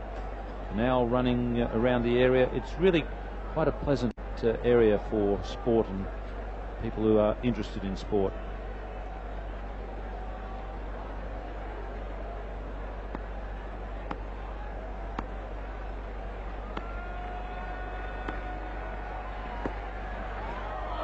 Another wide. Well, the impression I get is that the Australians are trying to bowl with a lot more aggression than the Sri Lankan opening bowlers. Maybe Fleming's trying a bit too hard and striving for pace instead of using what he's good at, a bit of swing and a little bit of cut. I don't think he has to try and do anything different unless the batsman hits him a couple of times. And I think what the part of the plan is try and bowl at leg stump with Kaluwidharana with a little bit of outswing, hoping that he'll try and whack it on the onside. But neither of the ones that he pitched around leg stump swung. In fact, if anything, they went the other way. Suddenly he's got the outswing again, but it's way outside off stump. Kalu looks a bit tense to me. Yeah, I'm a great believer that let your bowlers bowl to what they're comfortable with and give the batsman a chance to strike him. If they hit him once, twice, then you can alter, but wait and see if the batsman gets away with it first. At the moment, he hasn't looked as he's going to hit anything anywhere. I mean, that slipped off the face edge. He mistimed the pull that was overthrown for 3. He's had a dart at a couple outside off stump. He's not looked very comfortable at all. And I think he's a good bowler, is Fleming, with being able to swing it. He might as well bowl his own line and see what happens. He might hit it straight up in the air. Yes, he's definitely a little tense, and I guess he's coming into this big match without the form that Jayasuriya had. A little bit of confidence lacking. No, see, he just swung again, but he never really gets his foot out, doesn't Gurasinghe. He just shuffles, tries to stay on the back foot, hits him outside the line, fortunately, but that front foot has not really gone very far forward. He's a shuffler around the crease. Almost gets his feet stuck a little bit. He likes to stay on the back foot.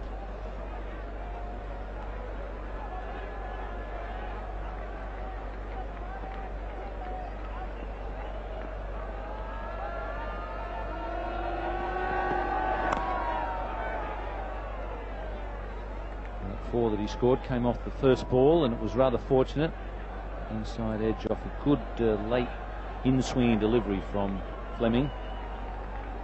The Australians have shown that they can add about 20 to a target with their fielding. They did that against the West Indies. And the one thing you know about Australia is they'll fight it right out to the end. If you beat Australia, you've played very well.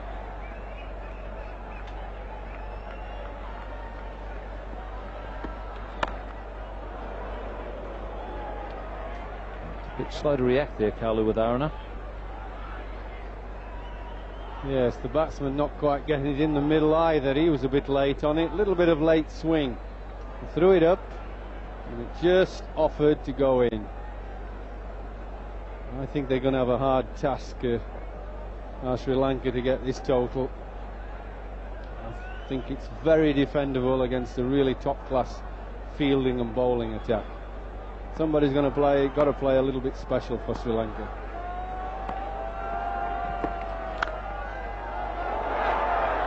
Got that one a bit nearer the middle. It's 21 for 1. අවසන් මහා තරඟේ නරඹන අතරතුරේදී අපේ මේ පැයේදීත් ඔබට dialogue T-shirt එකක් dialogue fan T-shirt එකක් දිනා ගන්න ඔන්න තවත් අවස්ථාවක් උදා කරලා දෙන්න සූදානම් වෙන්නේ. මේ පැයේදී අපි අහන 5 වෙනි ප්‍රශ්නය. 1996 වීල්ස් ලෝක කුසලාන ක්‍රිකට් තරඟාවලියේ වැඩිම ලකුණු ලබාගත් ක්‍රීඩකයා කවුද? A. Sachin Tendulkar, B. Sanath Jayasuriya, C. Aravinda de Silva, D. Mark Waugh. නිවැරදි පිළිතුර ඉක්මනින්ම අපිට SMS කරන්න.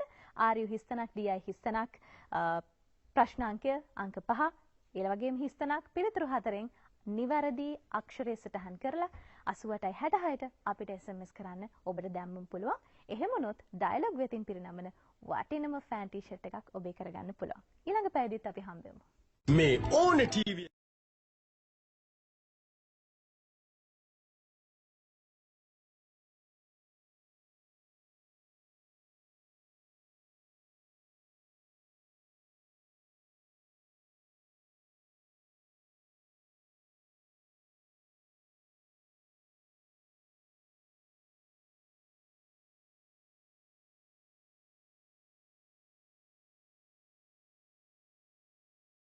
certainly would look a little too far away for Sri Lanka at this point of time.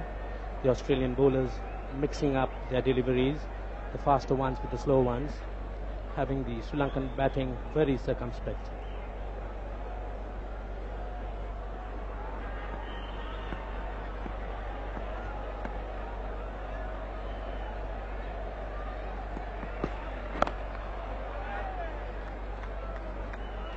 I think Jayasuriya might have been a bit too pumped up with his running between wickets, Ranjit. Yes, yeah, and I think Jayasuriya was prepared to take a few chances, and I reckon he was a bit unfortunate. Yes, as I said at the time, I wouldn't like to be hung on that evidence. Sri Lanka no doubt have to look to Asanga Gurusinghe to play a long innings. He's a batsman who's well capable of doing it. Michael Bevan. He's almost picked up a couple of run-outs, Bevan. He's very quick. Yes, Gurusinghe, who's been run out thrice in this competition, once again having a very narrow escape.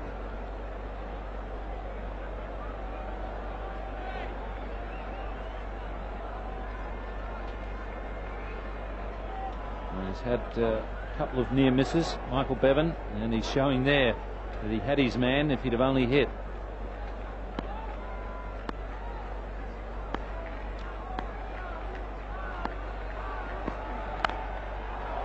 Bevan again. Kaluwitharana still unable to cut loose. He's a bit nervous, the occasion obviously having him a bit overawed. He's still not got his feet moving. That's the Jayasuriya run out.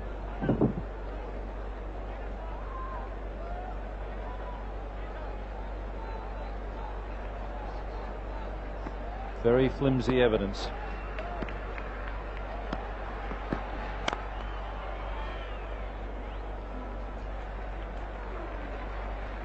the Australian bowlers maintaining a very full length, particularly to Kaluwithana, not allowing him to free his arms, just likes the width.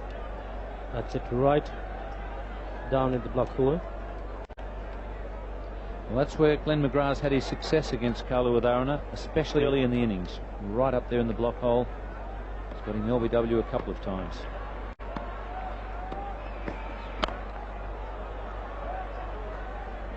It's 23 for 1.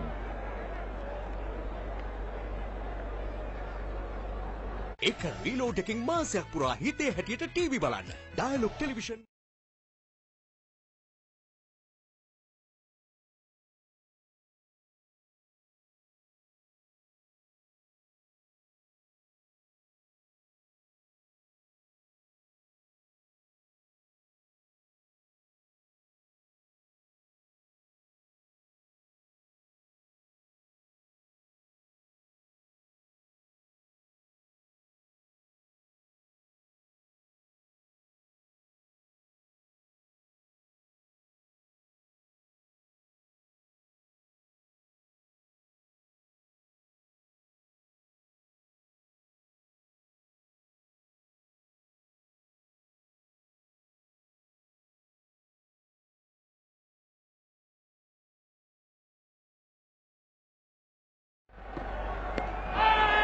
High, that one.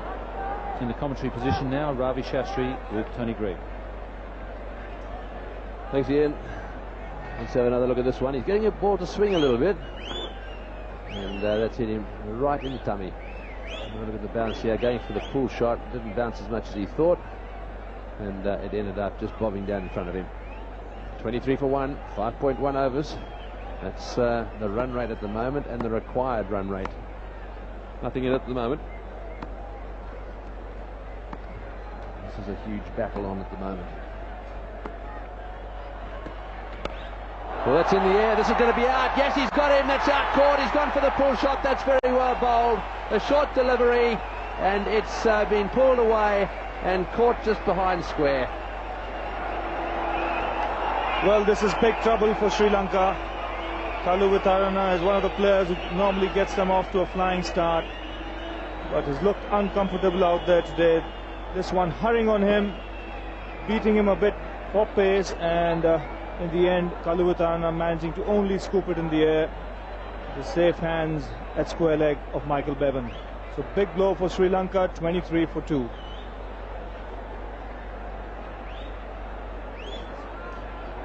ශ්‍රී ලංකාවේ වාසිදායකතම mobile පසුගියුම් package dialogue power plan වෙතින් සියලුම ශ්‍රී ලාංකිකයන්ට 5G smartphone ඇතුළු නවතම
in that semi-final.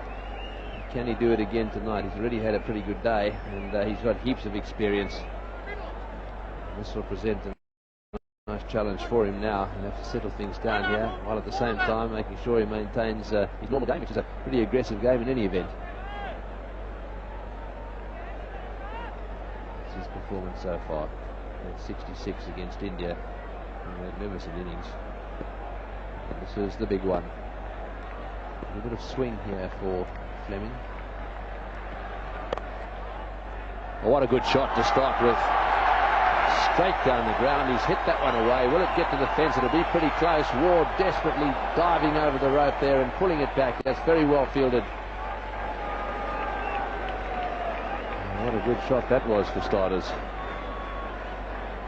A beautiful way to get off the mark for Arvinder De Silva. Ball pitched up by Fleming. And Arvinder in beautiful position, driving it straight down the ground, showing the bat makers label there. Yes, the umpire's just wondering whether the fieldsman actually touched the rope. This is Stephen Waugh. Let's have a look. He touches the ball, pulls it back. No, I think that's fine. I think he just flicked it back and then hit the rope. It's very well done by Stephen Waugh. Well, the Australians know the importance of these first 15 overs. They must restrict the Sri Lankans.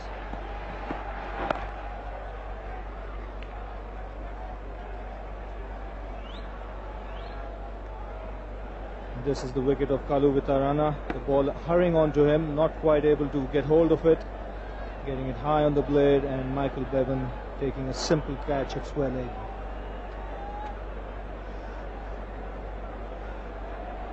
Yes, it bounced a little bit too, and he got right underneath it, hit the splice of the bat. So tragedy here for the Sri Lankans. 2 down, they're 2 little dynamos back in the pavilion. So Guru Singh, the left-hander, pretty watchful at the moment, and Aravinda De Silva out there with him.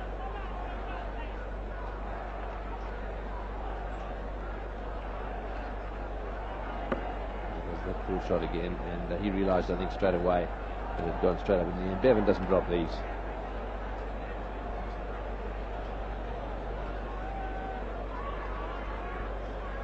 Well, he's a live wire in the field, almost picked up a couple of run-outs.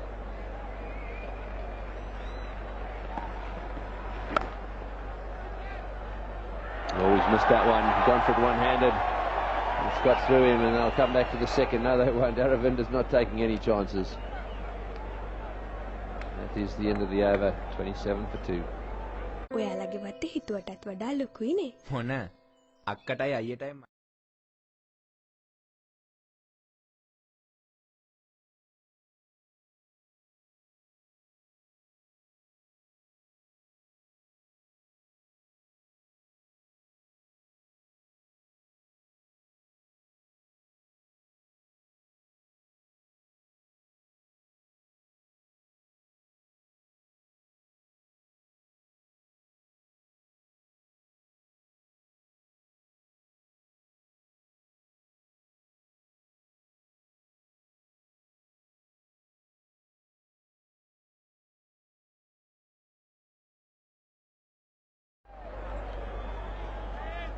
So 2 left-handers out there at the moment. Guru Singh, lots of experience, and pretty good too in tense situations.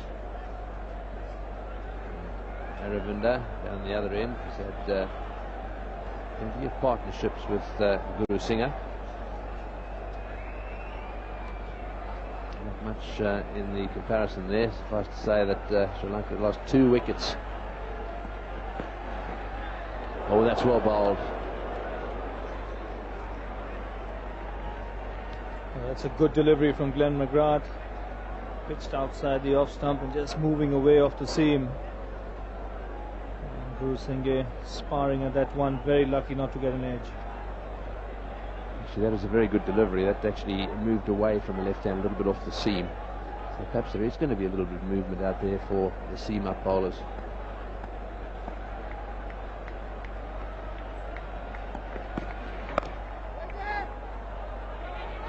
Oh, there's a mix-up here down the non-striker's end. Aravinda getting back. There's a fumble. Well, he wanted a run. Guru Singh said no on the misfield. Quite right, I think. And Aravinda had to go all the way back. Well, this really would have been disaster for Sri Lanka had Aravinda De Silva been run out. As the ball was played to backward point, and the moment Law misfielded, Aravinda wanted a single, and really if that ball had hit direct, it was all over for Aravinda. Got that one away nice and fine. They want to again, almost suicidal running out there at the moment. I think this final's getting to them. That's right, Tony. There's absolutely no need for that at this stage. The runs are coming freely for Sri Lanka. They've already had one run out, that of Jayasuriya. And the Aussie fielding at the moment, very good.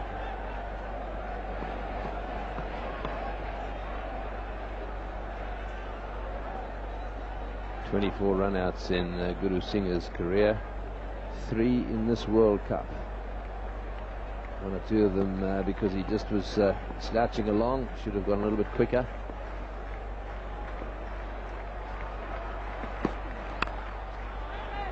Straight to cover.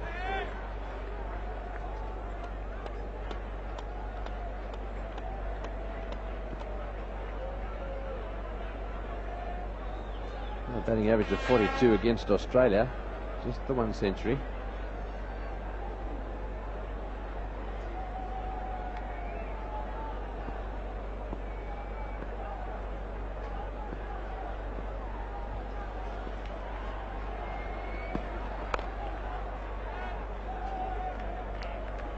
That's well bowled. 28 for 2. අවසන් මහා තරඟයේ නරඹන අතරතුරේදී අපි මේ පැයේදීත් ඔබට dialogue T-shirt එකක්, dialogue fan T-shirt එකක් දිනා ගන්න ඔන්න තවත් අවස්ථාවක් උදා කරලා දෙන්න සූදානම් වෙන්නේ. මේ පැයේදී අපි අහන 5 වෙනි ප්‍රශ්නය. 1996 වීල්ස් ලෝක කුසලාන ක්‍රිකට් තරඟාවලියේ වැඩිම ලකුණු ලබාගත් ක්‍රීඩකයා කවුද? A.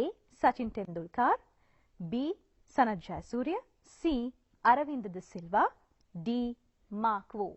නිවැරදි පිළිතුර ඉක්මනින්ම අපිට SMS කරන්න. RU හිස්තනක් DI හිස්තනක් ප්‍රශ්නාංකය අංක 5 ඒ වගේම හිස්තනක් පිළිතුරු 4න් නිවැරදි අක්ෂරය සටහන් කරලා 8866ට අපිට SMS කරන්න ඔබට දැම්මම පුළුවන්. එහෙම වුණොත් ඩයලොග් වෙතින් පිරිනමන වටිනම ෆෑන් ටී-ෂර්ට් එකක් ඔබේ කරගන්න පුළුවන්. ඊළඟ පැයදීත් අපි හම්බෙමු. මේ ඕන ටීවී එකක් සිංහලයකට අරන් එන්න. අලුත්ම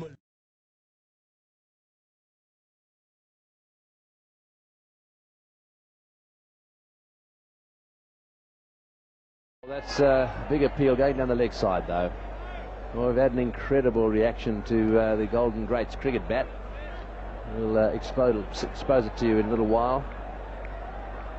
14 of the most sought after signatures in cricket. It's beautifully framed. That's a full-size bat, by the way. We get a few phone calls about that. 1,000 of them, a limited edition, and they're all marked.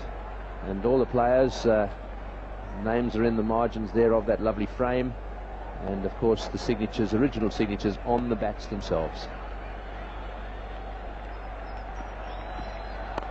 That's nicely played. He's hit that one to the gap at mid-wicket. It's running away down to the boundary. Stephen Waugh's after it. Big roar from this crowd. Couple of metres short of the fence. Waugh goes down. Up he gets again. In comes the throw. Flat on the bounce. Right over the bails. That's well thrown. Very good shot too. Very strong on anything pitched up on leg stump. As Guru Singha, he moves across the stumps here and really once the ball was in the slot, lovely piece of timing. Just beginning to get a little damp on the surface. There's each of those bats individually signed. They're full-size cricket bats. They come fully framed. Oh, that's a good shot. He's whacked that way over the top of mid-on. One bounce and over the fence for 4. That was short. Onto the back foot, and Aravinda de Silva timed it beautifully. That is a lovely shot. Well, that's one of his favourite shots. Very quick on anything that's pitched short. And Momin Fleming pitched this one short here. He's got into position so quickly that he manages to hit it over mid-on. Wideish mid-on, one bounce into the fence. There's lots of timing in that one. Really made sure he middled it. Fleming again to Aravinda. Well pitched up down the leg side, slow ball, it's wide. And again a big roar here. I think this crowd detect that the Sri Lankans are slipping behind a little bit and they're trying to lift them. Well, Fleming has been guilty of straying down leg stump. And here the attempted off break. Not getting the line right.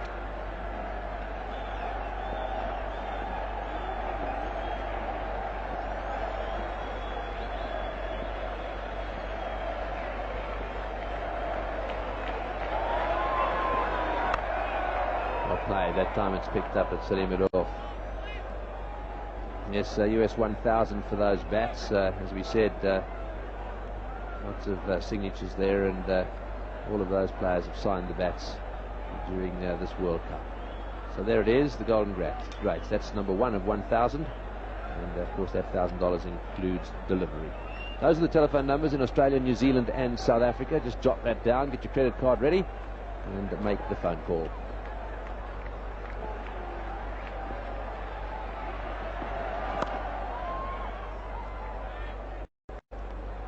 So the numbers again. Just take note of the number of wherever you might be living. And of course, for those of you living in outward bound places, we've had all sorts of phone calls from all sorts of necks of the woods. That's the number you can ring direct into the telephone marketing operation. 0061 for Australia, 2 565 3777.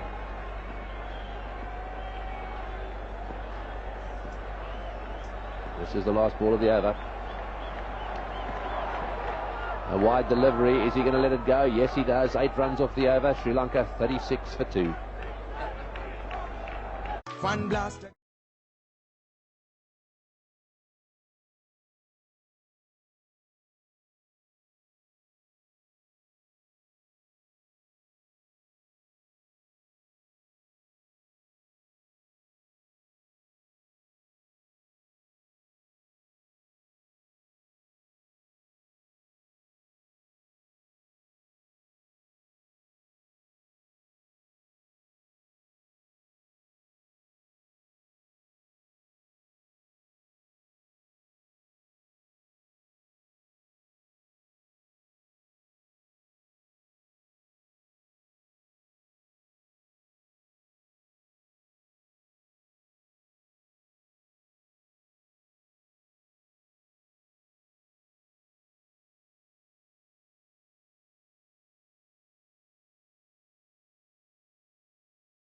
Two. This is McGrath again.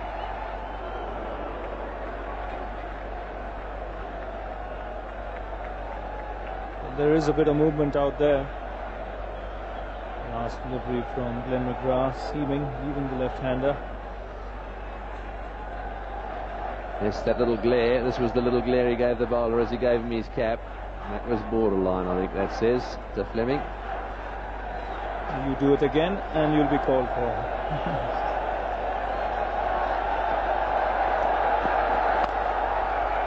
Oh, he wants one, Aravinda. He's got to get back again. These guys, for some reason, seem very edgy out there. It's unlike Aravinda. He's so cool, calm and collected with a bat in his hand. As they're running between the wickets at the moment, they're like cat on the hot tin roof. Well, the calling has to be decisive here because the Australians are very tight in the circle. They don't give anything away. So even the slightest hesitation could cause a run out.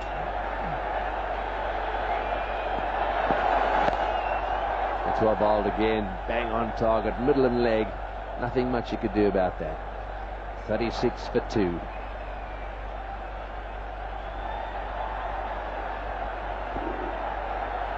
A little bit of bounce out there too. What's the line here? Upright seam, just nips back at him a little bit. Nicely played by Guru Singha.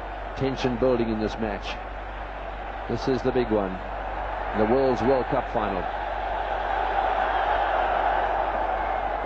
Never been won by a side batting second.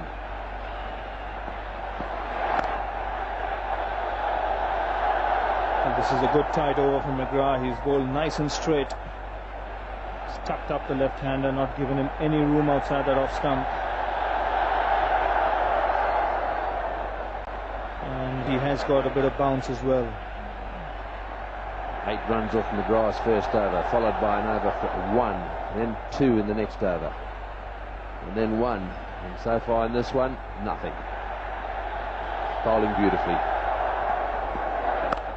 That's a great over. In fact, there's one ball to come. But still all dot balls.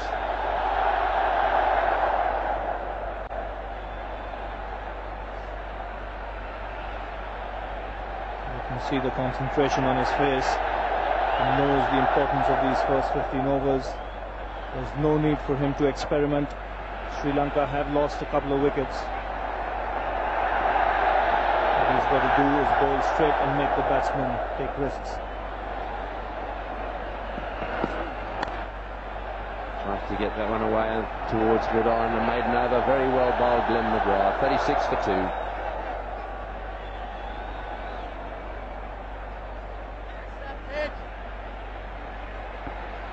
Well, the pressure slowly but surely mounting on the Sri Lankans. අවසන් මහා තරඟේ නරඹන අතරතුරේදී අපි මේ පැයේදීත් ඔබට dialogue T-shirt එකක් dialogue fan T-shirt එකක් දිනා ගන්න ඔන්න තවත් අවස්ථාවක් උදා කරලා දෙන්න සූදානම් වෙන්නේ. මේ පැයේදී අපි අහන 5 වෙනි ප්‍රශ්නය. 1996 වීල්ස් ලෝක කුසලාන ක්‍රිකට් තරඟාවලියේ වැඩිම ලකුණු ලබාගත් ක්‍රීඩකයා කවුද? A. Sachin Tendulkar, B. Sanath Jayasuriya, C. Aravinda de Silva, D. Mark Waugh. නිවැරදි පිළිතුර ඉක්මනින්ම අපිට SMS කරන්න. RU හිස්තනක් DI හිස්තනක් ප්‍රශ්නාංකය අංක 5 ඒ වගේම හිස්තනක් පිළිතුරු 4න් නිවැරදි අක්ෂරය සටහන් කරලා 8866ට අපිට SMS කරන්න ඔබට දැම්මම පුළුවන්. එහෙම වුණොත් ඩයලොග් වෙතින් පිරිනමන වටිනම ෆෑන් ටී-ෂර්ට් එකක් ඔබේ කරගන්න පුළුවන්. ඊළඟ පැයදීත් අපි හම්බෙමු. Well, that's a youngster who may one day be playing in this big time. That hits the stumps. No touch on it. There's the atmosphere really building up here at Gaddafi Stadium in Lahore. Again, beautifully straight back down the pitch, straight over the stumps. In fact, it hits the middle stump. You can't play it much straighter than that.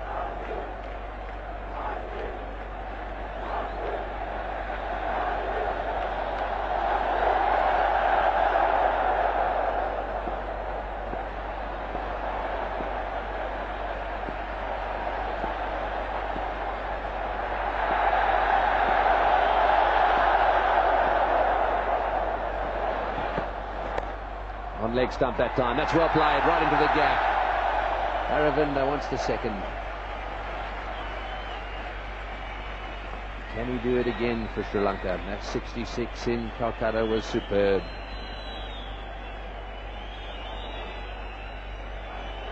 Oh, they've got it worked out already. Well, there's still a long way to go. They'll have to play very good cricket from here to win this game, because the Australians aren't going to give anything away.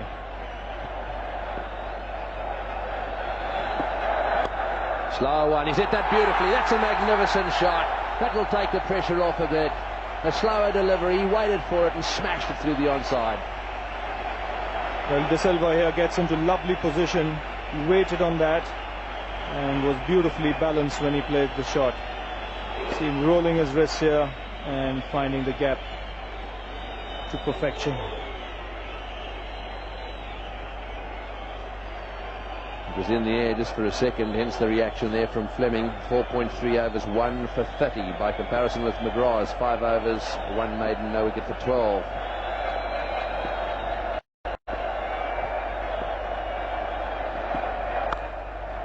Time straight to Mark Waugh, fielding a short extra cover.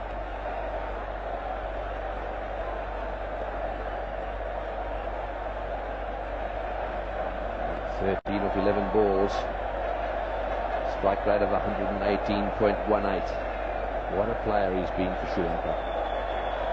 Very difficult man to contain when in full flow. He's got a very quick eye.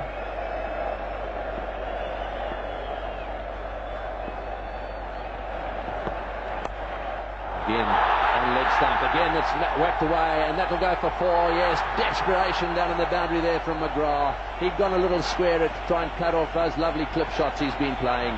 Full length dive by him, didn't quite get there. Well, this is poor bowling by Damien Fleming. He's got the field on the offside. Here again, straying onto leg stump. The man at square leg is really square.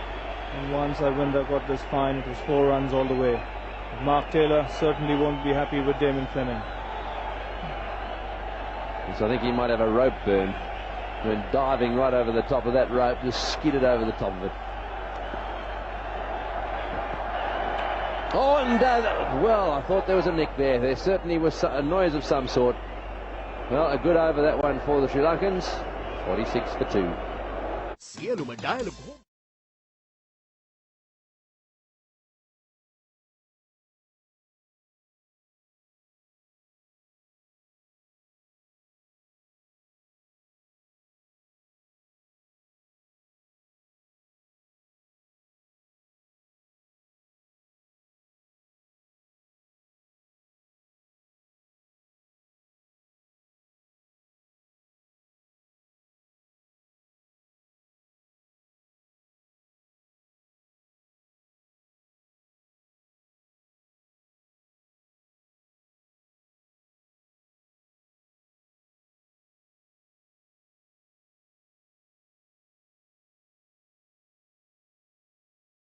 driven down the ground to mid-off. Well, let's have a look at that last ball of the last over. It must have been pretty close. Thought I heard a nick of some sort. It seems as if this was a predetermined shot by Arvinder. Really wasn't short enough. And lucky not to get an edge.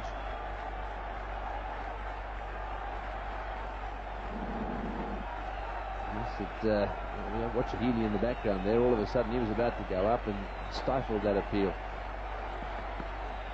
Guru Singh hasn't had much strike just lately. Quite happy to watch, I'm sure.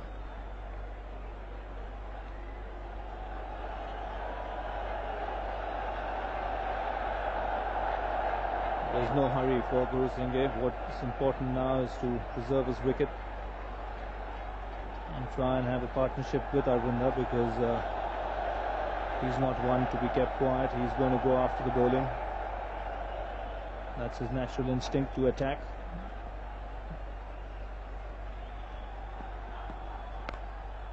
Perhaps Shane Warne has been given the word by his captain. Coming in bowl a few overs. He's certainly loosening up furiously. He does a lot of that sort of loosening up these days. You can see they're stretching everything. Well, that's good thinking by Mark Taylor, because the leg spinner has had success against Arvinder De Silva. You saw Anil Kumble dismissing Arvinder De Silva twice in the 2 games India played against Sri Lanka, and Warne as well has had a lot of success against him in Australia.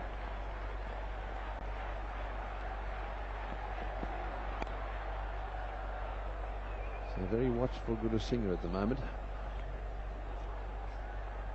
He's actually played 10 deliveries without scoring. 31 balls for 11 at the moment.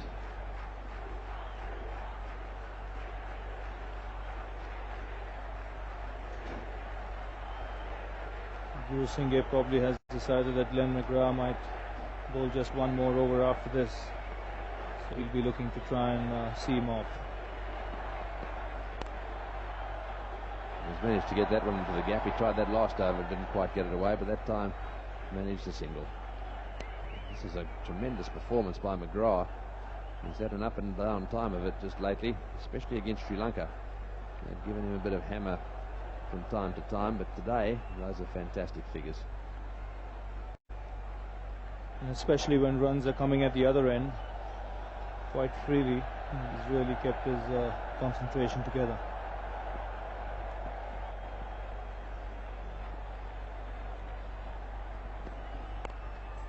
And that runs into the gap too. Will they come back for the second here? No, they've decided not to take the chance.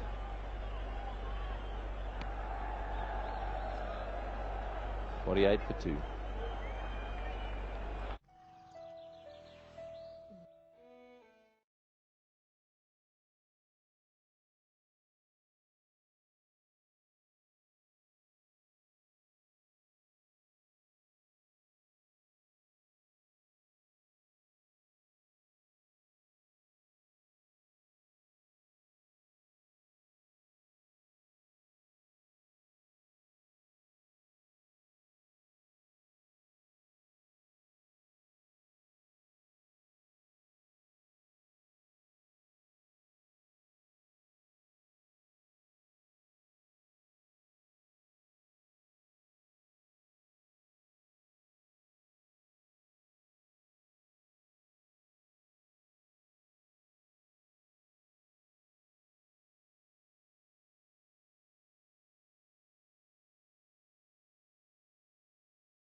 Well, there was spin out there for the finger spinners when the Sri Lankans bowled. So there's no question about the fact that Shane Warne will get turned. Just have a look at those figures, fantastic figures. 4 for 36 against the West Indies. That's the last match he played in. 2 for 52 against New Zealand. 4 for 34 against Zimbabwe.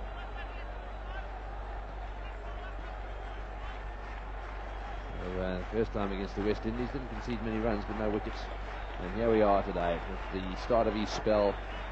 Could this be the changing point in this match? Warne getting himself nice and loose, not in any hurry whatsoever. Aravinda De Silva on strike. Very strong offside field.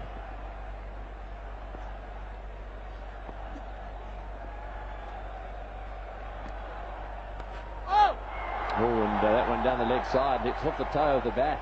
He tried to get it away fine and went through with his shot a bit quickly.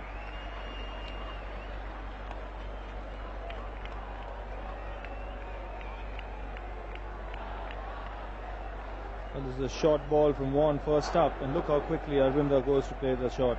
He looks to paddle it away on the onside, but then the ball hitting the toe off the bat.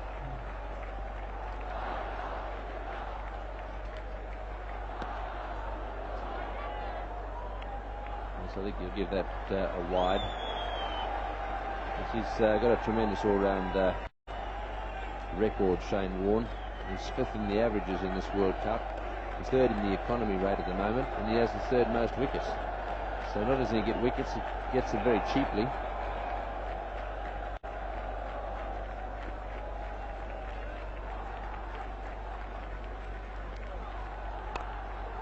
That's well fielded. One hand stop there by Mark Waugh.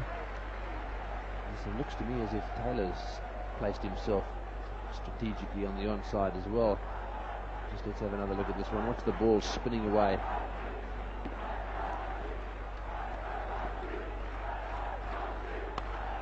He's blasted that through the offside field. That's a beautiful shot. Very little room to move in. Onto the back foot, and he's hit it straight into the gap for 4. That'll do his confidence no end of good. Well, this is a lovely shot from Arvinder De Silva. He's picked up the length quickly, waited on it, and then got the placement through the offside. Look how late he plays it, gets on top of it, and 4 runs moment it left the bat.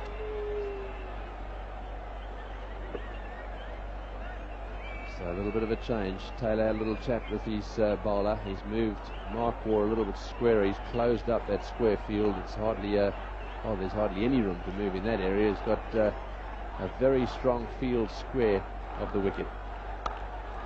Oh, and he's hit that one through the field as well. That's a magnificent shot by Ravinder again. He's playing a little blinder of an innings. What good form he's in. Well, this really is an interesting shot because this is over-pitched by Vaughan. But Arvinder has stayed on that back foot, and in fact, when he makes contact, the weight is on the back foot. He opens the face of the blade and again gets the placement absolutely right. Not an easy shot to play. I don't think there's any doubt now who's getting the support out there from this Pakistan crowd. Flipper in the air. Oh, just short. Well, that really went quickly. But it bounced just in front of cover point. It's Michael Bevan fielding almost dead square on the offside. 11 runs of this first over from Shane Warne so far. This is the last ball. Oh, and I think he might have nicked that. Yes, I think it was a googly. I think he nicked it, and I think it's gone down. So that's the end of it over, and it's 59 for 2. මෙන්න මේ පැයේදී dialogue වෙතින් වටින fan T-shirt එකක් දිනා ගන්න පුළුවන් 6 වෙනි ප්‍රශ්නයයි අපි මේ අහන්නේ. 1996 වීල්ස් ලෝක කුසලාන අවසන් තරගයේදී ජයග්‍රාහී ලකුණු රැස් කරේ කවුද? A. Aravinda de Silva, B. Asanka Gurusinghe, C. Kumar Dharmasena, D. Arjuna Ranatunga. නිවැරදි පිළිතුරු ඉක්මනින්ම SMS කරන්න. R U හිස්තනක්, D I හිස්තනක්, පිළිතුරු අංක 6 හිස්තනක්. අදාළ පිළිතුරට අදාළව තියෙන අක්ෂරය සටහන් කරන්න 88යි 66ට ඉක්මනටම SMS කරන්න. ඩයලොග් වෙතින් ෆෑන් ටී-ෂර්ට් එකක් දිනා ගන්න ඔබට පුළුවන් නිවැරදි පිළිතුරු එවුවොත් මේ පැයේදී වගේම ඊළඟ පැයේදීත් අපි හම්බෙමු.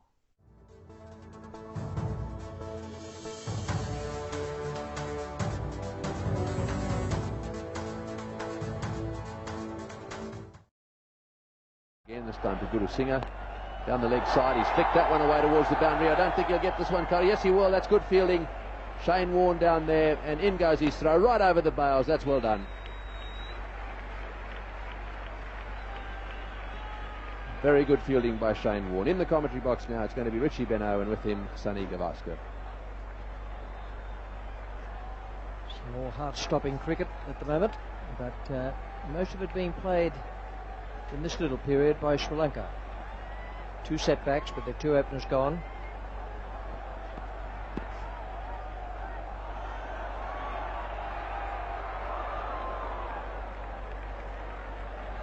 Ravinda is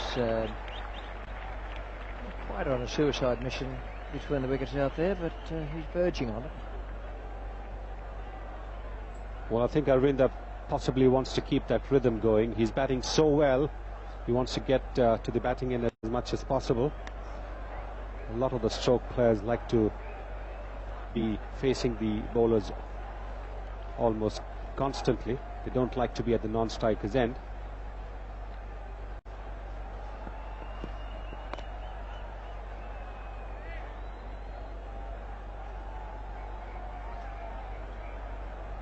Last ball of the previous over, there was a flipper, found the inside edge, came back a little bit and certainly got a touch. Difficult chance, but Healy actually picked it and had his gloves in just about the right position.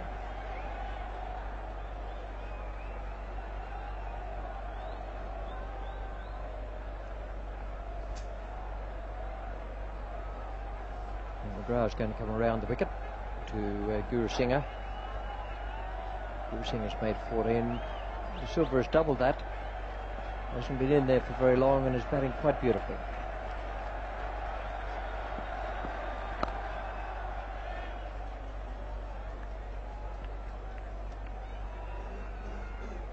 Asanka Gurusena has definitely thought to himself that he's going to play the anchor role for Sri Lanka. He's going to hang in there while the batsmen at the other end will play their shots. And that's pretty sound thinking, because you need one batsman when you're chasing a score of 241 and you've lost 2 wickets, one batsman to be there at the wicket to keep some sort of sanity when the others are throwing their bats around. Field will stop. They'll still get a single, and they might get another one for an overthrow if Guru Singha wakes up in time. The crowd noise there would have stopped him hearing the call from Aravinda de Silva. Well, once again, we've seen so often that batsmen presume that the ball will be collected by the fielder or the wicketkeeper, or it'll not result in overthrows. But it's very important to keep your eyes on the ball till the ball is dead. Gurusena had turned his back towards the action once he had reached the safety of his crease at the non-striker's end, and he wasn't even aware that there was another run available.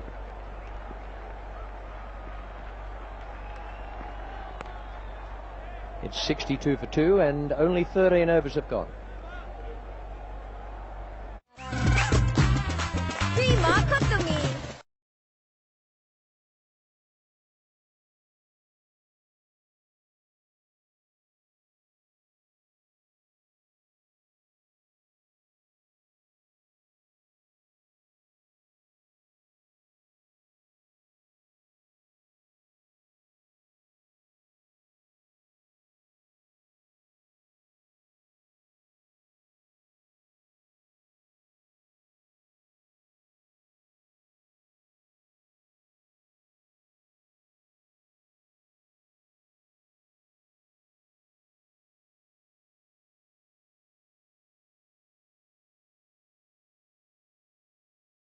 Two men out on the boundary for the left-hander. That's on the leg side. He has one at deep mid-wicket, one at deep backward square. One thing I can tell you about Warren is that he's struggling out there. The first ball he bowled to Aravinda de Silva came out of his hand a little bit like a blancmange. He's having a problem with that spinning finger, but there's a pain barrier there, and you've got to get through it.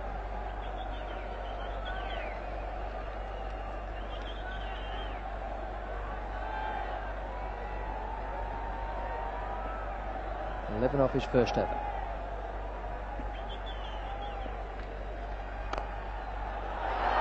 Now 15. Well, even sitting in the commentary box, one was aware of the way Shane Warne was gripping the ball. It was more over the seam with all the fingers rather than with the spinning finger which the leg spinner normally holds the ball with. And there certainly seems to be a problem with his fingers, because he's just not getting the ball to drop in the right place.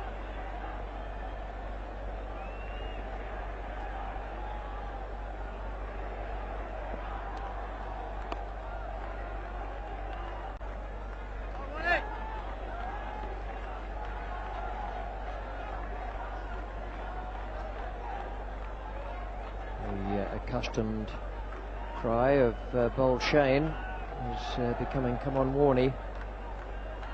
Second over. In the match against West Indies, Dale had him on just for a short spell, then brought him back again later on.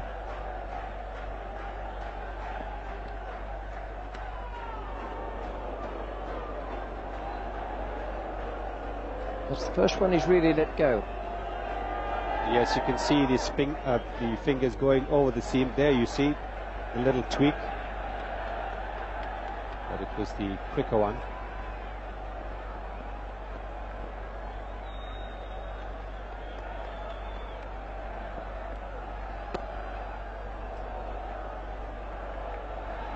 These pictures from World Tel and Grand Slam and PTV are going around the world to many countries, all the cricket countries, and a few you wouldn't regard as cricket countries either.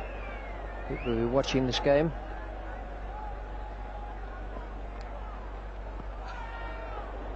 A little bit high.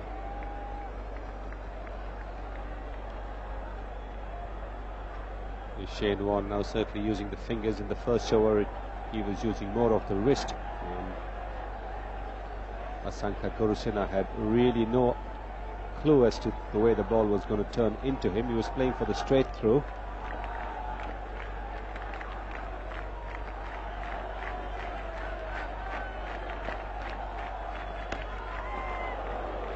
He held it to 4 off the over, and it's 66 for 2, 14 gone. සියලුම dialogue home broadband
And he had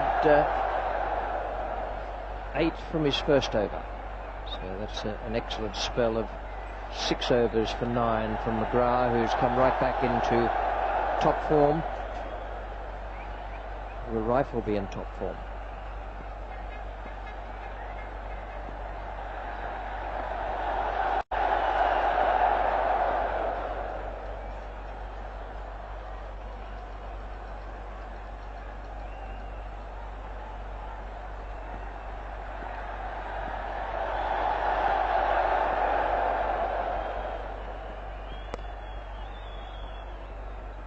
Just talking a little earlier about the countries to which this telecast is going.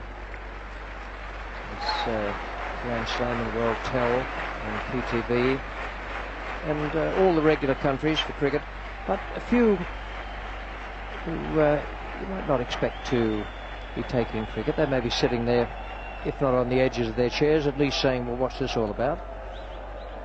But it's wonderful that the pictures and the action should be taken to those countries, because there's always a chance that they'll start playing cricket, or that it will kick on as a game, particularly with the 3 countries from the associate section of the ICC. There's Kenya, UAE and Holland. Could be another 3 in 1999 when the World Cup's played in England. Might be the same ones, but it is very, very good that the television should be taking the sport back to those 3 countries and many others.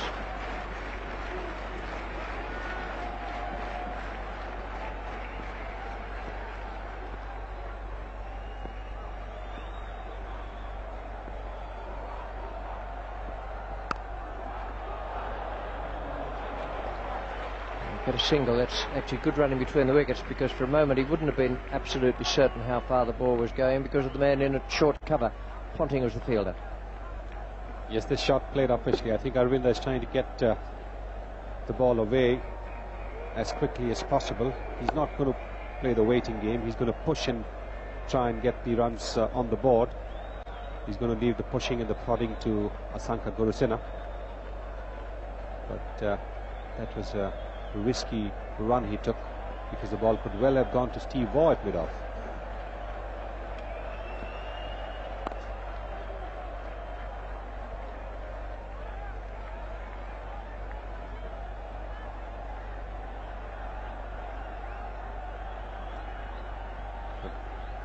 Paul Rifles had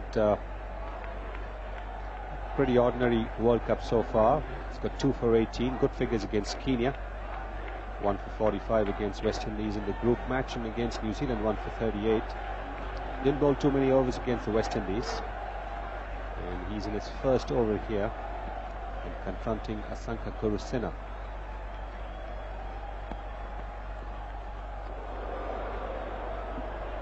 No, he won't get that for a wide.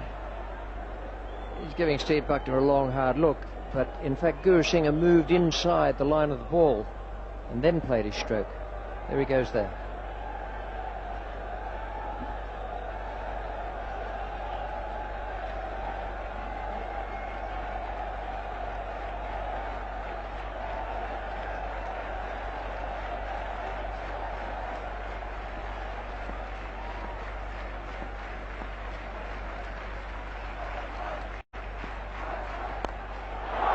Good shot for 4. He waited for that to be up. He smashed it away down the ground. Good stroke, and drinks are coming onto the field with Sri Lanka 71 for 2, doing it well after 15. අපේගේ හෝඩිම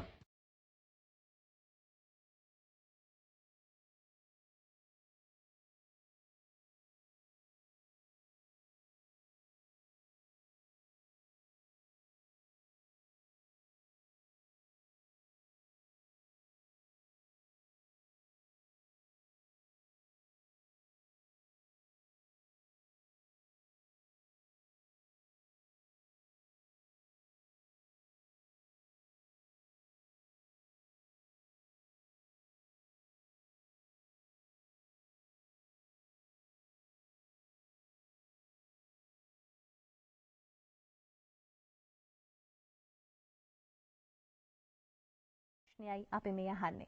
1996 wheels ලෝක කුසලාන අවසන් තරගයේදී ජයග්‍රාහී ලකුණු රැස් කරේ කවුද? A. Aravinda de Silva, B. Asanka Gurusinghe, C. Kumar Dharmasena, D. Arjuna Ranatunga. නිවැරදි පිළිතුරු ඉක්මනින්ම SMS කරන්න. R U හිස්තනක්, D I හිස්තනක්, පිළිතුරු අංක 6 හිස්තනක්. අදාළ පිළිතුරට අදාළව තියෙන අක්ෂරය සටහන් කරන්න. 88යි 66ට ඉක්මනටම SMS කරන්න. ඩයලොග් වෙතින් ෆෑන් ටී-ෂර්ට් එකක් දිනා ගන්න ඔබට පුළුවන් නිවැරදි පිළිතුරු යවුවොත් මේ පැයේදී වගේම ඊළඟ පැයේදීත් අපි හම්බෙමු. Fun blaster ගන්න plus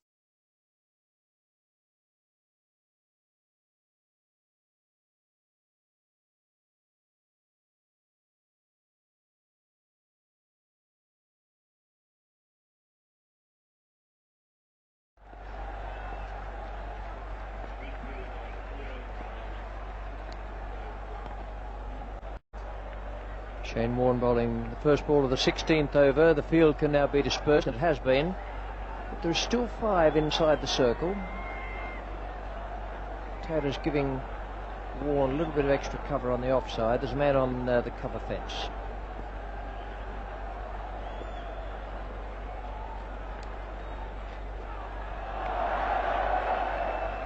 Now that's the spot where Warne bowled at De Silva in Australia. When he started off, he was trying to do that, but finished up with a wide and 1 or 2 weak deliveries. De Silva does seem to be a little bit more restricted when he's playing shots on the onside. But on the offside, he's got a wide range of shots. And with Shane Warne turning the ball away from him, the offside shots would definitely be a lot easier than when the ball is pitched on his leg stump.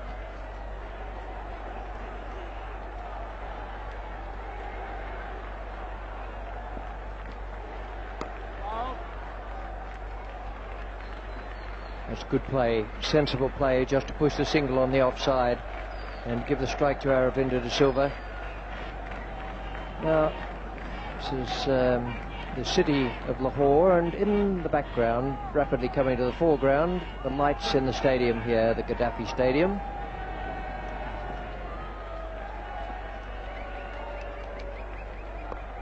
And those lights are blazing away now, making it just like daylight, whereas during the tea break, they were not blazing away. They'll make it like nightlight. Fortunately, they came back on.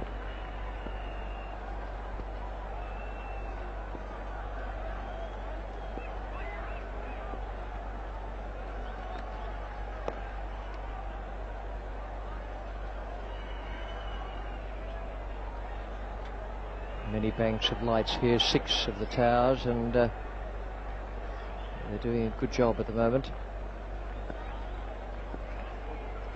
Very, very good sight for this final.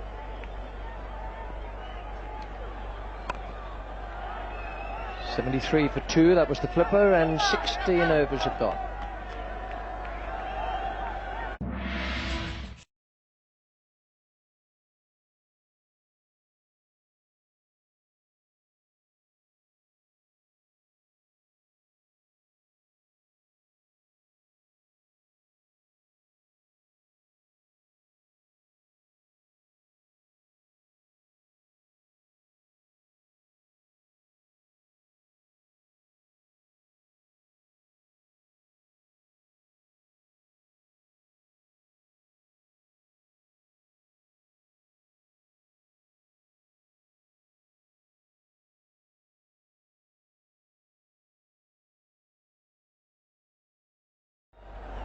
Vikramasinghe at 10 and Muralidharan at number 11.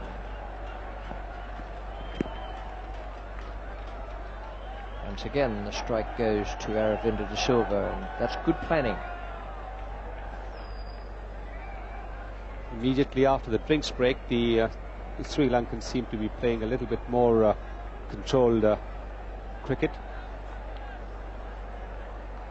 They were earlier on trying to play a bit on the rise, but now I think they seem to have settled down. They know that they needn't do anything silly, pick the 1s and the 2s, and maybe throw their bats later on.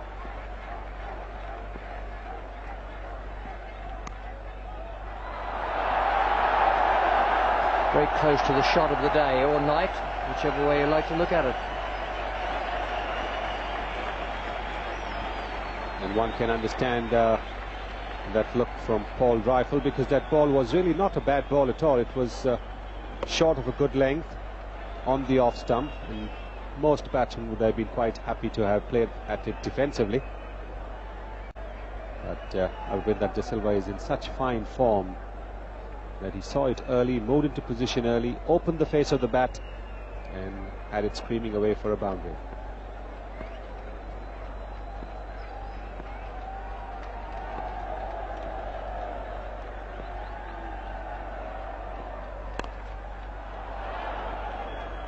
Came right off the middle of the bat as well. He's been in good touch, Aravinda, since he came out to play that innings against India. Seems quite a while ago, but in fact it was the definitive innings of the Sri Lankan attack. Jaya Surya and Kalapataran are out in the first over, and he came out and played just an absolute gem.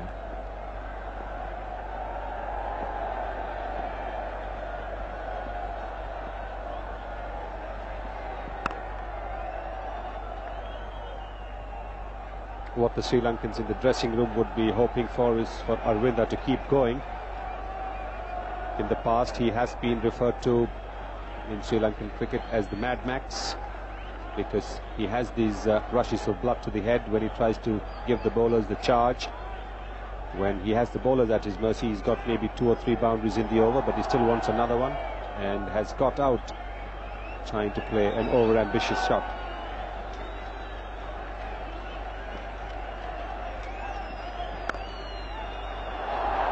Place that little bit wide of the man at short cover, and it's 4. Might have gone close to the fielder. but it went at a great pace. Timing is quite magnificent. Well, this one was a half volley, but even half volleys need to be put away between the fielders, wide of the fielders. If there's a fielder on the boundary patrolling, and put there for just that eventuality. But Arvind De Silva leaning onto that shot very nicely. Such a brilliant player, totally ruthless when he gets the good balls away, and also clinically efficient when he dispatches the bad ones too. එක reload එකකින් මාසයක් පුරා හිතේ හැටියට TV බලන්න. Dialogue television මාසික පෙරගියුම් super plans. දැන් වැඩිපුර දෙස් විදෙස් channel සමග මාසෙට රුපියල් 325.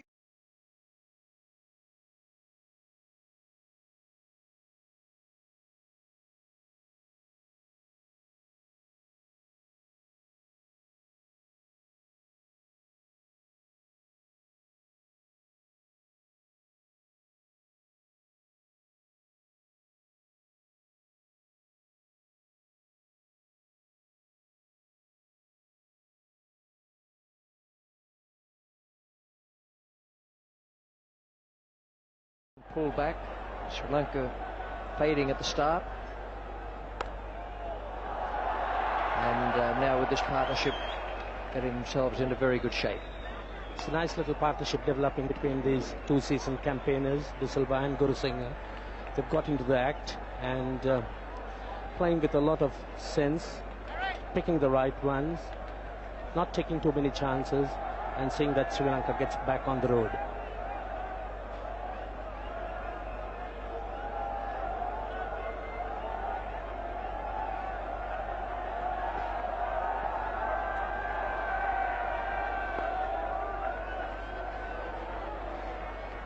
De Silva looking extremely good, middling every ball, picking the gaps with ease, and certainly things looking up for Sri Lanka.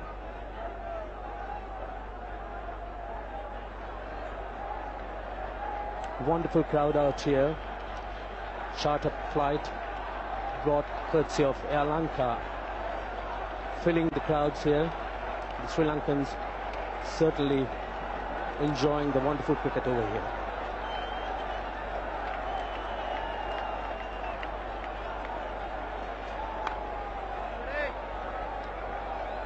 Introduction of Mark Waugh.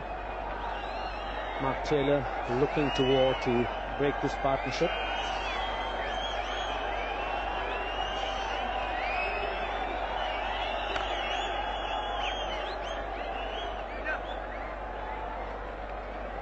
Guru Singh moving into play, Mark Waugh, bringing his front foot forward.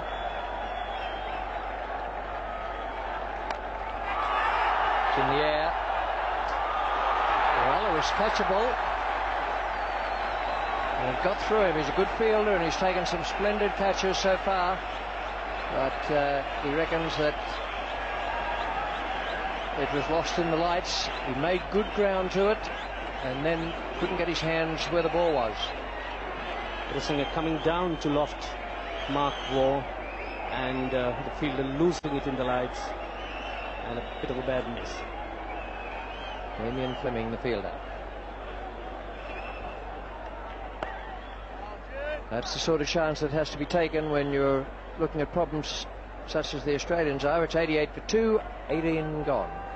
මේ ඕන TV එකක් single එකට අරන් එන්න.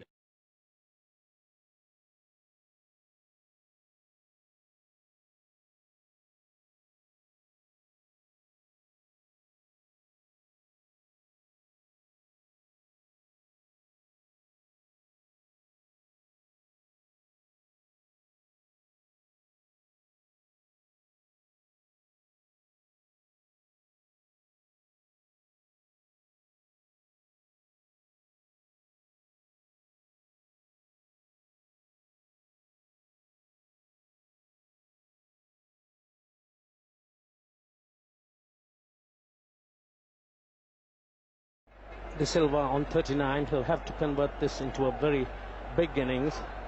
Sri Lanka need his experience, as runs are not easy to come by.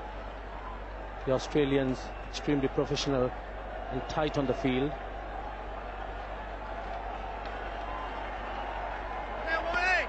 Well, this is the little spell that might well tell the tale. Warren needs to rip into it. Whether we can do that is another matter.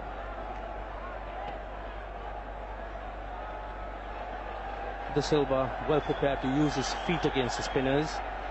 It takes a little bit of time to settle down against them, but now middling the ball extremely well. It's going to be a great contest here between Vaughan and De Silva.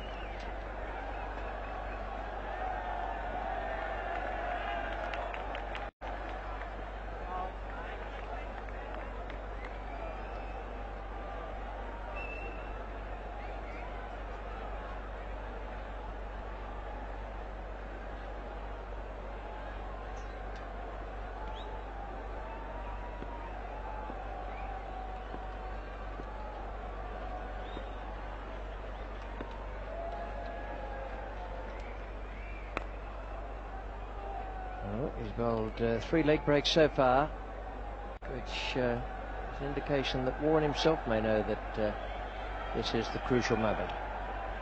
De Silva certainly realizes it. He's been very watchful, intense concentration.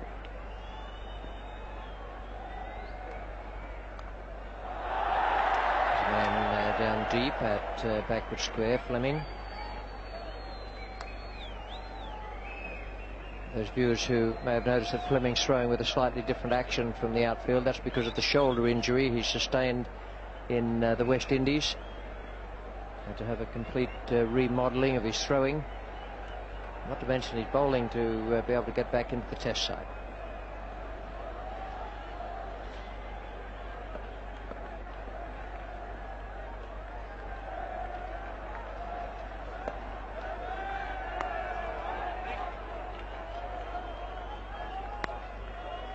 Gursinha too, very composed. It's not the greatest of players against spin, but a lot of concentration, very watchful. Has been giving De Silva plenty of support. There's a beautiful shot with the super slow-mo camera, the leg break shown there.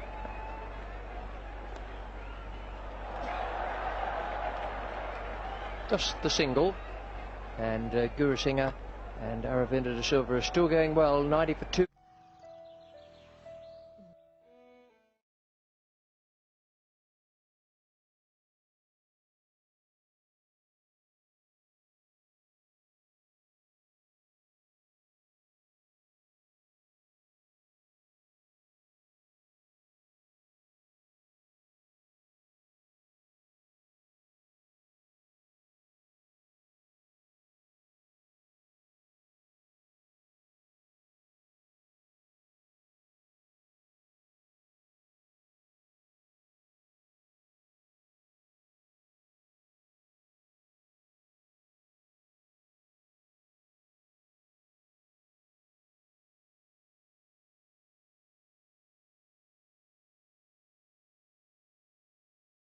It's a vital time now. Mark Taylor has got his 2 spinners bowling at the moment. He's changed Shane Warne around, trying to make use of the breeze there. The Australians need a wicket here. There's a lot of batting in the Sri Lankan lineup. Because I think Sri Lanka have to make it count with Mark Waugh bowling. I know he's got some big wickets, Tendulkar, Lara, but he's very much an occasional off spinner, and I think you've got to set your stall out to take him for 6 and over without actually gifting him wickets. One of the reasons for that is because I've been seeing a little bit of Shane Warne bowl around the world. Nobody really takes him to the cleaners. He seems to bowl his overs very cheaply, and he gets wickets, so I don't think you're going to find too many people who are going to crash him around. So you've got to take your extra runs from somewhere else that he denies you. Oh, that could have got him. Just getting a little bit carried away, trying to flick it away on the onside. Gursinha has played 1 or 2 pretty loose shots. Yes, I think all you've got to do is wait for Mark Waugh. He bowls a few shortish deliveries. You can get hold of him. Have a look at this one. He's down the wicket a bit and gets himself into a bit of a tangle there, trying to close the face on it and whack it away to mid-on. All he had to do was hit it straight down the ground. The last thing on earth they need here is to lose a wicket. That's a good shot. And you shouldn't lose wickets, Tony, to people, occasional bowlers like Mark Waugh. You lose wickets to good bowlers, but at this situation you just want to knock it about, five or six and over off him, and take what you can off Waugh and get him out of the attack. Don't let him take 2 wickets for next to nothing and put the skids under your batting.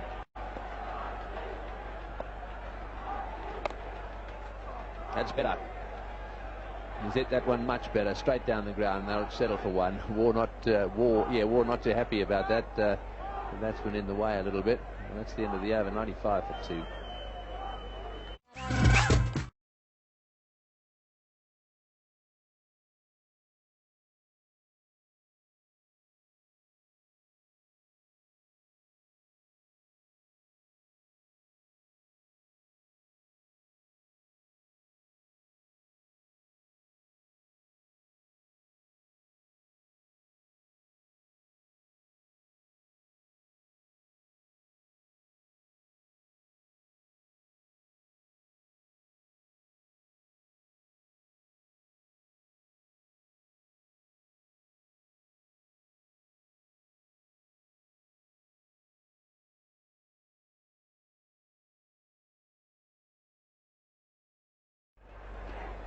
So Waugh to Gurusingha. He's hit that one down the ground. That's well played. A loose delivery, confidently onto the back foot, over the top of mid-on for 4. Well, he's belted this ball because it's short. He's had time to wait for it to pitch and turn and pick his spot. He's not been picking one very well, but that's short. And he's onto it like a flash. Whenever it's pitched up, he's had difficulty, but not when it's down there. Yes, that was confidently played. Waugh again, you can see he wasn't very happy with that delivery. Slipping the flipper in a minute. Oh, he's hit that one down the ground as well. Another short delivery from Waugh. This is unlike him at 6. That's a huge hit. I thought that was going to bounce 2 or 3 times. It just kept going and going. The Gurusingha's at his porridge. Well, I thought he'd slightly mishit it. It was just going up in the air, but it went up in the air all right and kept on going. He certainly likes it short. Not too good when it's pitched up, but he's belted that again. Gone a long way.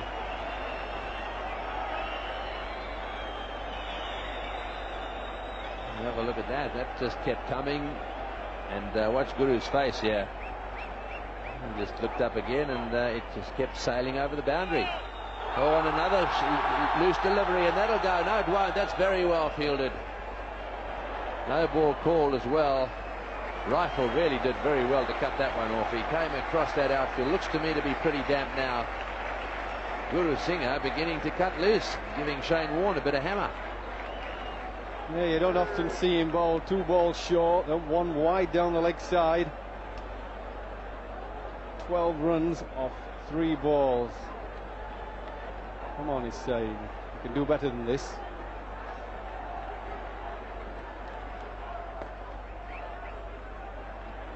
It's very interesting to see Rifle going across the surface. This will tell you the story about the surface. He really was struggling to get up. Just watch him here, skid and just kept going. He struggled to get up. He just kept going and going, and then all of a sudden he came to a standstill. So just a little bit damp on the surface. That's well bowled. That's a better delivery. He's pitched up. That's what I talk about. He doesn't know which way it's going, this Gurusingha. But the pitch is so slow that if you bowl it short, it sits up and says whack me, and that's how he's hit the 4 and 6. I think Warne's got to get his length. It's got to be full rather than full half volley. Make him drive rather than short.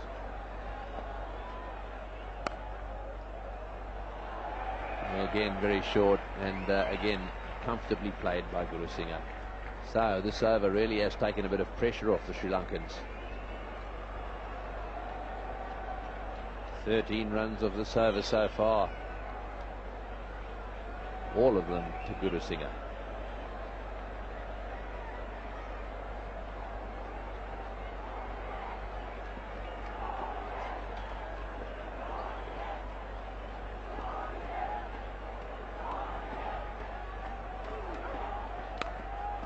tossed that one up a little bit more, and Aravinda having no trouble with it. So good over for the Sri Lankans, 108 for 2. සියලුම dialogue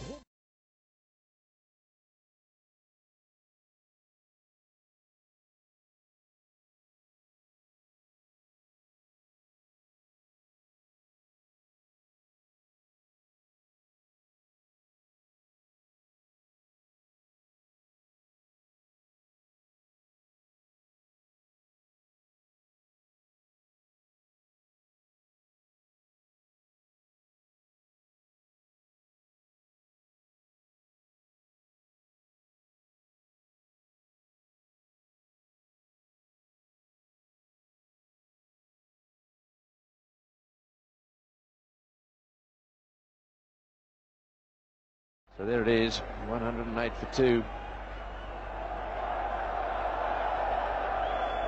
Mark Waugh continuing with his off spinners.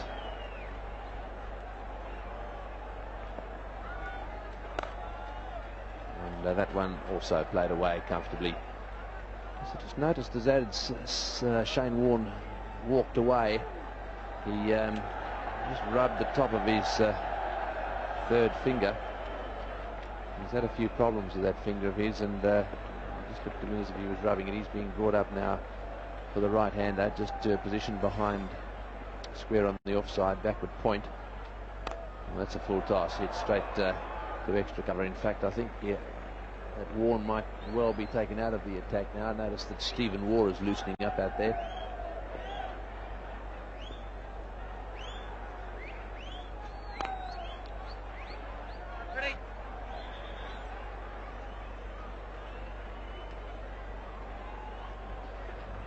There he is. He's fielding it backward point. Nicely played again into the gap on the offside. One more to the total. Yes, I think these two batsmen, instead of trying to look for the big drive or the big shot, it's a boundary, just milk him one every ball, knock it into the gaps. That's what they should be doing. The run rate's quite nice for them. They don't have to go helter-skelter, bashing it for 7 or 8. Just keep knocking it into the gaps. Letting Mark Waugh get away with a good over. Just tossing it up, little prep school off spinners, and hitting it straight at the fielders.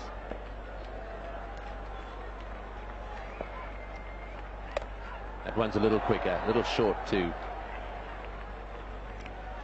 3 runs from the over, 111 for 2. Fun blaster gun plus karala. Unlimited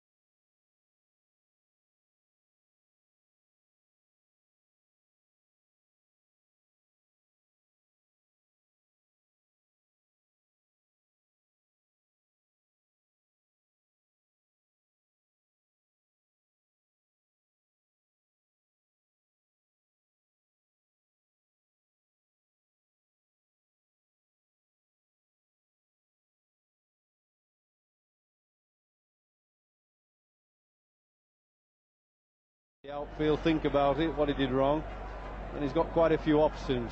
People like Steve Waugh, an excellent bowler. You tend to sort of relax a little bit when somebody just right arm medium just lollops up to the wicket. He doesn't rush up there, and then he'll bowl you a magnificent delivery that cuts away, and he just surprises you. I think what happens is you keep your thinking so high and concentrated against the top order bowlers. Someone like he comes on and you think, oh well, is he just up and down medium pace here, and you just don't concentrate as hard. Yes, well, Stephen Waugh has got plenty of wickets in his first or second over back in. He does a few things very well. He tends to bowl the outswinger. Don't think he's going to get much swing here, but he bowls a good variation of slower balls. Bowls the off cutter, leg cutter. Yes, he gets his wickets actually with good balls as well, Tony. Not like Mark Ward, or somebody will play a silly shot.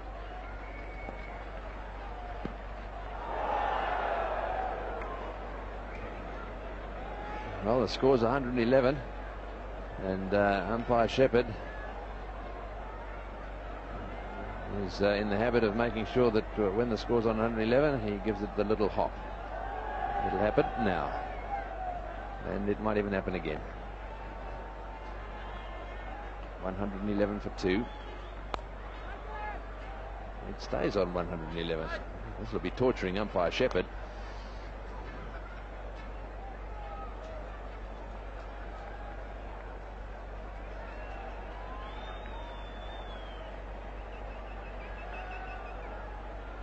It's an out dressing room at Sussex. We have to get both feet off the ground.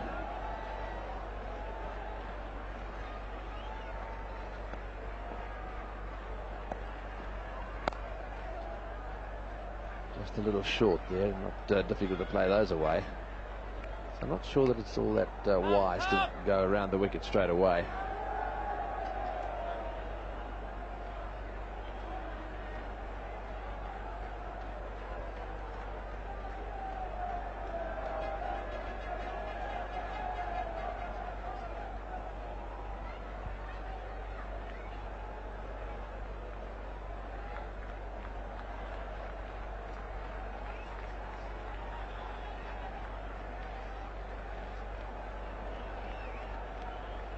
So we're getting near to the halfway mark here. 112 for 2. Isn't he playing well? 43 or 45. Oh, that's very well played. He's got that away fine. That'll go for 4. That was a bad delivery, but it had to be played well, and he played a beautiful little leg glide.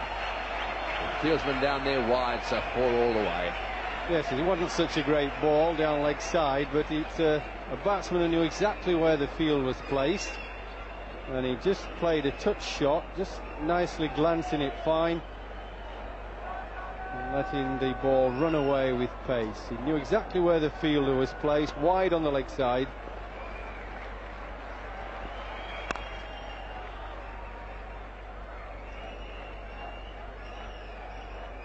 Five from the over, 116 for 2. මෙන්න මේ පැයේදී dialogue වෙතින් වටින fan T-shirt එකක් දිනා ගන්න පුළුවන් 6 වෙනි ප්‍රශ්නයයි අපි මේ අහන්නේ. 1996 වීල්ස් ලෝක කුසලාන අවසන් තරගයේදී ජයග්‍රාහී ලකුණු රැස් කරේ කවුද? A. Aravinda de Silva, B. Asanka Gurusinghe, C. Kumar Dharmasena, D. Arjuna Ranatunga. නිවැරදි පිළිතුරු ඉක්මනින්ම SMS කරන්න. R U හිස්තනක්, D I හිස්තනක්, පිළිතුරු අංක 6 හිස්තනක්. අදාළ පිළිතුරට අදාළව තියෙන අක්ෂරය සටහන් කරන්න 88යි 66ට ඉක්මනටම SMS කරන්න. ඩයලොග් වෙතින් ෆෑන් ටී-ෂර්ට් එකක් දිනා ගන්න ඔබට පුළුවන් නිවැරදි පිළිතුරු එවුවොත් මේ පැයේදී වගේම ඊළඟ පැයේදීත් අපි හම්බෙමු. Now they've got to score around about watch this one, it's driven away, and in fact a little lucky there, pushing it away on the offside. He didn't quite middle that one.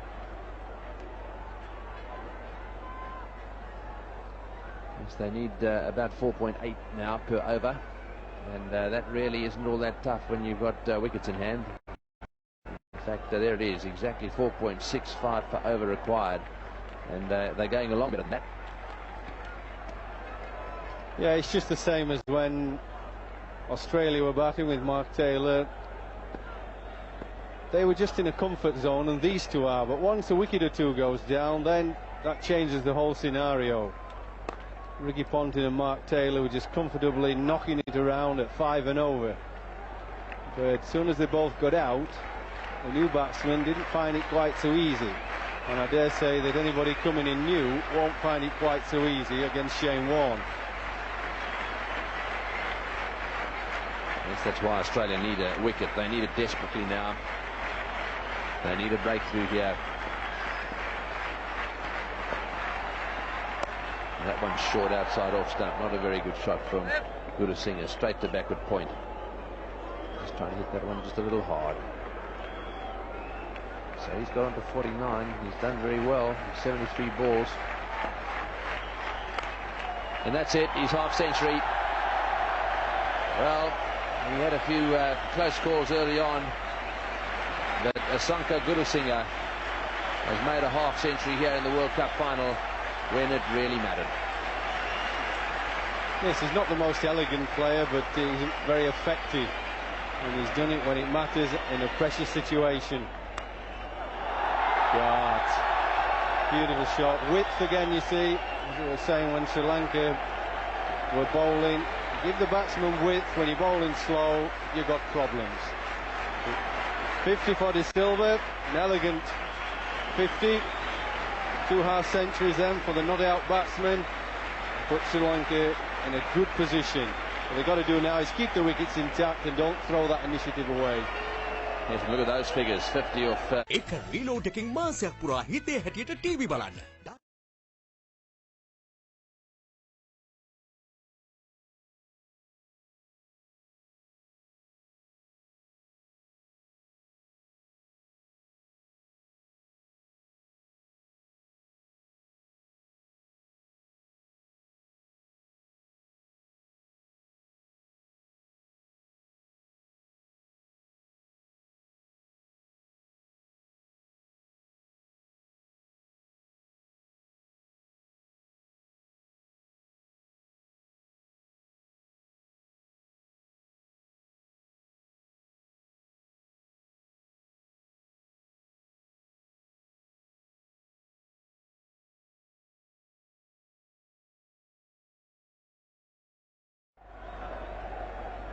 So Stephen Waugh again round the wicket. He's going to continue, and that one's short again.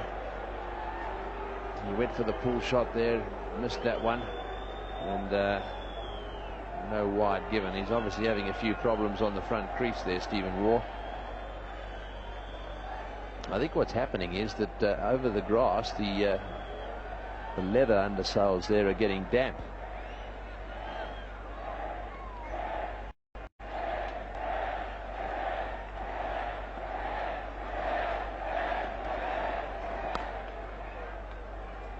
Well, what a victory this will be for Sri Lanka if they get there. They won't be counting their chickens just yet, but they had a tough time down in Australia. And having lost the World Series to them, they'll reckon this will be justice. Let's have a look at the feet, see if they slip. Have a look at that front foot go. Yeah, I think a little bit of dampness there. Those are lovely pictures. He slipped a couple of inches there. That's pretty difficult. Off the edge, and that's a 100 partnership. Well, it could end up being the match-winning partnership. Aravinda De Silva is playing magnificently in this match, followed by that great knock of his in the semi-final. What a hero he'll be down in Sri Lanka. In fact, I know that he's not going to be spending too much time there on the way back, because he's coming down to Australia to play in a World 11 down there against this Australian team. I'll be tight to the side of him, I tell you.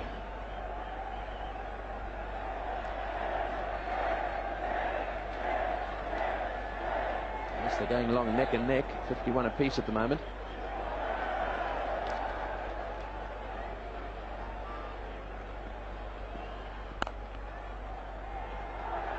Another single. They really are doing it quite easily at the moment. Well, I think this is the danger time. My nose is in the 26th over that Australia lost their second wicket, 137 for 2. And they were coasting very nicely, 5 or 6 and over, looking for a score of 280 or maybe more. And then it all happens, the wickets collapsed. And this is the danger. Nicked it, not out. This is the danger for Sri Lanka. They've got to keep the concentration. 124 for 2. Fun Blaster ගන්න plus කරලා Unlimited Facebook WhatsApp සමගින් දැන් Unlimited YouTube සහ අමතර data මාසෙට රුපියල් 347ක් පමණයි. අදම activate කරගන්න. හොඳම Unlimited package ගෙනෙන ශ්‍රී ලංකාවේ අංක 1 ජාලය Dialog. මේ ඕන ටීවී එකක් සිංගර් එකට අරන් එන්න. අලුත්ම ලොකු සයිස් ටීවී එකක් ගන්න. ලොකු හුවමාරුවක්නම් හිමි කරගන්න. සිංගර් එකෙන්ම පමණයි.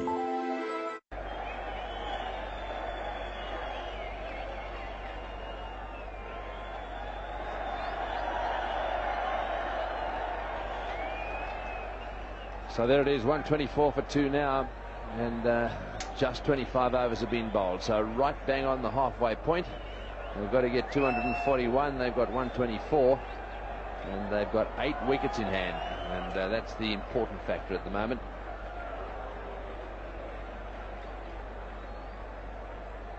That run rate has been hovering around about 4.6, 4.7, and there's nothing in the comparison.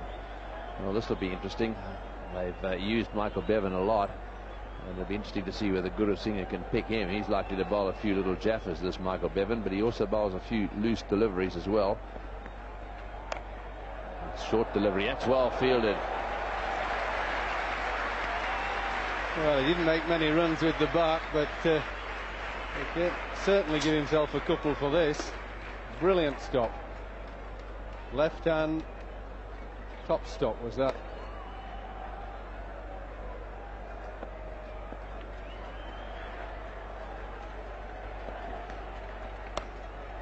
He's got that one away on the offside. It beats the fieldsman too. This will go down to the boundary. The sweeper cuts it off, and they end up settling for just one. See, this is the sort of time where I always think if you had 2 wickets to the score, 130 for 4 is not so clever. And if you then had Warne and Bevan bowling wrist spinners, the new batsman might have great difficulty picking them. So De Silva and Gurusingha want to be very careful. Don't be going for the big shot. Just keep the scoreboard ticking over. Get a lot nearer that 241. Short delivery, smashed away square. Fieldsman back there will cover it. There's a fumble. They still settle for one. They only know one way though, Fiery. There's a pretty aggressive streak in these Sri Lankans. Yeah, well, I think you can be positive, and you should be. That's the way they play. But I don't think you want to be gung-ho. It's a matter of keeping your cool, mentally thinking your way through situations. I think they've come of age better than they used to be. Very mature now. Jet that in the air. This will be out caught. Yes, he's gone. Oh, he's dropped it. I don't believe it. Stuart Law's down there. That's got to be the World Cup gone. I cannot believe that you can drop a straightforward catch like this. That was hit straight down his throat. These Sri Lankans have got to the Aussies. That was a straightforward lollipop catch. Have a look at this. Well, for good fielders, which most of the Australians are, that is a straightforward as you'll get in the deep. Didn't have to move too far. The ball came fairly straight at him. Comfortable height. Long time to see it. Well, what a giveaway that was. In the air for a long, long time. Hit both of his hands and just popped straight out. See, this is a captain's nightmare. Good bowling change, gets him a wicket, bringing Bevan on, and the fielder drops a lollipop. Now that would have been a smart bowling change by Mark Taylor. You can't catch it for the fielder, but he can make the changes and it would have worked.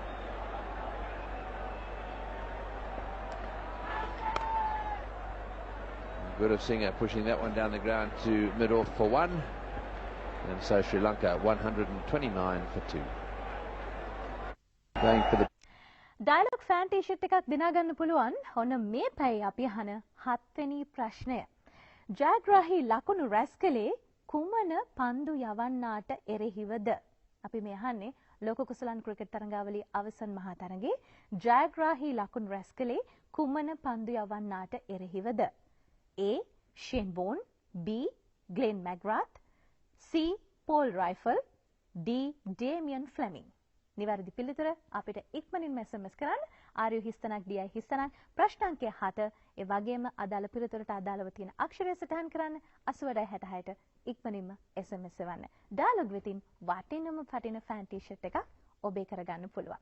ඊළඟ පැයේදීත් තවත් ප්‍රශ්නයක් තියෙනවා. ඔබට ජයග්‍රාහකයෙක් වෙන්න පුළුවන්.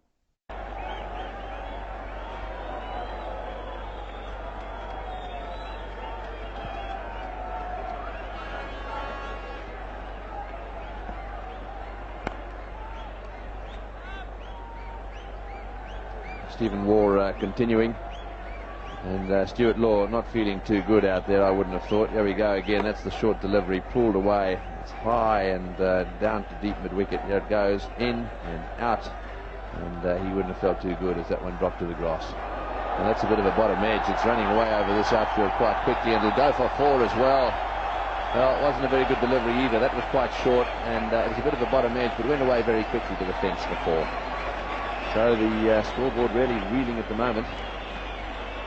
It's a slower one, bottom edge. In fact, it might have even been off the middle of the bat. Down to fine leg for 4. Take over in the commentary box now. It's going to be Ian Chappell, and with him is Ravi Shastri. Thanks, Tony. And I think he frustrated himself a bit just in the last couple of overs. Guru Singh has had some loose deliveries and hasn't put them away. And that last one, having got that to the boundary, might just help matters for him a little bit. I think he actually backed himself to hit Bevan's long hop for 6 and just miscued a little bit. And he got a very lucky break when Stuart Law grasped it. It's certainly a slice of luck, because we've seen it so often. Long hops going straight down the throat of the fielders. That's timed nicely.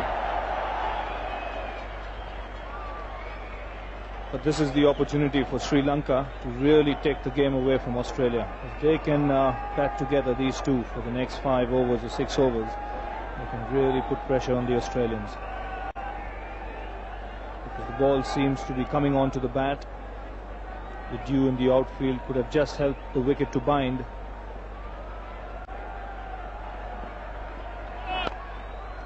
No ball called by umpire Buckner. And one just gets the feeling that the spinners have found it hard to grip the ball out there in the middle. Probably one of the reasons why Shane Warne hasn't been too successful.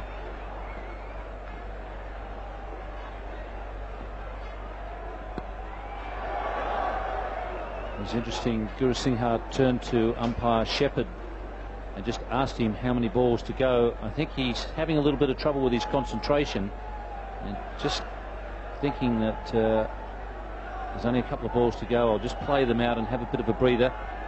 Bit of a sign that the concentration might be wavering. It's right, and it's not a bad idea at this stage to give Arvinda as much of strike as possible. Take a break and think over and then come back again. It's 137 for 2. සියලුම dialogue home broadband පසුබිම් පාරිභෝගිකයන්ට data add-ons වල data දැන් double වෙලා. කැමති පරිදි හොරා ගැනීමට දවසට සතියට හෝ මාසික data add-ons රැසක් රුපියල් 60 සිට. ඇක්ටිවේට් කිරීමට my dialog app හෝ hmv.dialog.lk වෙත පිවිසෙන්න. සුපිරි අධිවේගී ඩයලොග් හෝම් බ්‍රෝඩ්බෑන්ඩ් සමගින් අදම ඔබේ නිවසත් බලගන්වන්න. ඩයලොග් අනාගතය ආදායි. ෆන් බ්ලාස්ටර් ගන්න ප්ලස් කරලා. Unlimited Facebook, WhatsApp සමගින් දැන් unlimited YouTube සහ අමතර data. මාසෙට රුපියල් 347ක් පමණයි. අදම ඇක්ටිවේට් කරගන්න. හොඳම අන්ලිමිටඩ් පැකේජ් ගෙනෙන ශ්‍රී ලංකාවේ අංක 1 ජාලය ඩයලොග්. මේ ඕන ටීවී එකක් සිංගර් එකට අරන් එන්න. අලුත්ම ලොකු සයිස් ටීවී එකක් ගන්න. ලොකු ගුවමාරුවක් නම් හිමි කරගන්න. සිංගර් එකෙන්ම පමණයි. Here in Lahore, lights are magnificent. And Bevan must have got a touch. He asked the umpire, but Aravinda was back quickly. That's one way Sri Lanka won't want to lose a wicket. Hit back straight by Guru Singh, just clipping the fingers of Bevan. But luckily for Sri Lanka, Aravinda's bat well in.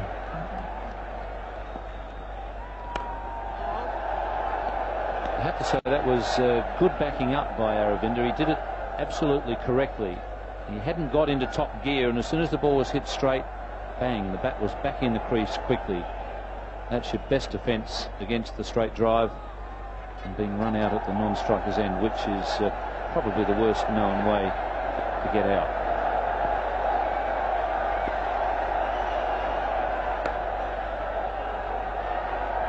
Well, these two batsmen playing it very sensibly out there.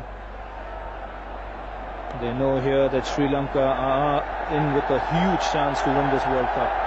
And once the total chase comes below 100, that will be a big psychological advantage to Sri Lanka.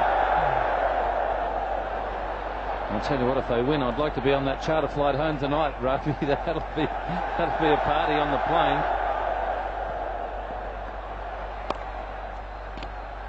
Not to mention the streets of Colombo.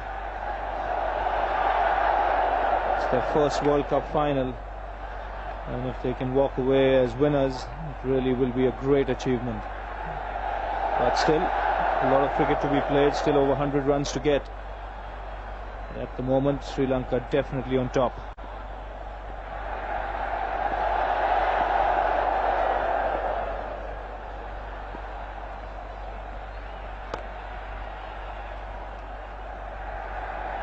That charter flight from Colombo flew in this morning, and it flies out this evening, well, tomorrow morning actually, around about 3 o'clock in the morning. They're all that charter group are in the one stand, and they will literally be flying high if Sri Lanka win.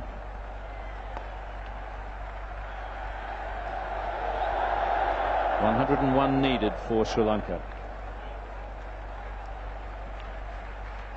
මේ ඕන TV එකක් singer එකට අරන් එන්න. අලුත්ම ලොකු size TV එකක් ගන්න. ලොකු හුවමාරුවක් නම් හිමි කරගන්න. සිංගර් වෙතින්ම පමණයි.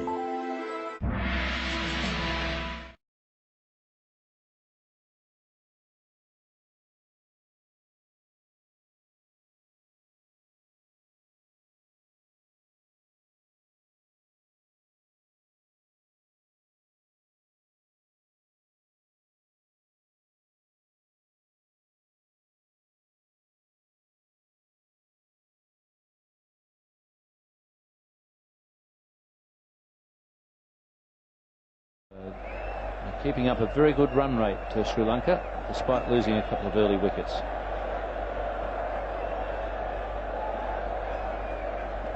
Harrison, nothing in it, and there's some of the Sri Lankan fans, and they're just starting to get mobile. Mind you, I don't think they're ever still at a cricket match. The music is, even if they haven't got a band there, I'm sure the music is playing in their head. They have great rhythm, and they really do come to the cricket to have a good time. Very much like the crowds in the West Indies, they've got music in their blood. And really, they're having a ball out there. So Paul Rifle back into the attack. Batsman on strike, Arvinder De Silva.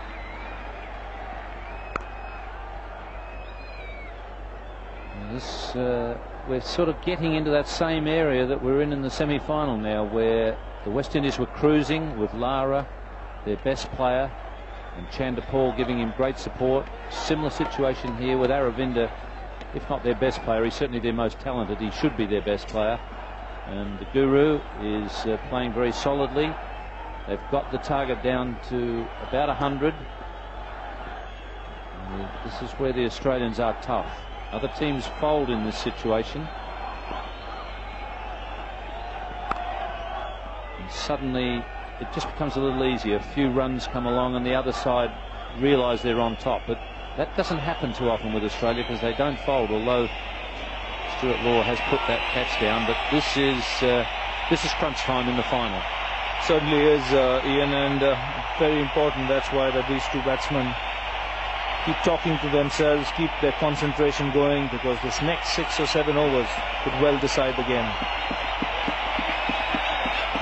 Yes, there's a confidence in the stand amongst the Sri Lankans that wouldn't be quite shared by the two men in the middle.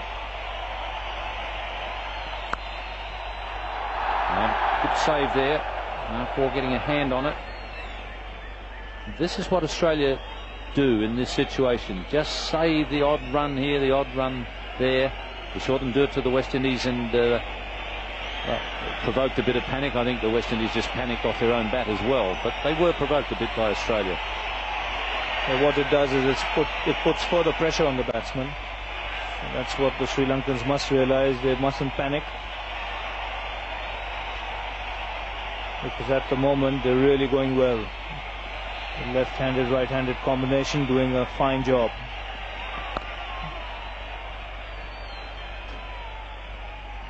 Because when Australia batted, they were in a similar situation. But the difference here is that Australia were looking for a score of 280 or 290. They took further risks and in the bargain lost some wickets. But Sri Lanka know their target. It's not 280, it's 240. And less than 100 runs to get and less than 5 runs per over. Aravinda with that very individual grip of his, hands wide apart.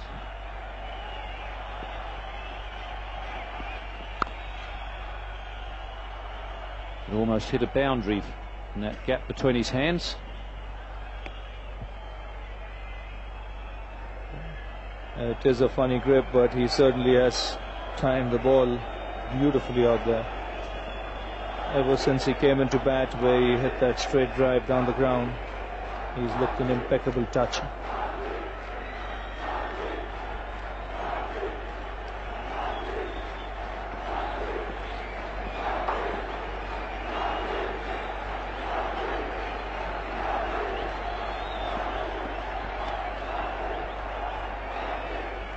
It's 144 for 2.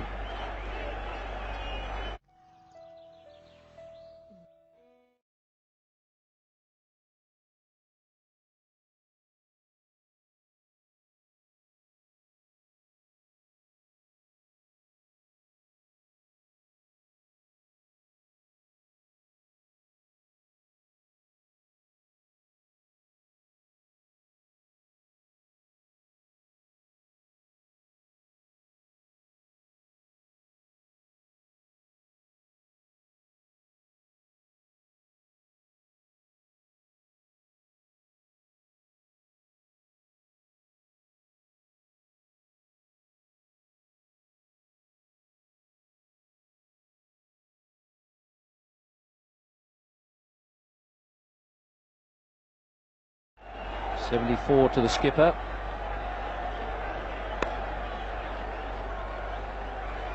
Now Taylor, in partnership with Ricky Ponting, set Australia on the road to, as Ravi mentioned, something around 280, 290. But then good spin bowling by Aravinda de Silva and a bit of help from Jayasuriya and Muralitharan got them back into the game. What was most impressive was the length they bowled. They bowled full. They made the batsmen score in front of the wicket, didn't give them any room and didn't allow them too many opportunities to play off the back foot. It's another full toss from Bevan. So it does seem that every time the ball goes out into the outfield, it gets a little wet. You can see Bevan here trying to dry the ball with the towel. And these are the Sri Lankan bowling figures for you. The medium pacer is going for a few runs, but then the spinner is doing a fabulous job. Aravinda de Silva there, quite outstanding. 3 for 42 of 9 overs.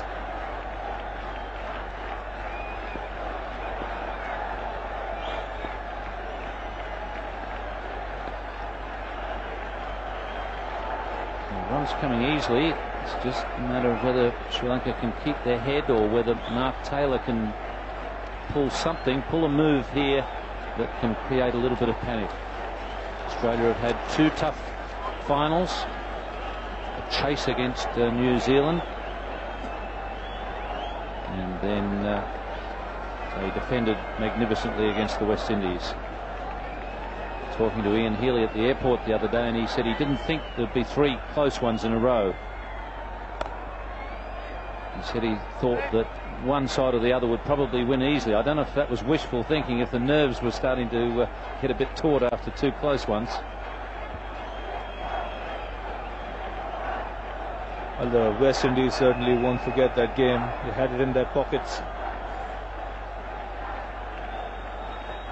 Some potty batting at that stage led to their downfall.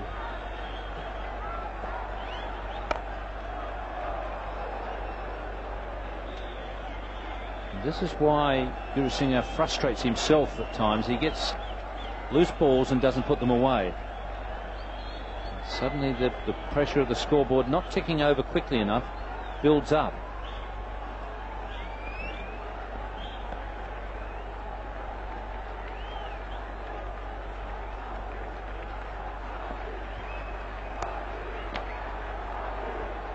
It's 147 for 2. ශ්‍රී ලංකාවේ වාසිදායකතම mobile පසුගියුම් package dialogue power plan වෙතින් සියලුම ශ්‍රී ලාංකිකයන්ට 5G smartphone ඇතුළු නවතම 4G smart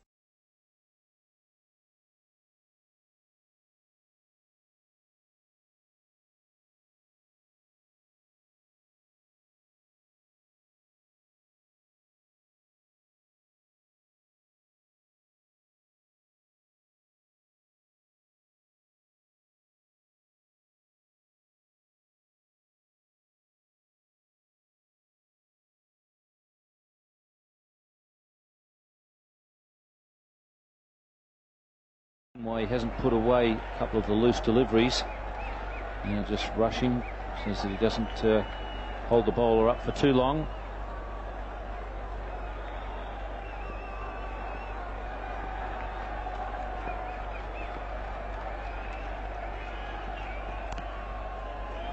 It's rare that the opposition get any breaks against Australia because they field so well, but Sri Lanka have been fortunate tonight.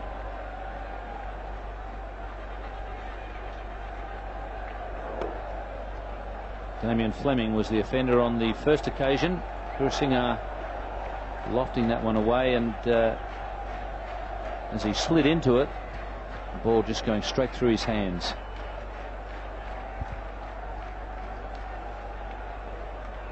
Well, that really was a costly miss.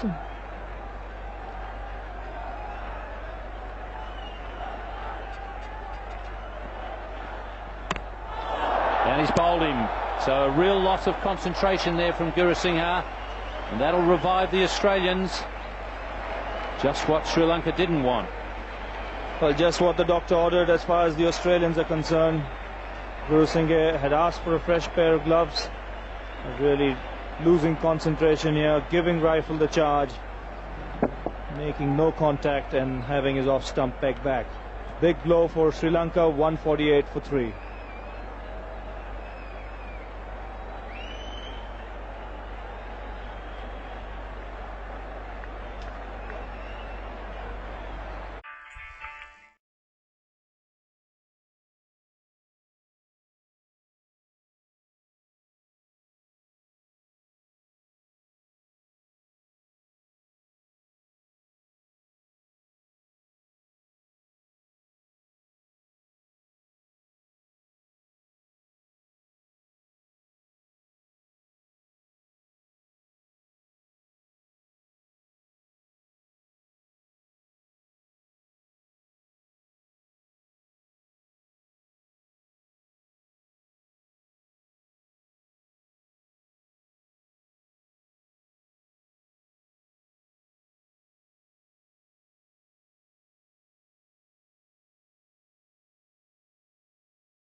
Ask for anything better than to have their two senior men at the crease when the game is really on the line.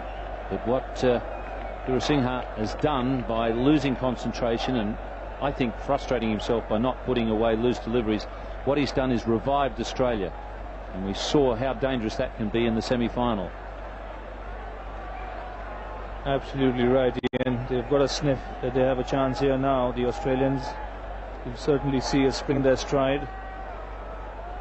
They needed a wicket desperately, and Gurusingha obliged. Arjuna Ranatunga, who averages 97 in this World Cup, easily at the top of the averages. Today is his chance to play really one of the most important innings of his life.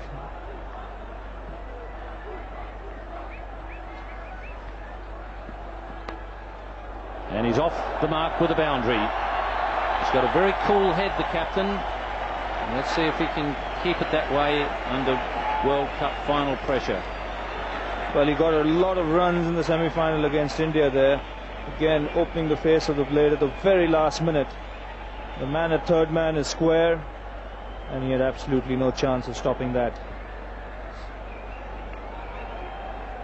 So that boundary would certainly ease the pressure on Ranatunga. Well, I'd said before, we've got the two best captains as well as the two best sides in this final, and it's been attack and counter-attack from these two captains. Mark Taylor has moved straight into first slip after seeing that shot.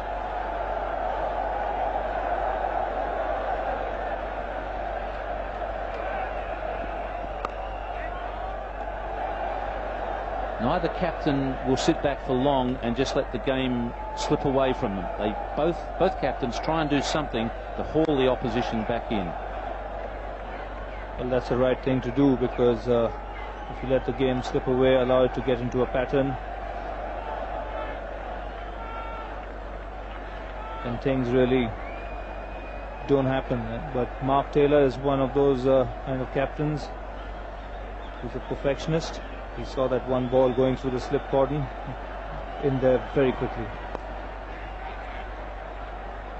Excellent work. Ricky Ponting square leg.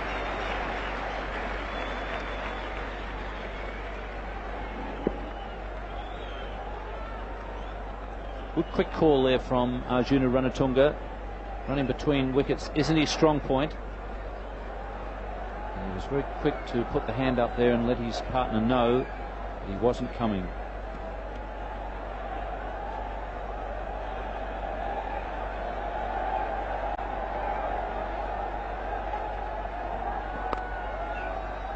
That's well run. Ponting getting a direct hit. And Buckner quickly into position and doesn't even bother to call for the replay. It's 153 for 3.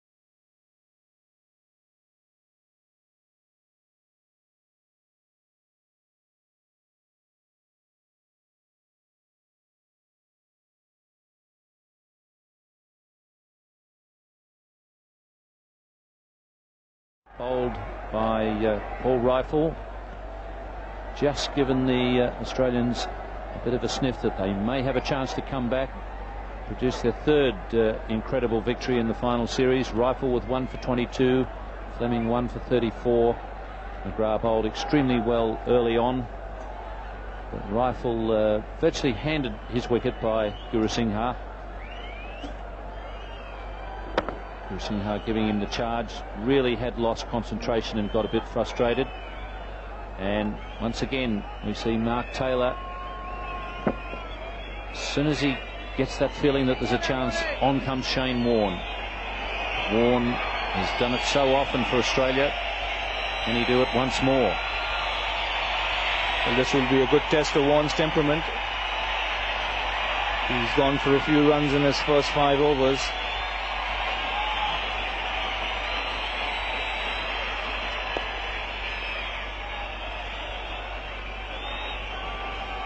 But we saw him in that game against the West Indies, that he can come back firing.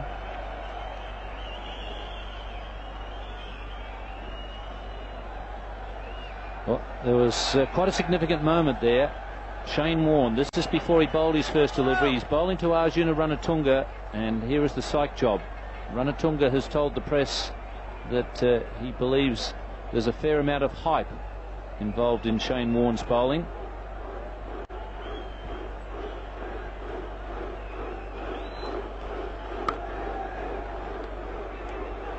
In fact, I should put it correctly. That was the message that was passed to Shane Warne. The press came with a quote. Now, whether they used the whole lot or not, but apparently part of the answer said that there was a bit of hype involved in Warne's bowling. And Shane Warne was aroused, let me tell you, by that quote. And he was giving Arjuna the long stare.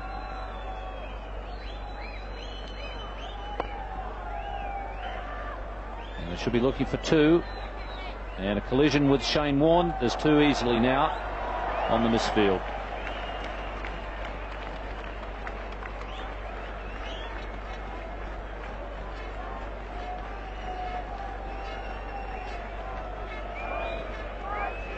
Well, De Silva here actually sending Ranatunga back, slipping there and going straight into Shane Warne. And a rare misfield from Ricky Ponting, allowing him to come back for the second. There again, Warne rubbing the ball. It gets wet when it goes out into the outfield.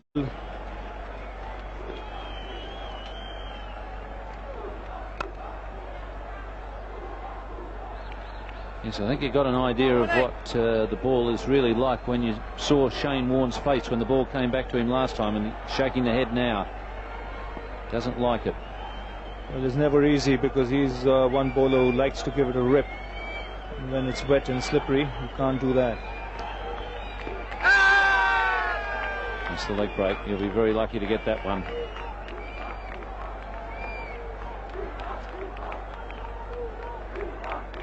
Can't put much over a man who's smart enough to change from pints to half pints as his training method.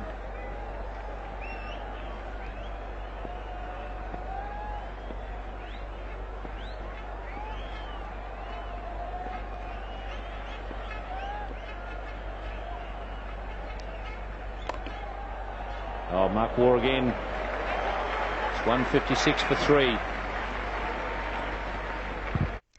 Dialogue fan T-shirt එකක් දිනා ගන්න පුළුවන්. ඔන්න මේ පැය අපි අහන 7 වෙනි ප්‍රශ්නය. ජයග්‍රාහී ලකුණු රැස් කළේ කුමන පන්දු යවන්නාට එරෙහිවද? අපි මේ අහන්නේ ලෝක කුසලන් ක්‍රිකට් තරඟාවලියේ අවසන් මහා තරඟේ ජයග්‍රාහී ලකුණු රැස් කළේ කුමන පන්දු යවන්නාට එරෙහිවද? A.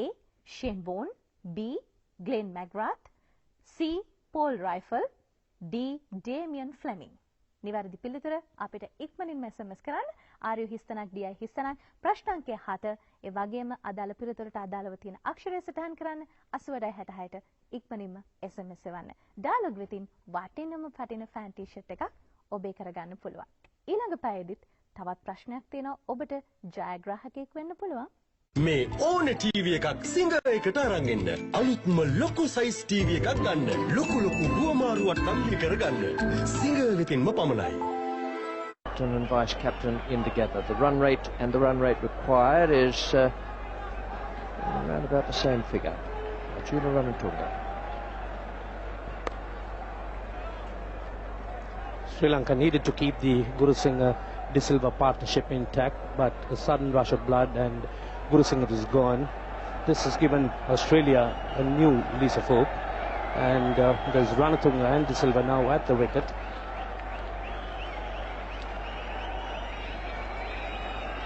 Ranatunga just come in, and De Silva a very good knock, 62 not out.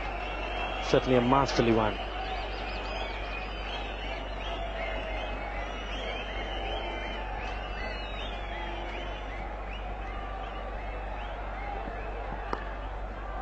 Once again, that deft stroke away through the gully area, deliberately angled bat.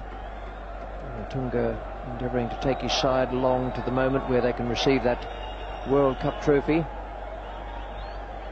What a magnificent thing to be carrying back either to Sri Lanka or to Australia. At the moment, the Sri Lankans slightly have the edge.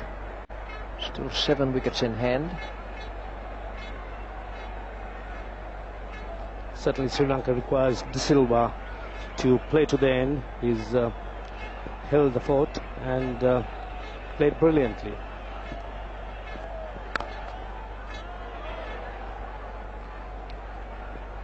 Such a great timer of the ball, Ravinder De Silva. When he came out in that match against India after Jayasuriya and Kalavattarana had been dismissed in the first over by Javagal Srinath, the timing was quite extraordinary. No thought of playing himself in, getting the pace of the pitch. He just stroked the ball with very little effort, and before the fielders had time to turn round, it was smashing into the hoardings.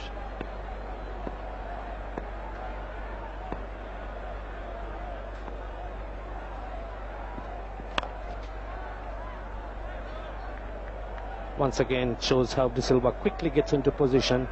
He virtually dictates to the bowler, really getting into position and making the bowler bowl where he wants the ball delivered.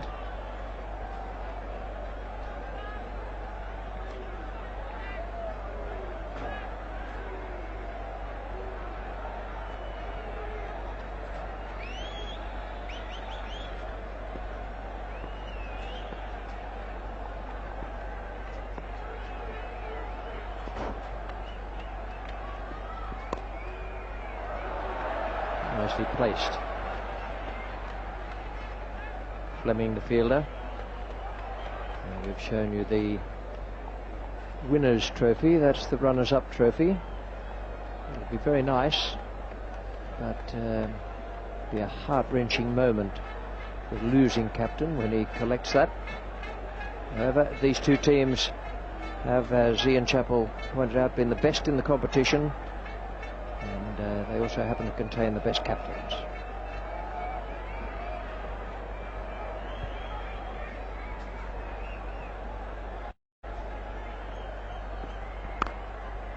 .158 for 3. Sri Lanka was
Four chances missed by the Australians. Healy a catch and a stumping. Difficult catch, inside edge from a flipper.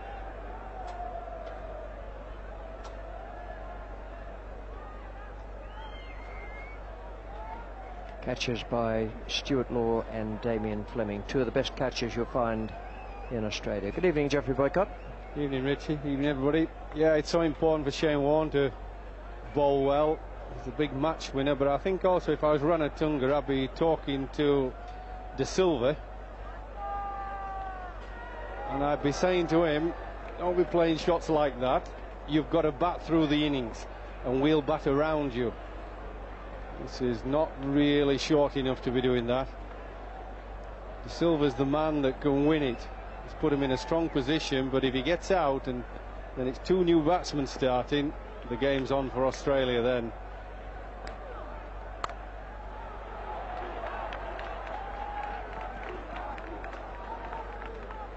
So important in tight one-day matches that people who do get in go on and play big innings and are not satisfied with a 40, 50 or 60. And he's the guy they've got to say, that run rate looks okay at the moment, but if you get out, we might have a problem or two. Stay in, bat through. There's just a little moment of thought about what's happening out there. It's the first time the run rate required, the one on the bottom line of our caption, is shown in excess of 5. Still quite gettable for Sri Lanka, but that's the first time it's happened.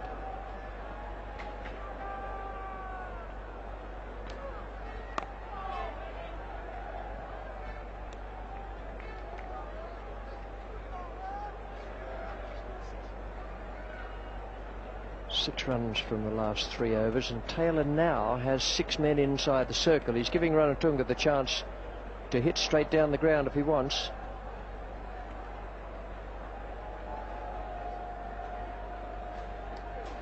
That's the flipper, but he's well forward. He's going straight on. That's the end of the over. It's 159 for 3 and 34 gone. ඔයාලගේ වත්තේ හිතුවටත්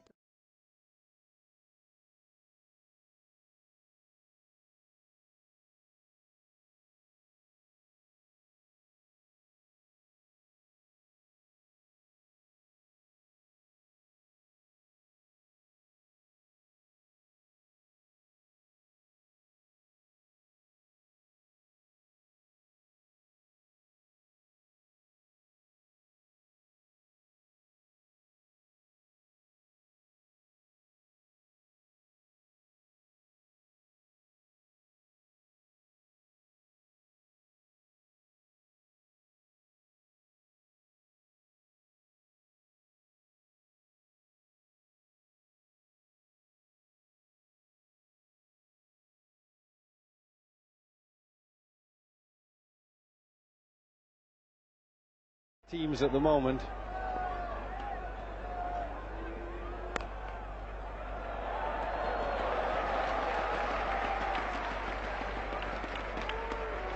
Great piece of fielding at mid-on. Save 4. They got 1. So I suppose they'd only saved 3. Yeah, it was a lovely shot, slightly on the up. The dive there was equal to the shot. This is where the fielders are coming in to save the single. And somewhere along the line that Ranatunga, captain for Sri Lanka, has got to pinch a few singles. He's got to angle it somewhere, and that's not going to be easy with 5 men saving the one. Pitched outside. There's pitching outside leg.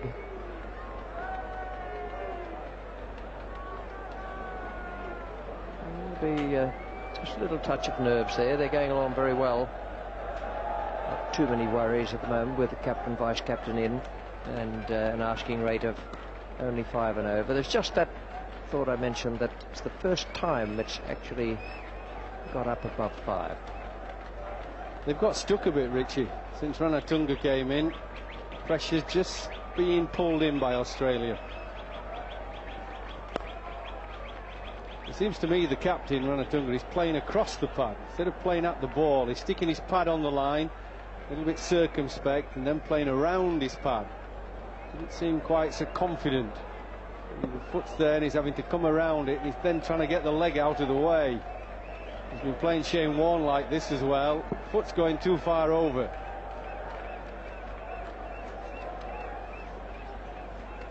Somehow he's got to try and relax, yet keep a concentrated mind, but just relax and bat.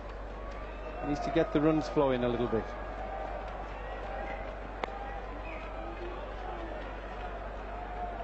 Well, if he's been at some pains to say that he doesn't think Shane Warne's much of a bowler, maybe Warne he attacks next over. Would that be logical, Jeffrey? It'll be very interesting and very difficult, I think. I think it will help him that he's a left-hander. Warne will be coming into him. I think you've got to go mainly after the seamer, not Warne. He's the guy who's liable to pick up 2 quick wickets.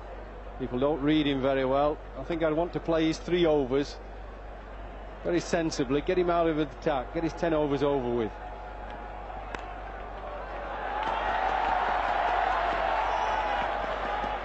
Take 2 for that.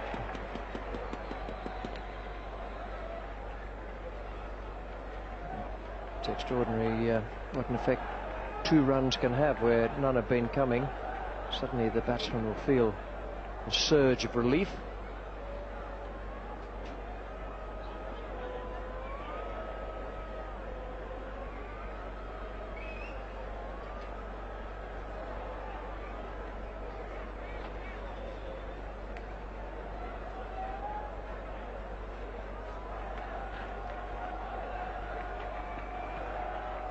Good over. Rifle has finished that 35th over, 162 for 3.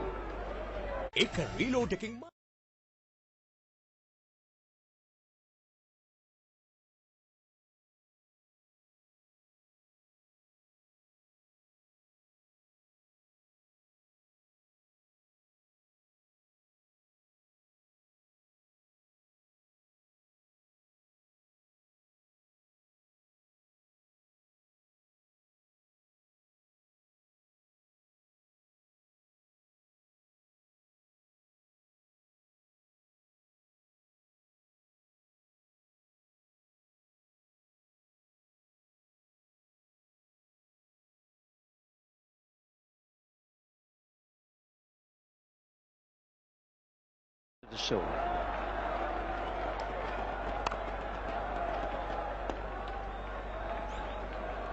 There's just a little bit of tension creeping in out there. Another 80 needed from 45.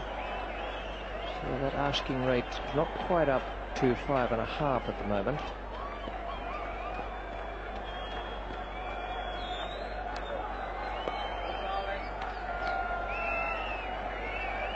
Well, I think they've done it really well of Australia. Sri Lanka were coasting quite nicely. As soon as Gurasinger gave his wicket away, Mark Taylor's just got it right. Very smart cookie. Pressure's on now for Sri Lanka. You can feel it.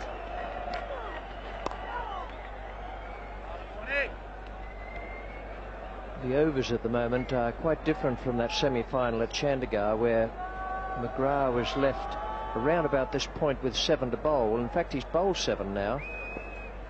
So it's going to be Fleming who'll have 5 to go.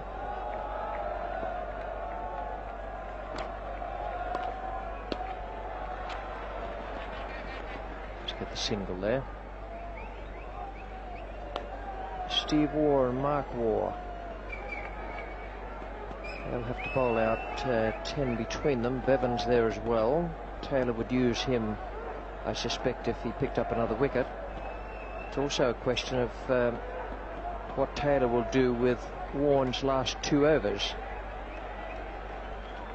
Ranatunga, no man down at long off and no man at long on. Big gap there for the left-hander, enticing and inviting.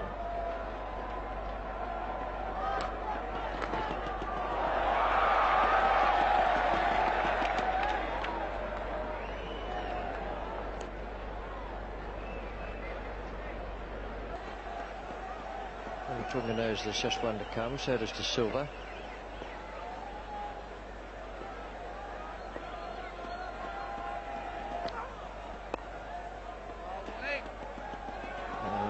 The fumble. Been so many fumbles from both sides today. 164 for 3, 36. Sri Lankaවේ වාසිදායකතම mobile පසුගියුම් package.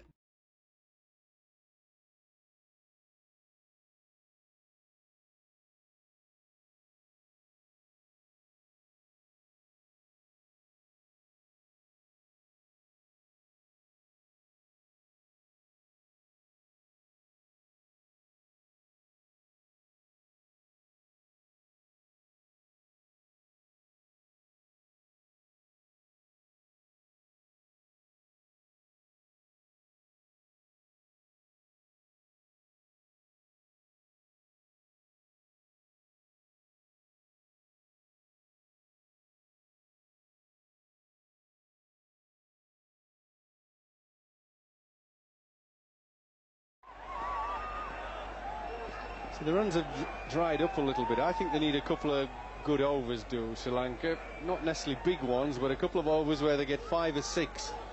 Get the confidence up, get the runs ticking around, and it's just become very static. 12 runs have been added off 5 overs, and that's they've just lost 12 or 15 runs there. If they go on for another 4 or 5 overs, not scoring many, then they start to get a serious problem, and if they lose a wicket, they've got a problem.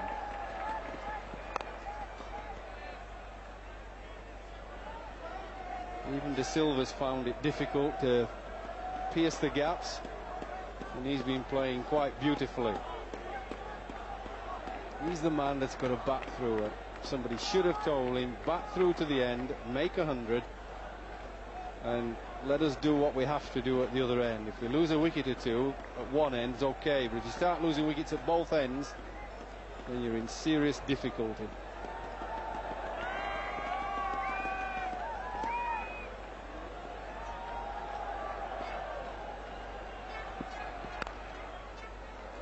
Beautiful stroke.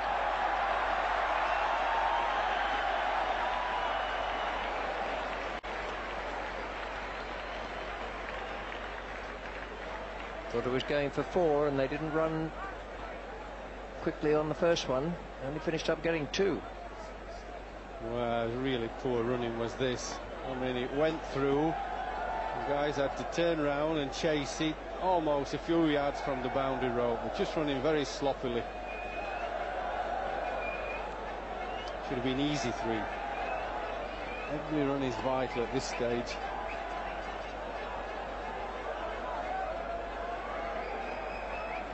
A lovely bow to it, that bat of De Silva's. All the youngsters who get their bats and beat it with the ball on a stick, you know the feeling.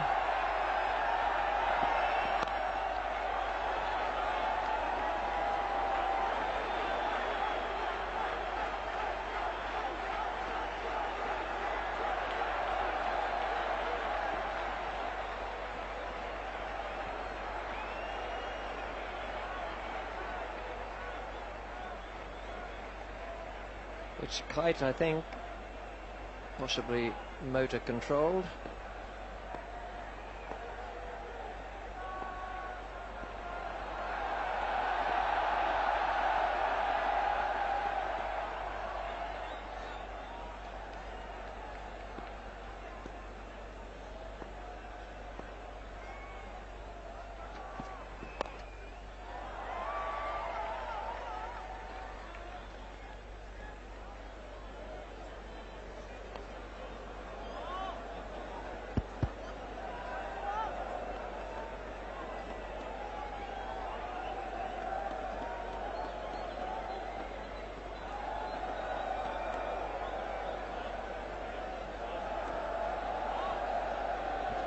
A few Australian fans over here, not all that many, some on tour, some come on special tours from Australia.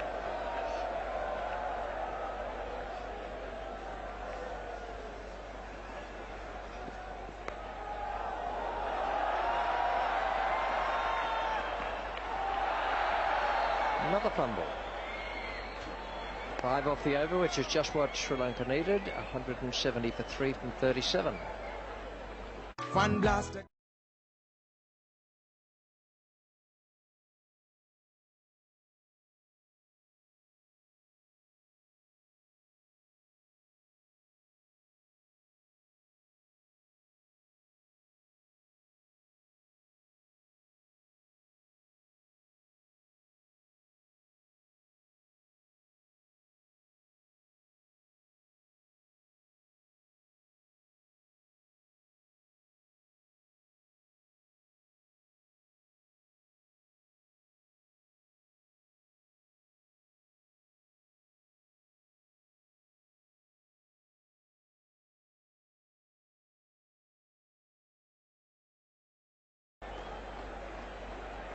This is what happened.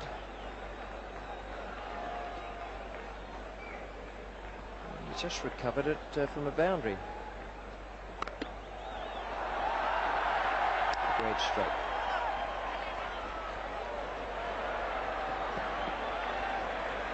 They'll throw to Ranatunga's end wherever possible. De Silva is like lightning between the wickets. Mark Waugh is bowling, so they're trying to keep 2 of Shane Warne's overs for the end. Yes, and while Australia are doing that, keeping their main spinner till the end, it's difficult to hit. If it gets tight, where Sri Lanka needs 6 or 7, Sri Lanka have to be smart enough to realise that. And I keep saying you can't allow Mark Waugh to bowl little slow, gentle, pretending off spinners and get away with it. Sharp. It's only 1. He's hitting the fielders too often, not getting any boundaries. And before they were going and piercing the fielders. The run rate's just slowing down because he's not able to get the 4s.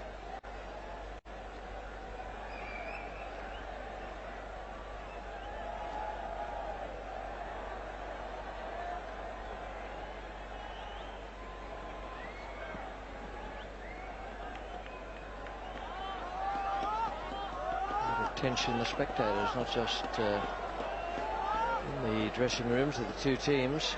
Now Mark Waugh is going to go round the wicket to Arjuna Ranatunga.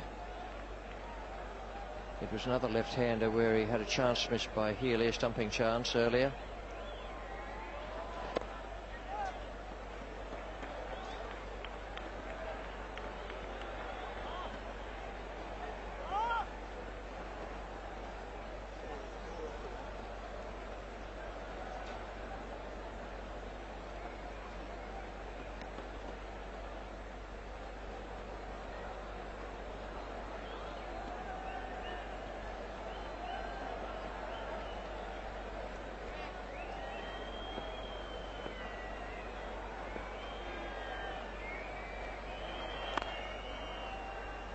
In the air but safe. Ranatunga's looking for 2, but McGrath's the man down at deep mid-on.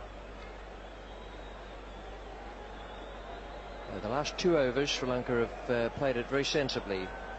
Picked up 5 from 1 over, and now they're up with that again, and still with the ball to go in this over from Mark Waugh.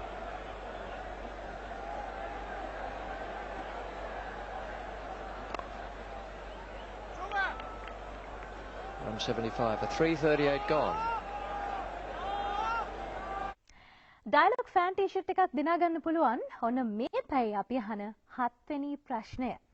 ජයග්‍රාහී ලකුණු රැස් කළේ කුමන පන්දු යවන්නාට එරෙහිවද? අපි මේ අහන්නේ ලෝක කුසලන් ක්‍රිකට් තරඟාවලියේ අවසන් මහා තරඟයේ ජයග්‍රාහී ලකුණු රැස් කළේ කුමන පන්දු යවන්නාට එරෙහිවද? A. Shane Warne, B. Glenn McGrath, C. Paul Reiffel, D. Damien Fleming. නිවැරදි පිළිතුර අපිට ඉක්මනින්ම SMS කරන්න. ආර්යු හිස්තනක් DI හිස්තනක් ප්‍රශ්න අංකය 7 ඒ වගේම අදාළ පිළිතුරට අදාළව තියෙන අක්ෂරය සටහන් කරන්න 8066ට ඉක්මනින්ම SMS එවන්න. ඩයලොග් වෙතින් වටිනම පටින ෆෑන් ටී-ෂර්ට් එකක් ඔබේ කරගන්න පුළුවන්. ඊළඟ පැයේදීත් තවත් ප්‍රශ්නයක් තියෙනවා. ඔබට ජයග්‍රාහකයෙක් වෙන්න පුළුවන්. මේ ඕන ටීවී එකක්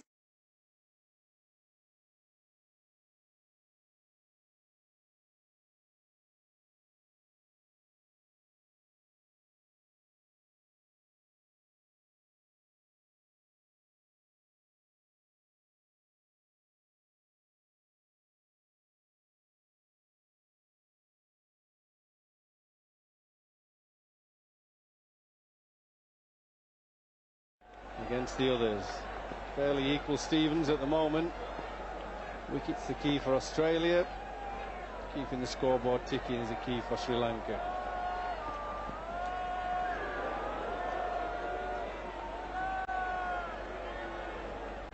Well, that was a strange delivery.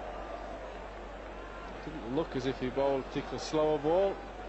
Just kept low and deceived the batsman.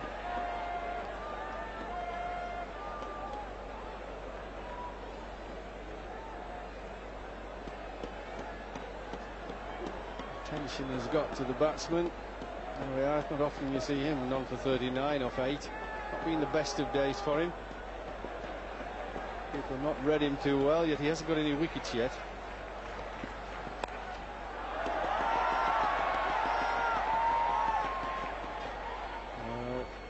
Didn't run very quickly, just one.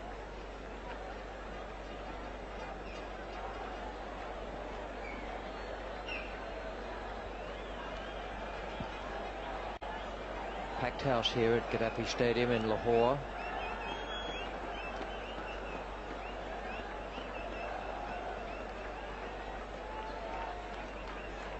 No shortage of bogongs out there. Quite large ones as well. Favourite moth variety in Australia.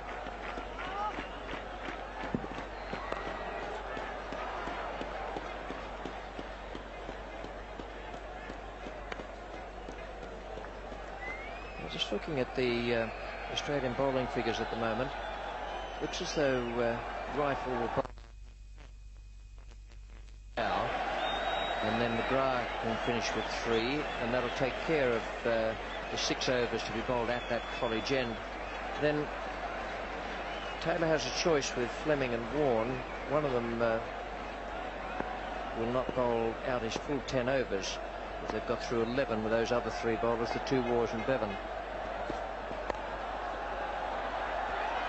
A nice stroke, beautifully placed. Tunga was, it wasn't quickening. Well, there was a big hesitation there from the captain, Ranatunga. Seemed a comfortable quick 2. I wouldn't say easy, but if you run quickly, it was quite comfortable. And a long way, and he just sort of hesitated. Look, he just put his hand up, didn't really want to go, and then he had to hurry at the end. It's a bit of a puff when you've got a little bit of weight you're carrying.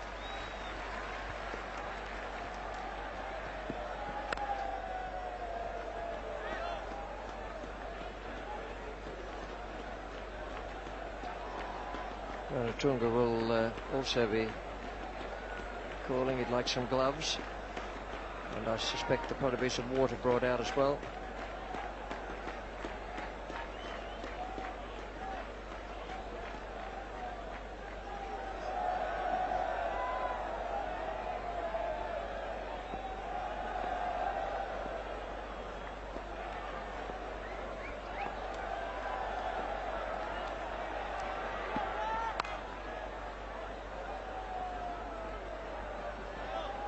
It's the end of the over, 179 for 3 and 39 gone. එක reload එකකින් මාසයක් පුරා හිතේ හැටියට TV බලන්න.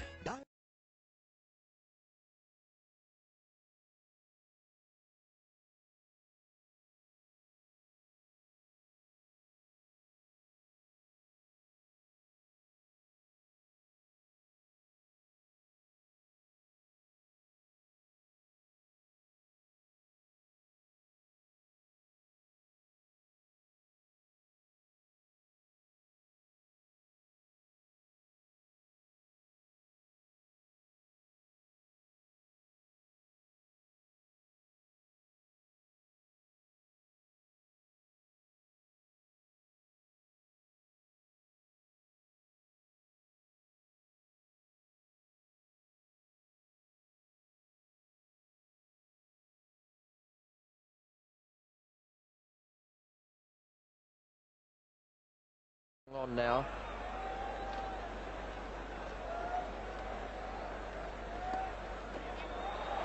Beautifully placed.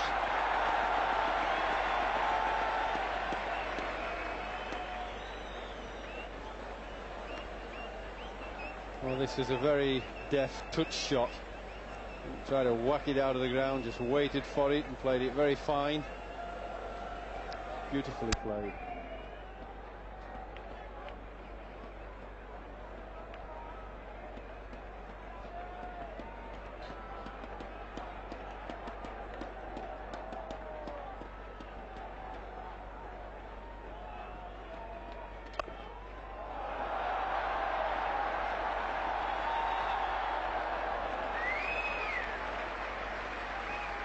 This is the sort of over Sri Lanka needed. 2 twos in the first 2 balls played. That's right, 4 off the over. And the ball's now gone into the outfield, quite wet. Mark Waugh having to towel it down and wipe it very carefully so he can grip it.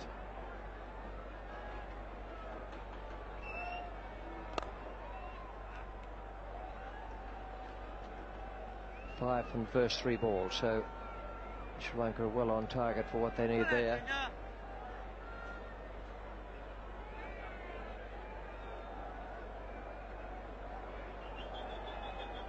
I think what they have to do though is try and get that run rate just down to 5.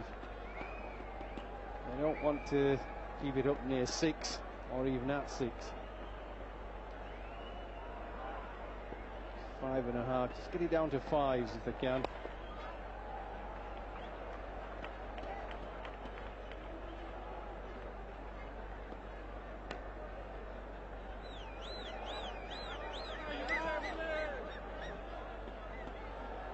Most people will be aware how difficult it was for the West Indies to hit Shane Warne in the last overs. I don't think it'll be any easier for Sri Lanka, so they don't want to leave themselves too many to get when he's got a bowl at the death.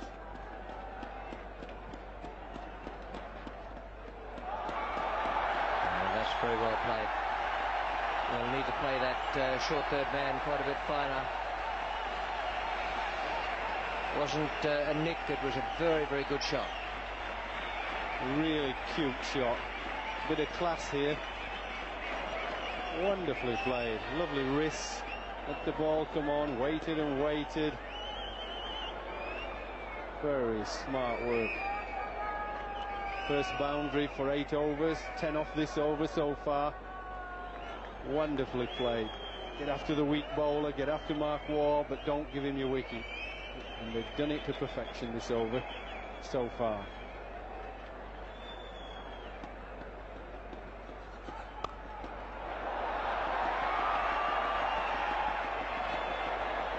Two, misfield. Ooh, that's a big over for Sri Lanka. Really big over, takes them 191 for 3. සියලුම dialogue home road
Well,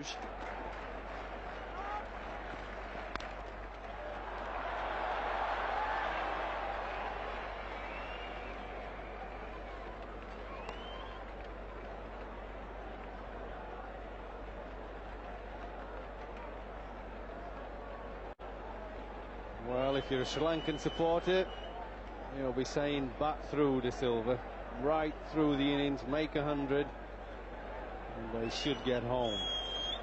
He is very much a key player. His captain's played a nice little innings, but De Silva is the key to bat right through. They will win if he bats right through.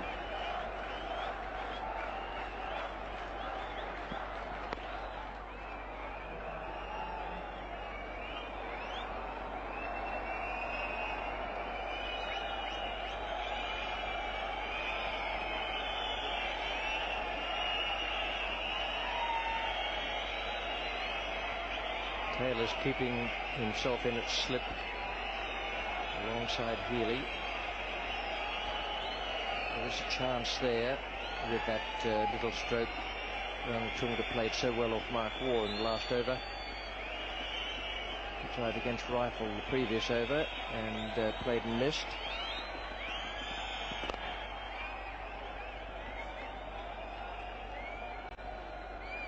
Good bowling by Paul Rifle, just bowling about leg and middle, not giving the left-hander too much room. I think he's bowled very well, Paul Rifle. Very steady performer, underrated player.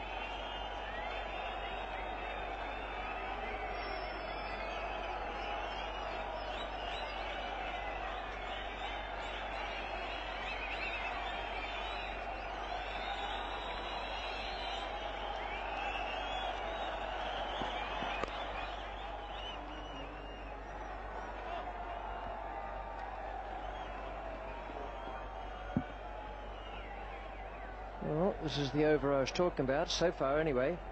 Just a single from the first 4 balls to make up for the last one where they took runs off Mark Waugh, 12 of them.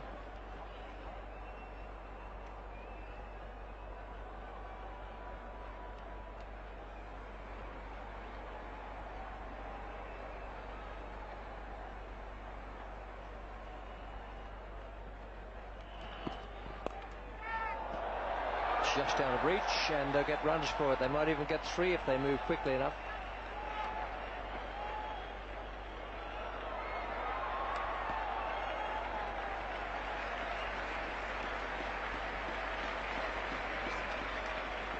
Well, that was nearly but not quite. Very smart bowling by Paul Rifle, tucking up the left-hander on his legs, and it nearly paid off. Just being chipped over Ricky Ponting. Not too comfortable with the ball, tucking him up on his legs. It's a little nudge there, and it just got over. Yeah, well bowled. Nothing for a smart piece of bowling, that over at the left-hander.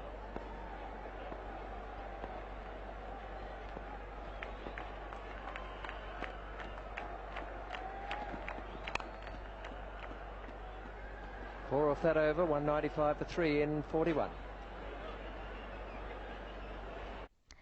Dialogue ෆෑන්ටීෂිප් එකක් දිනා ගන්න පුළුවන් මේ පැයේ අපි ඔබෙන් අහන තවත් ප්‍රශ්නයක් මේ අපි අහන 8 වෙනි ප්‍රශ්නය 1996 වීල්ස් ලෝක කුසලානේ වැඩිම 6 පහර එල්ල කළේ කවුද A Asanka Gurusinghe B Sanath Jayasuriya C සචින් තෙන්ඩුල්කා D Aravinda de Silva නිවැරදි පිළිතුරු අපිට සටහන් කරලා SMS කරන්න පුළුවන් RU හිස්තනක් DI හිස්තනක් ප්‍රශ්න අංකය අංක 8 හිස්තනක් නිවැරදි පිළිතුරට අදාළ අක්ෂරය සටහන් කරන්න ඉක්මනින් මාසුවට 66ට SMS කරන්න ඩයලොග් ෆෑන් ටී-ෂර්ට් එකක් ඔබේ කරගන්න පුළුවන් මේ පැයේදී වගේම ඊළඟ පැයේදීත් අපි අහන ප්‍රශ්නෙට ඔබ නිවැරදි පිළිතුරු දුන්නොත් මේ ඕන ටීවී එකක් සිංගර් එකට අරන් එන්න අලුත්ම ලොකු සයිස් ටීවී එකක් ගන්න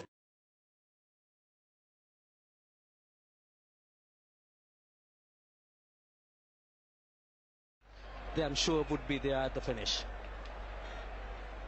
So Shane Warne. That one's cut nicely away. They've got to sweep it back, so they get 1.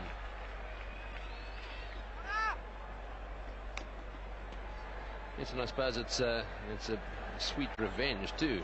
The Australians gave him a pretty tough tour down in Australia. They pretty well enjoy this. Yes, certainly. I'm sure if they could defeat the Australians, Sri Lankans certainly are going to enjoy this. But looking at it from the positive point of view, I think that Australian tour did so much for the Sri Lankans to get to where they are. Certainly gave a bit of strength of character. Battlers. They did very, very well down there, they did. This is Warne again. It's well played again. It's played just back at a square to be cut off. This crowd beginning to get involved now as they get closer and closer. Aravinda De Silva, he's been playing so well. So Lionel, the lone Sri Lankan supporter, being shouldered, and the Sri Lankans are just going raptures here. It's a tremendous atmosphere, this World Cup final. Well, we've seen him run all around Australia supporting these guys.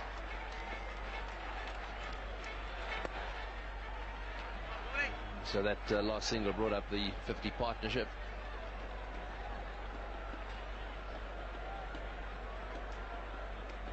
Aravinda De Silva and Ranatunga have been together on many Sri Lankan partnerships which really have brought them success. They're here together in this one too. It certainly is a good omen.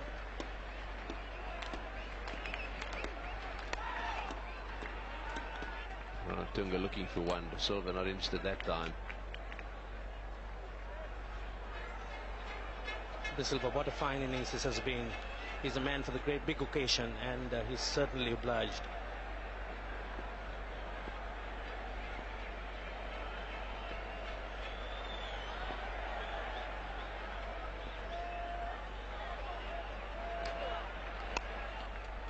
He's got that one through the field, although the sweeper will pick it up again.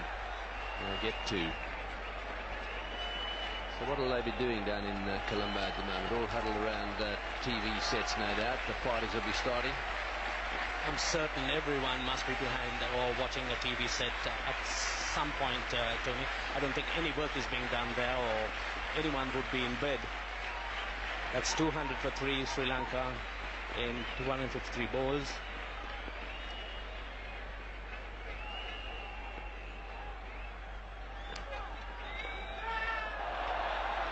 A little top edge on that one, but there's no one behind square apart from the man on the boundary, so one more to the total. 201 for 3.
One for 40 his figures, and that's a beautiful shot. That's caressed through the offside field. He's played a few of those today. His innings in the semi-final, repeated here in the final, have been a pleasure to watch. What a glorious shot there by Aravinda De Silva. Certainly epitomizes his brilliance, the brilliance he's played with throughout this World Cup. Just caressing that one, letting the ball come into it and just leaning onto it, beating the infield. Beautiful position and picking the gaps with consummate ease. 37 or 47.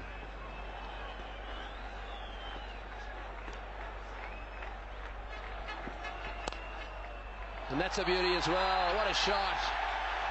He's decided to finish this quickly. Aravinda De Silva is playing a gem of an innings. After all those years battling away, this is going to be the big prize for them. What glorious batsmanship. One on the offside and then repeating a similar shot on the onside. Just picking the gaps with beautiful placement. Leaning onto it, letting the ball come into him. And just giving the fielders absolutely no chance at all. That was lovely timing and beautiful placement.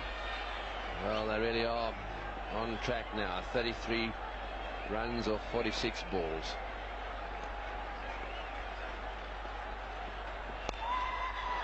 Whacked away square on the leg side, all the way along the ground. There's a sweeper back there, so just one.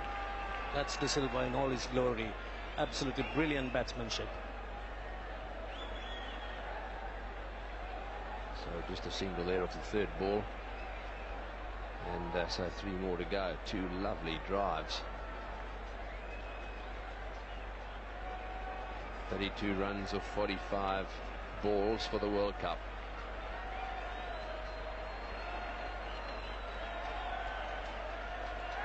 What an innings this has been. 93 not out he is. Leg byes.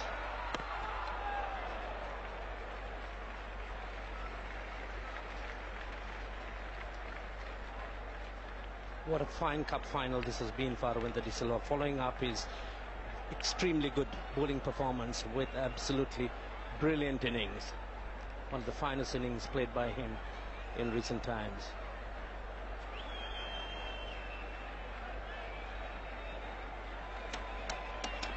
Well, they've got the feeling now, haven't they? They really are getting ready to celebrate this victory. Australia are going to have to pull something out of the bag, something extraordinary out of the bag. They're going to reverse this trend now. 31 runs of 44 balls. He's hardly played a faulty stroke. Every ball hitting the meat of the bat, and he certainly is carrying a heavy one.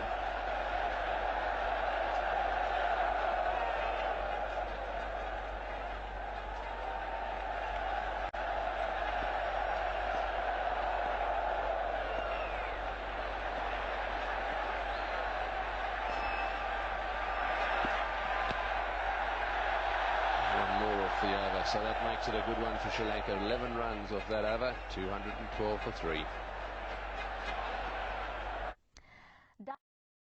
දිනාගන්න පුළුවන් මේ පැයේ අපි ඔබෙන් අහන තවත් ප්‍රශ්නයක් මේ අපි අහන 8වෙනි ප්‍රශ්නය.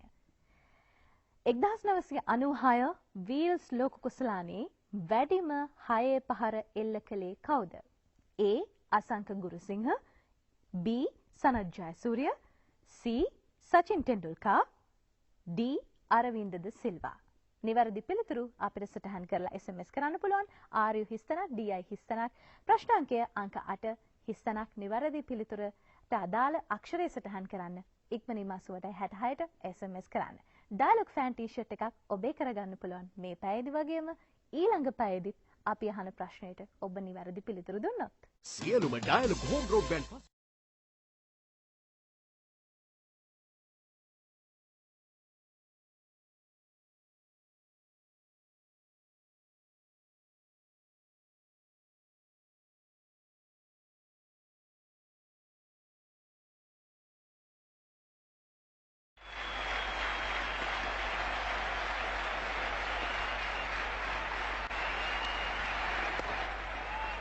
I think these two probably realise it too, and they're not going to take any chances. Well, there's absolutely no reason to take chances. The runs are coming through now in the previous over, those boundaries. And now it's time to allow a few dot balls without feeling the pressure.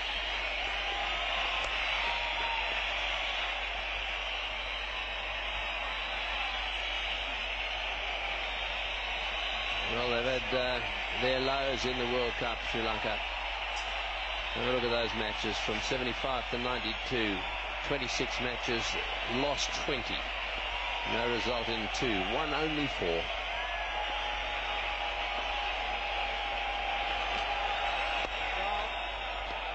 That's good running. And then all of a sudden, they come to the 1996 World Cup. And look at that. 5 matches, 5 wins. and of course 2 forfeits as well.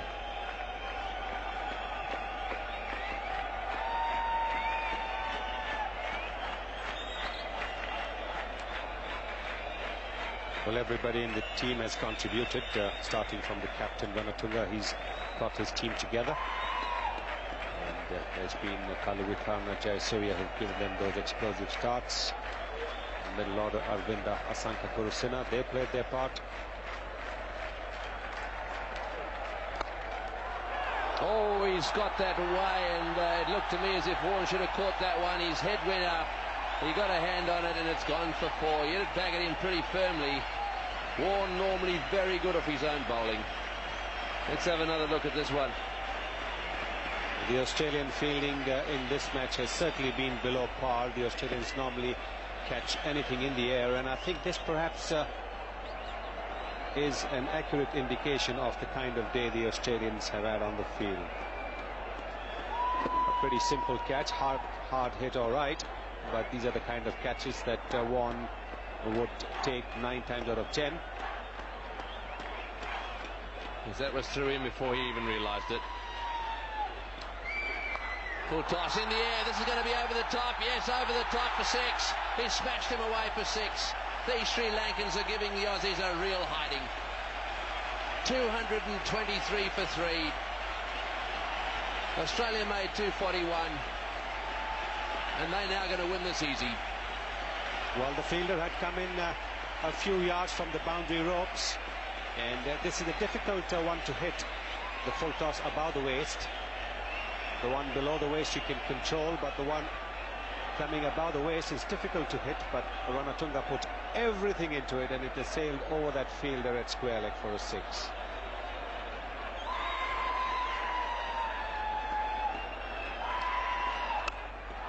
Down the ground, it's in the air, over the top. It won't quite get down to the fence. McGraw hovering underneath it. They go back for 2. 13 runs off the over, and that's the end of Shane Warne. 225 for 3.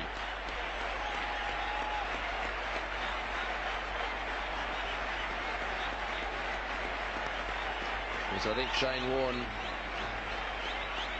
doesn't feel too good. You can see the look on his face. He's not enjoying this at all. No wicket for 58. An economy rate of 5.8. Sri Lankaවේ වාසිදායකතම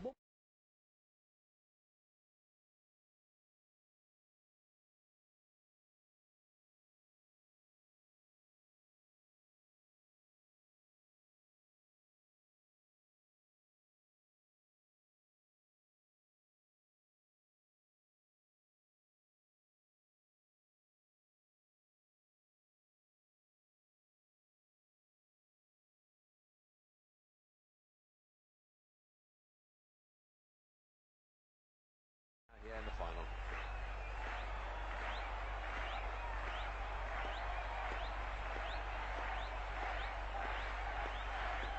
And Glenn McGraw, who's got very tidy figures, is back into the attack now.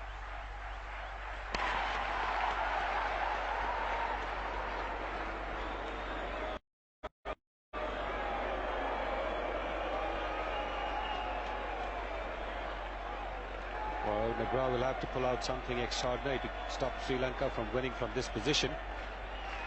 He's got 2 very well set Sri Lankan batsmen also with tremendous experience, and batsmen now with a fierce desire to take their team to a historic win. He smashed that for 4. Over the top of the infield, and into the fence it goes. Another 4 to Aravinda de Silva. 98 now.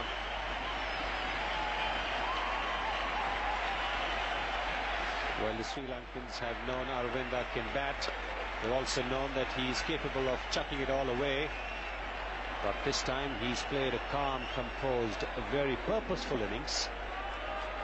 And having seen that the fielders were brought into the circle, nobody to cover the square leg boundary, he's hit that uppishly but safely. Watchfully played this time. That one just pushed back down the pitch at McGraw. Yes, this World Cup started in pretty ordinary fashion for the Sri Lankans. All the news that the Australians weren't going to go down there. They were They forfeited that match. Then the West Indies followed suit. They decided not to go down there as well. And then slowly but surely their campaign got underway, and it's ended up right here.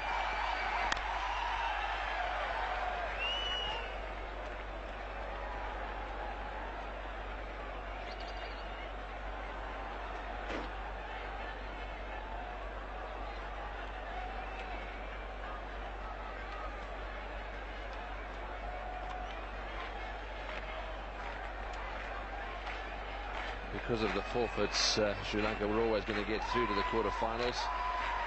Mind you, they'd have got through anyhow. That takes him to 99.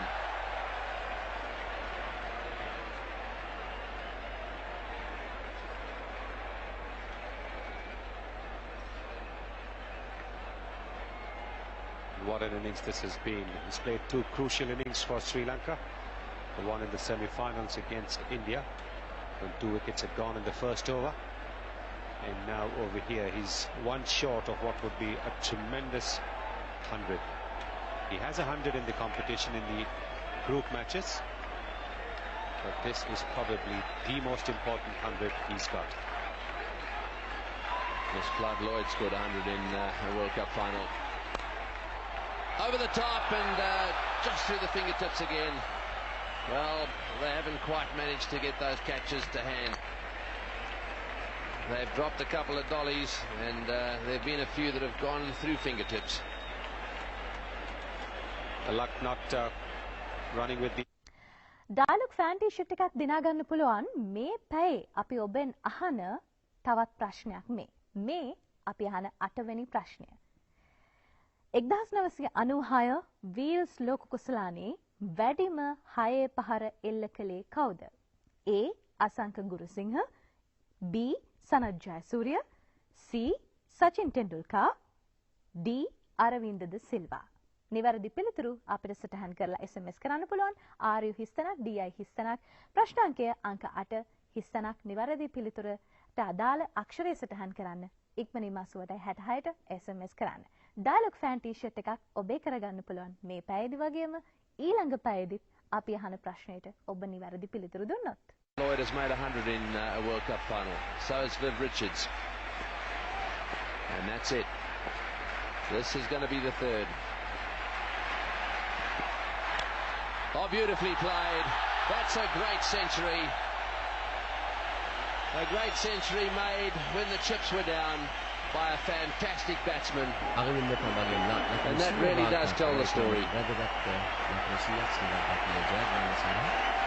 And just when one would have thought that he would get 100 with a bludgeoning shot, he has played as delicate a shot as one could imagine. Arvind De Silva getting to that century with as fine a leg glance as one could hope to see. And what an innings this has been. Brilliant. And that didn't bounce very much. Hit low outside off stump and wide given. So they're almost there. What a fairy tale this is turning out to be.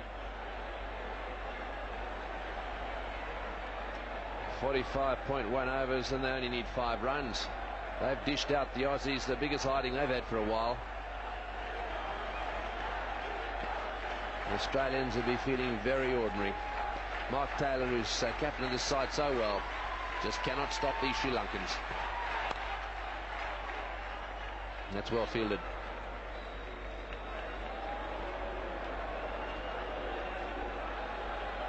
Well, the Australians are still not going to make it easy for the Sri Lankans. A bit of a rueful smile on the face of Mark Taylor. He knows that if the catches had been held, it might have been a different story. But then the Sri Lankans have been a very determined lot. They have a pretty long batting lineup. Straight back to the bowler. It's just thinking back to the road to the final. They got through without any trouble at all. Through the field, that'll go all the way too. A magnificent shot, all the way to the fence, through the covers.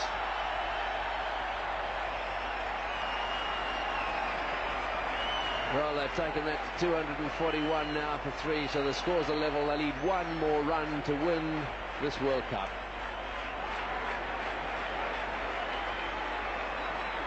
A little chat between the two. එක reload එකකින් මාසයක් පුරා හිතේ හැටියට TV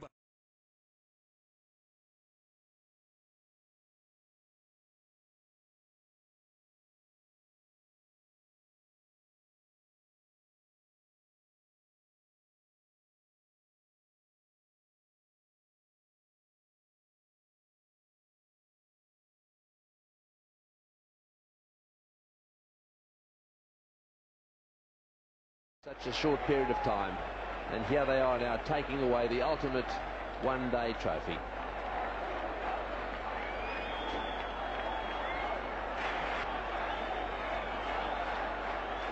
And they've done it with plenty of time to spare. So the captain just checking his guard. One ball could do this. The scores are level.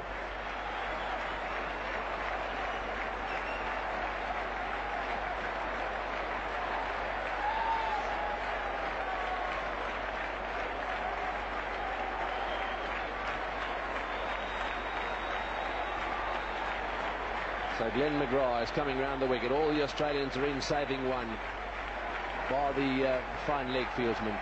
This is McGrath, 2-runner Tunga.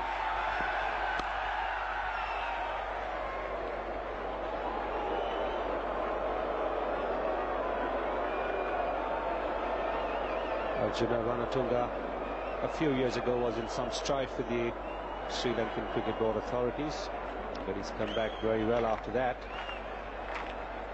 And celebrations already beginning. All the other Sri Lankan players out onto the boundary area. That's it, all the way to the boundary for 4. What a victory for the Sri Lankans. A fantastic effort by them. Their players are charging out onto the ground. The Aussies shaking them by the hand. Little Murali Dharaman's arrived. What a year it's been for him. Distraught at one end of his season, and here he is now in the winning team. They've taken out the World Cup. And what a moment. Sri Lanka, World Cricket Champions. It is a moment that they have been waiting for years, ever since they got Test status. This is the moment that they have been waiting for. They have tremendous plans. They want to make Sri Lanka a Test champion as well by the year 2000. And by winning the World Cup in a limited overs competition, they have taken the steps in the right direction. And there is that man, the man who made it possible, Arvinda De Silva, with that brilliant century. The Sri Lankan flags flying high, and why not? It's a great moment. And there's the captain again. As I said, he was under some strife some years ago, but he's come back strongly. He's led the team well. He's got the boys behind him, and the rewards of success are there. Yes, well, this is a little fairy tale. The thing I like about these guys is not only do they win, but they win in great style. They play the sort of cricket people want to watch. It's only a small place, the Emerald Isle. And you can see, I think, that the captain is caught up in the emotion of it all. What a great effort this has been, and what a moment for Sri Lankan cricket. They're trying to wrap him in Sri Lankan flags at the moment. The bands are playing. The crowd to a man are cheering these Sri Lankans.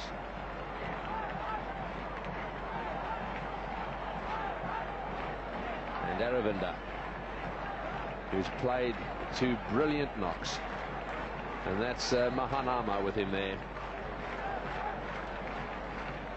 And spare a thought for the other side.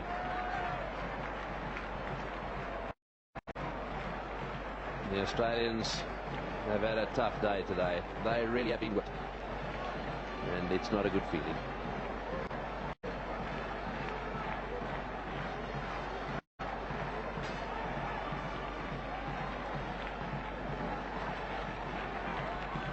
Around the ground, I think that's exactly what they wanted to do. They wanted to thank this Pakistan public for their support here today, and they have been very good indeed. The crowd here have been wonderful today.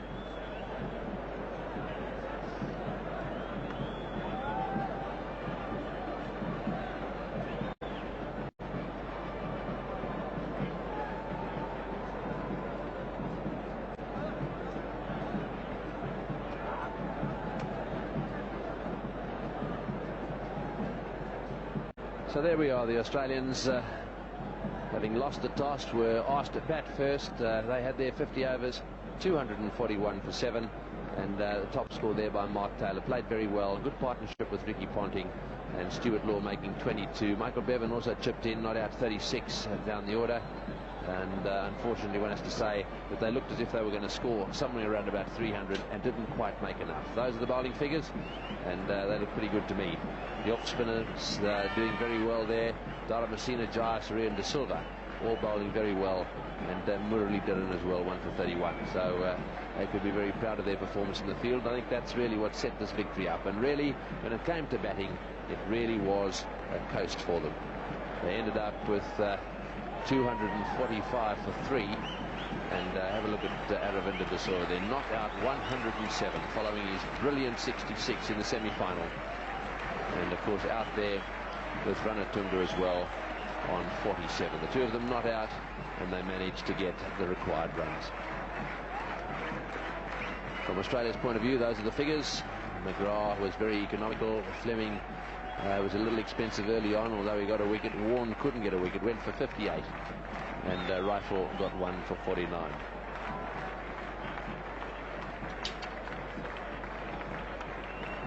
So a great performance this by the Sri Lankans. They've got a lot of supporters up here, most of whom are on the ground now. They've got flags. There's dancing out on the centre at the moment by all and sundry, and this is no doubt taking place down in Colombo as well, where there's no doubt been a huge television audience.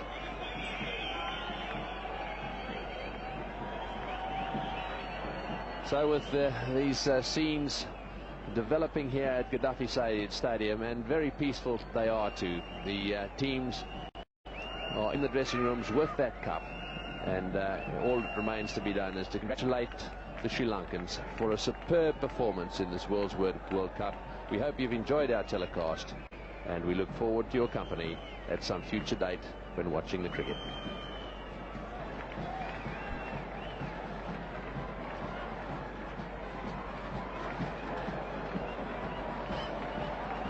A bit difficult for anyone to get through all the crowds there to get onto the stage.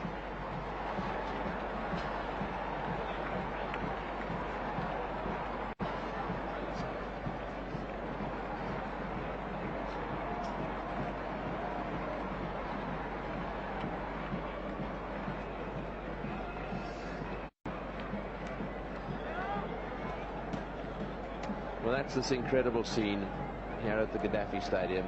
The lights are blazing. Everyone in the stadium are on their feet, watching and waiting for the moment that the captain of Sri Lanka gets his flag and raises it sky high. And that's their #1 supporter. He's been all around the world with them this year. Went to every single match that they played in Australia, and never stopped running around the ground. Every time there was a 4 or a 6 hit. I don't think there's anyone in Sri Lanka who doesn't know him.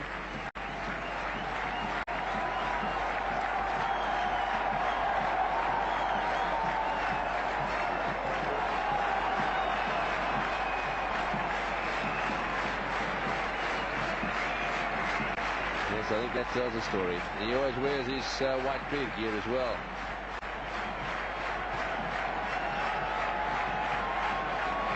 Well, the bands are playing. And have a look at them. They've remained for a man, to a man.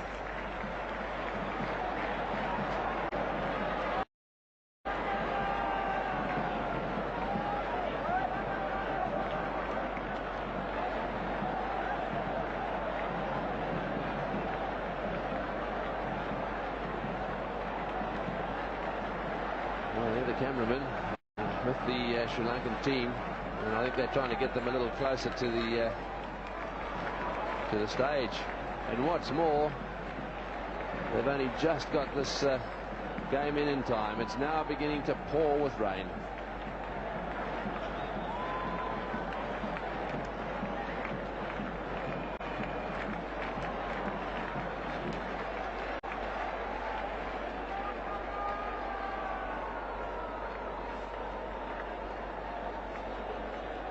Well, there was a thunderstorm last night between 3 and 4 a.m. The rain has stayed away all day, and it's waited till 5 minutes after the World Cup has been won. Well, there he is, Guru Singh. He played an important role today as well. Messina did some bowling. And there's little Murali Dhiran. Didn't he do well? Chaminda Vas. He's been a tremendous bowler for them.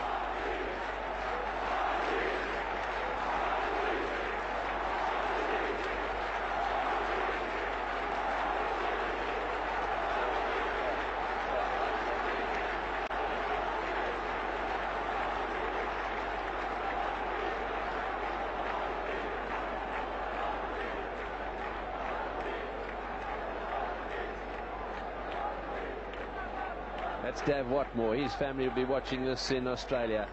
He's been a great help to this Sri Lankan side. He's their coach.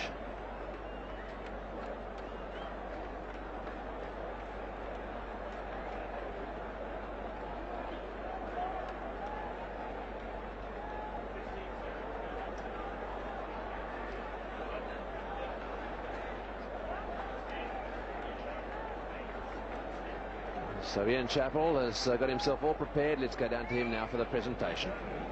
Thank you very much, Tony. Well, for this Wills presentation ceremony, I'm going to call upon firstly the chairman of ITC, Mr. Devashawa, and he's going to firstly present a cheque for £20,000 to the losing captain, Mark Taylor.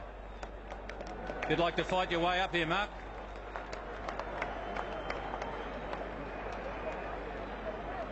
Can I just...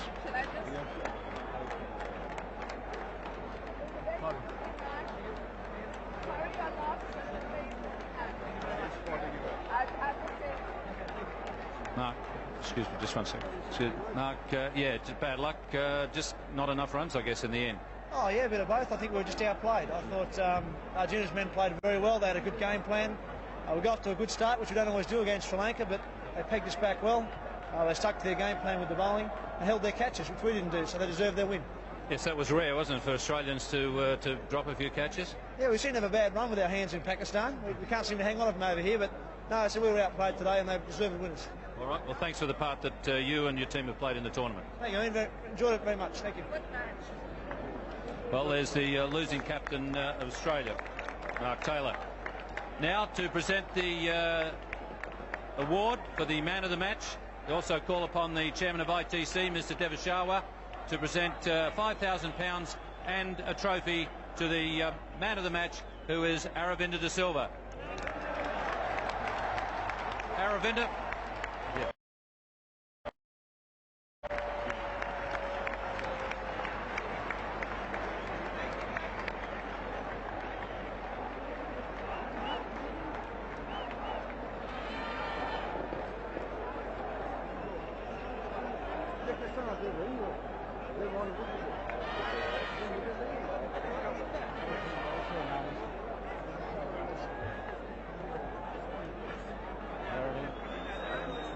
Coming through here. Aravinda, well done. Aravinda, there is a cheque over the back here, mate. You won't get over there. Congratulations, that's a fabulous innings. Thanks very much, Tim. Yeah. Thanks. And some wickets to go with it. It's been a really memorable match for you. Yeah, I think the boys who worked really hard right through the tournament, and I think it was my duty this time for the seniors to perform because it was an important game, the finals. And I think the seniors took their responsibility to the shoulders and performed very well, and the boys deserve a good win. I don't think I've ever seen you work so hard at an innings. You're a bit tired now? I know. I think it was a very, very special occasion, and I think I needed to concentrate a lot, and I preserved everything for this occasion. Okay, congratulations, a magnificent effort. There's a trophy over the back here somewhere if you'd like to come through.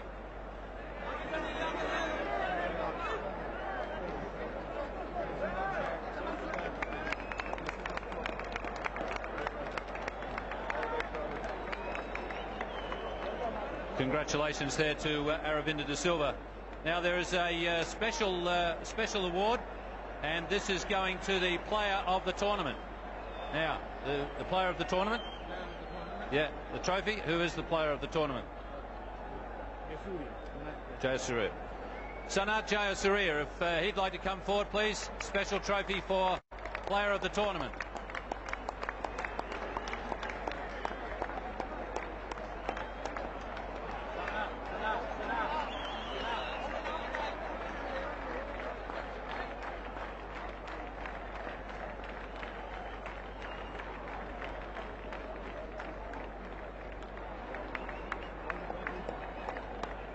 Come through, Sana. Congratulations. You must have really enjoyed the whole tournament. Yeah, I have been batting and bowling well. I thought myself and I must thank the boys for giving 100% support. Okay. Thank you for them. Okay, congratulations. There's a trophy there for you.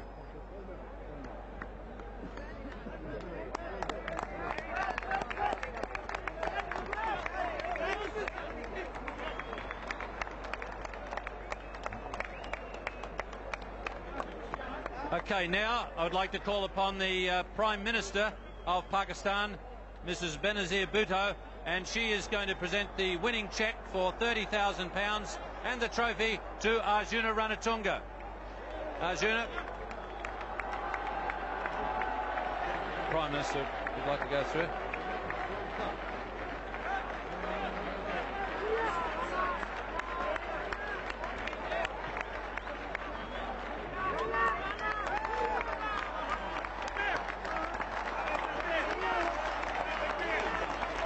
Arjuna, congratulations on a magnificent victory. Thanks a lot, Ian. I think the boys played really well right throughout the tournament. You had it in mind right from the start. You said all along that you wanted to have another crack at Australia. You've got your way, and you guys fought very hard. I thought the boys played really well. I think I should thank the Pakistan public. I think they were really behind us right throughout the game. And I should thank Asa and Wasim. They are the ones who brought the side to Colombo when we were in trouble. And thanks a lot, Wasim and Asa. And we are very grateful to you. And thanks a lot back in Sri Lanka. I think everyone contributed a lot. Thanks a lot.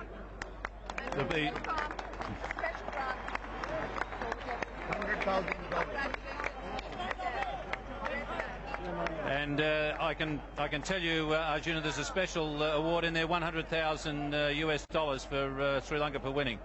Yeah, I think the boys deserve that very well. You might be able to spend it on the celebrations, eh? You never know. Okay, well, that's all from the Wills presentation ceremony. A very, very happy Sri Lankan crowd. Back to you, Tony. Well, thank you, Ian. Have a look at that trophy. The World Cup in the hands of a very proud captain. Boy, will he have a party tonight with these colleagues. They've had a fantastic World Cup after a tough start.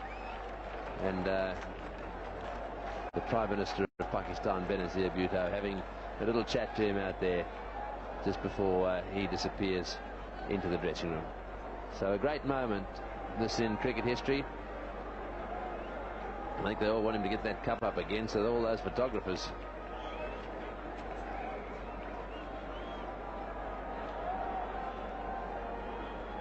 So with the rain falling down in the centre, the captain has got the trophy, and I think he'll go and join his team in a moment, and they'll do a lap of honour, and they'll get a huge cheer from these people here at the Gaddafi Stadium. They've supported this Pakistan side, this Sri Lankan side this evening, and you heard Arjuna thanking them very much for their support. Well, that's the rest of the team there with the Sri Lankan flag.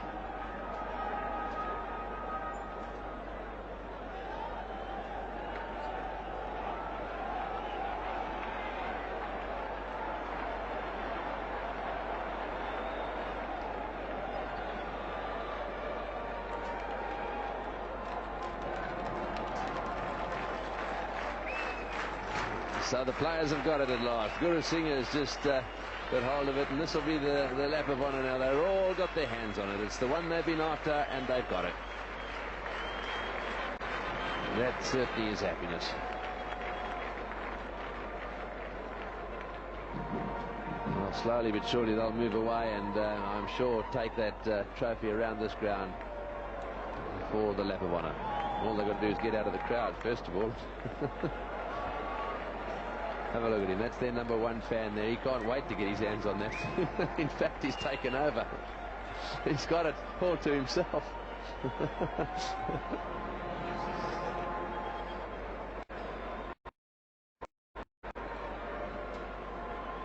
There are that many photographers out there, it's impossible for them to get moving.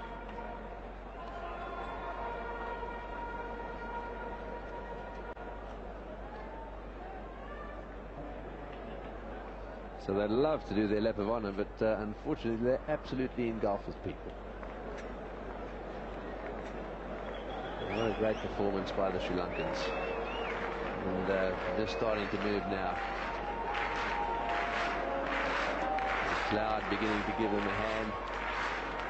In fact, more of them coming onto the ground. Because I don't like their chances of getting right around unless they keep going while they're moving.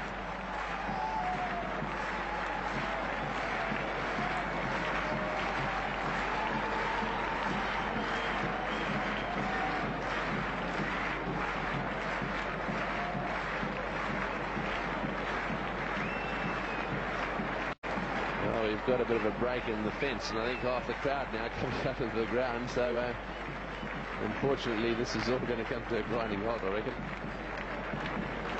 So what incredible scenes. The Sri Lankan team, I think they've decided that there's no way they can get around, so they're going to have to make their way back to the dressing room.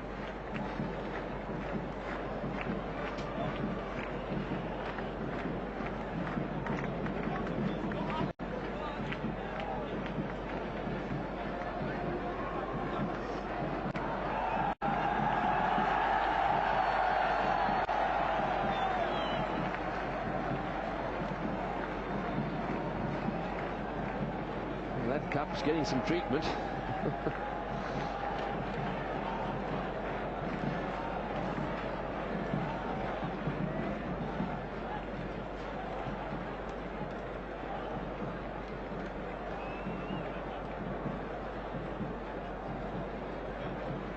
Well, the cameras, the captain's got the cup. That's the important thing, and he's, it seems to me, heading for the dressing room.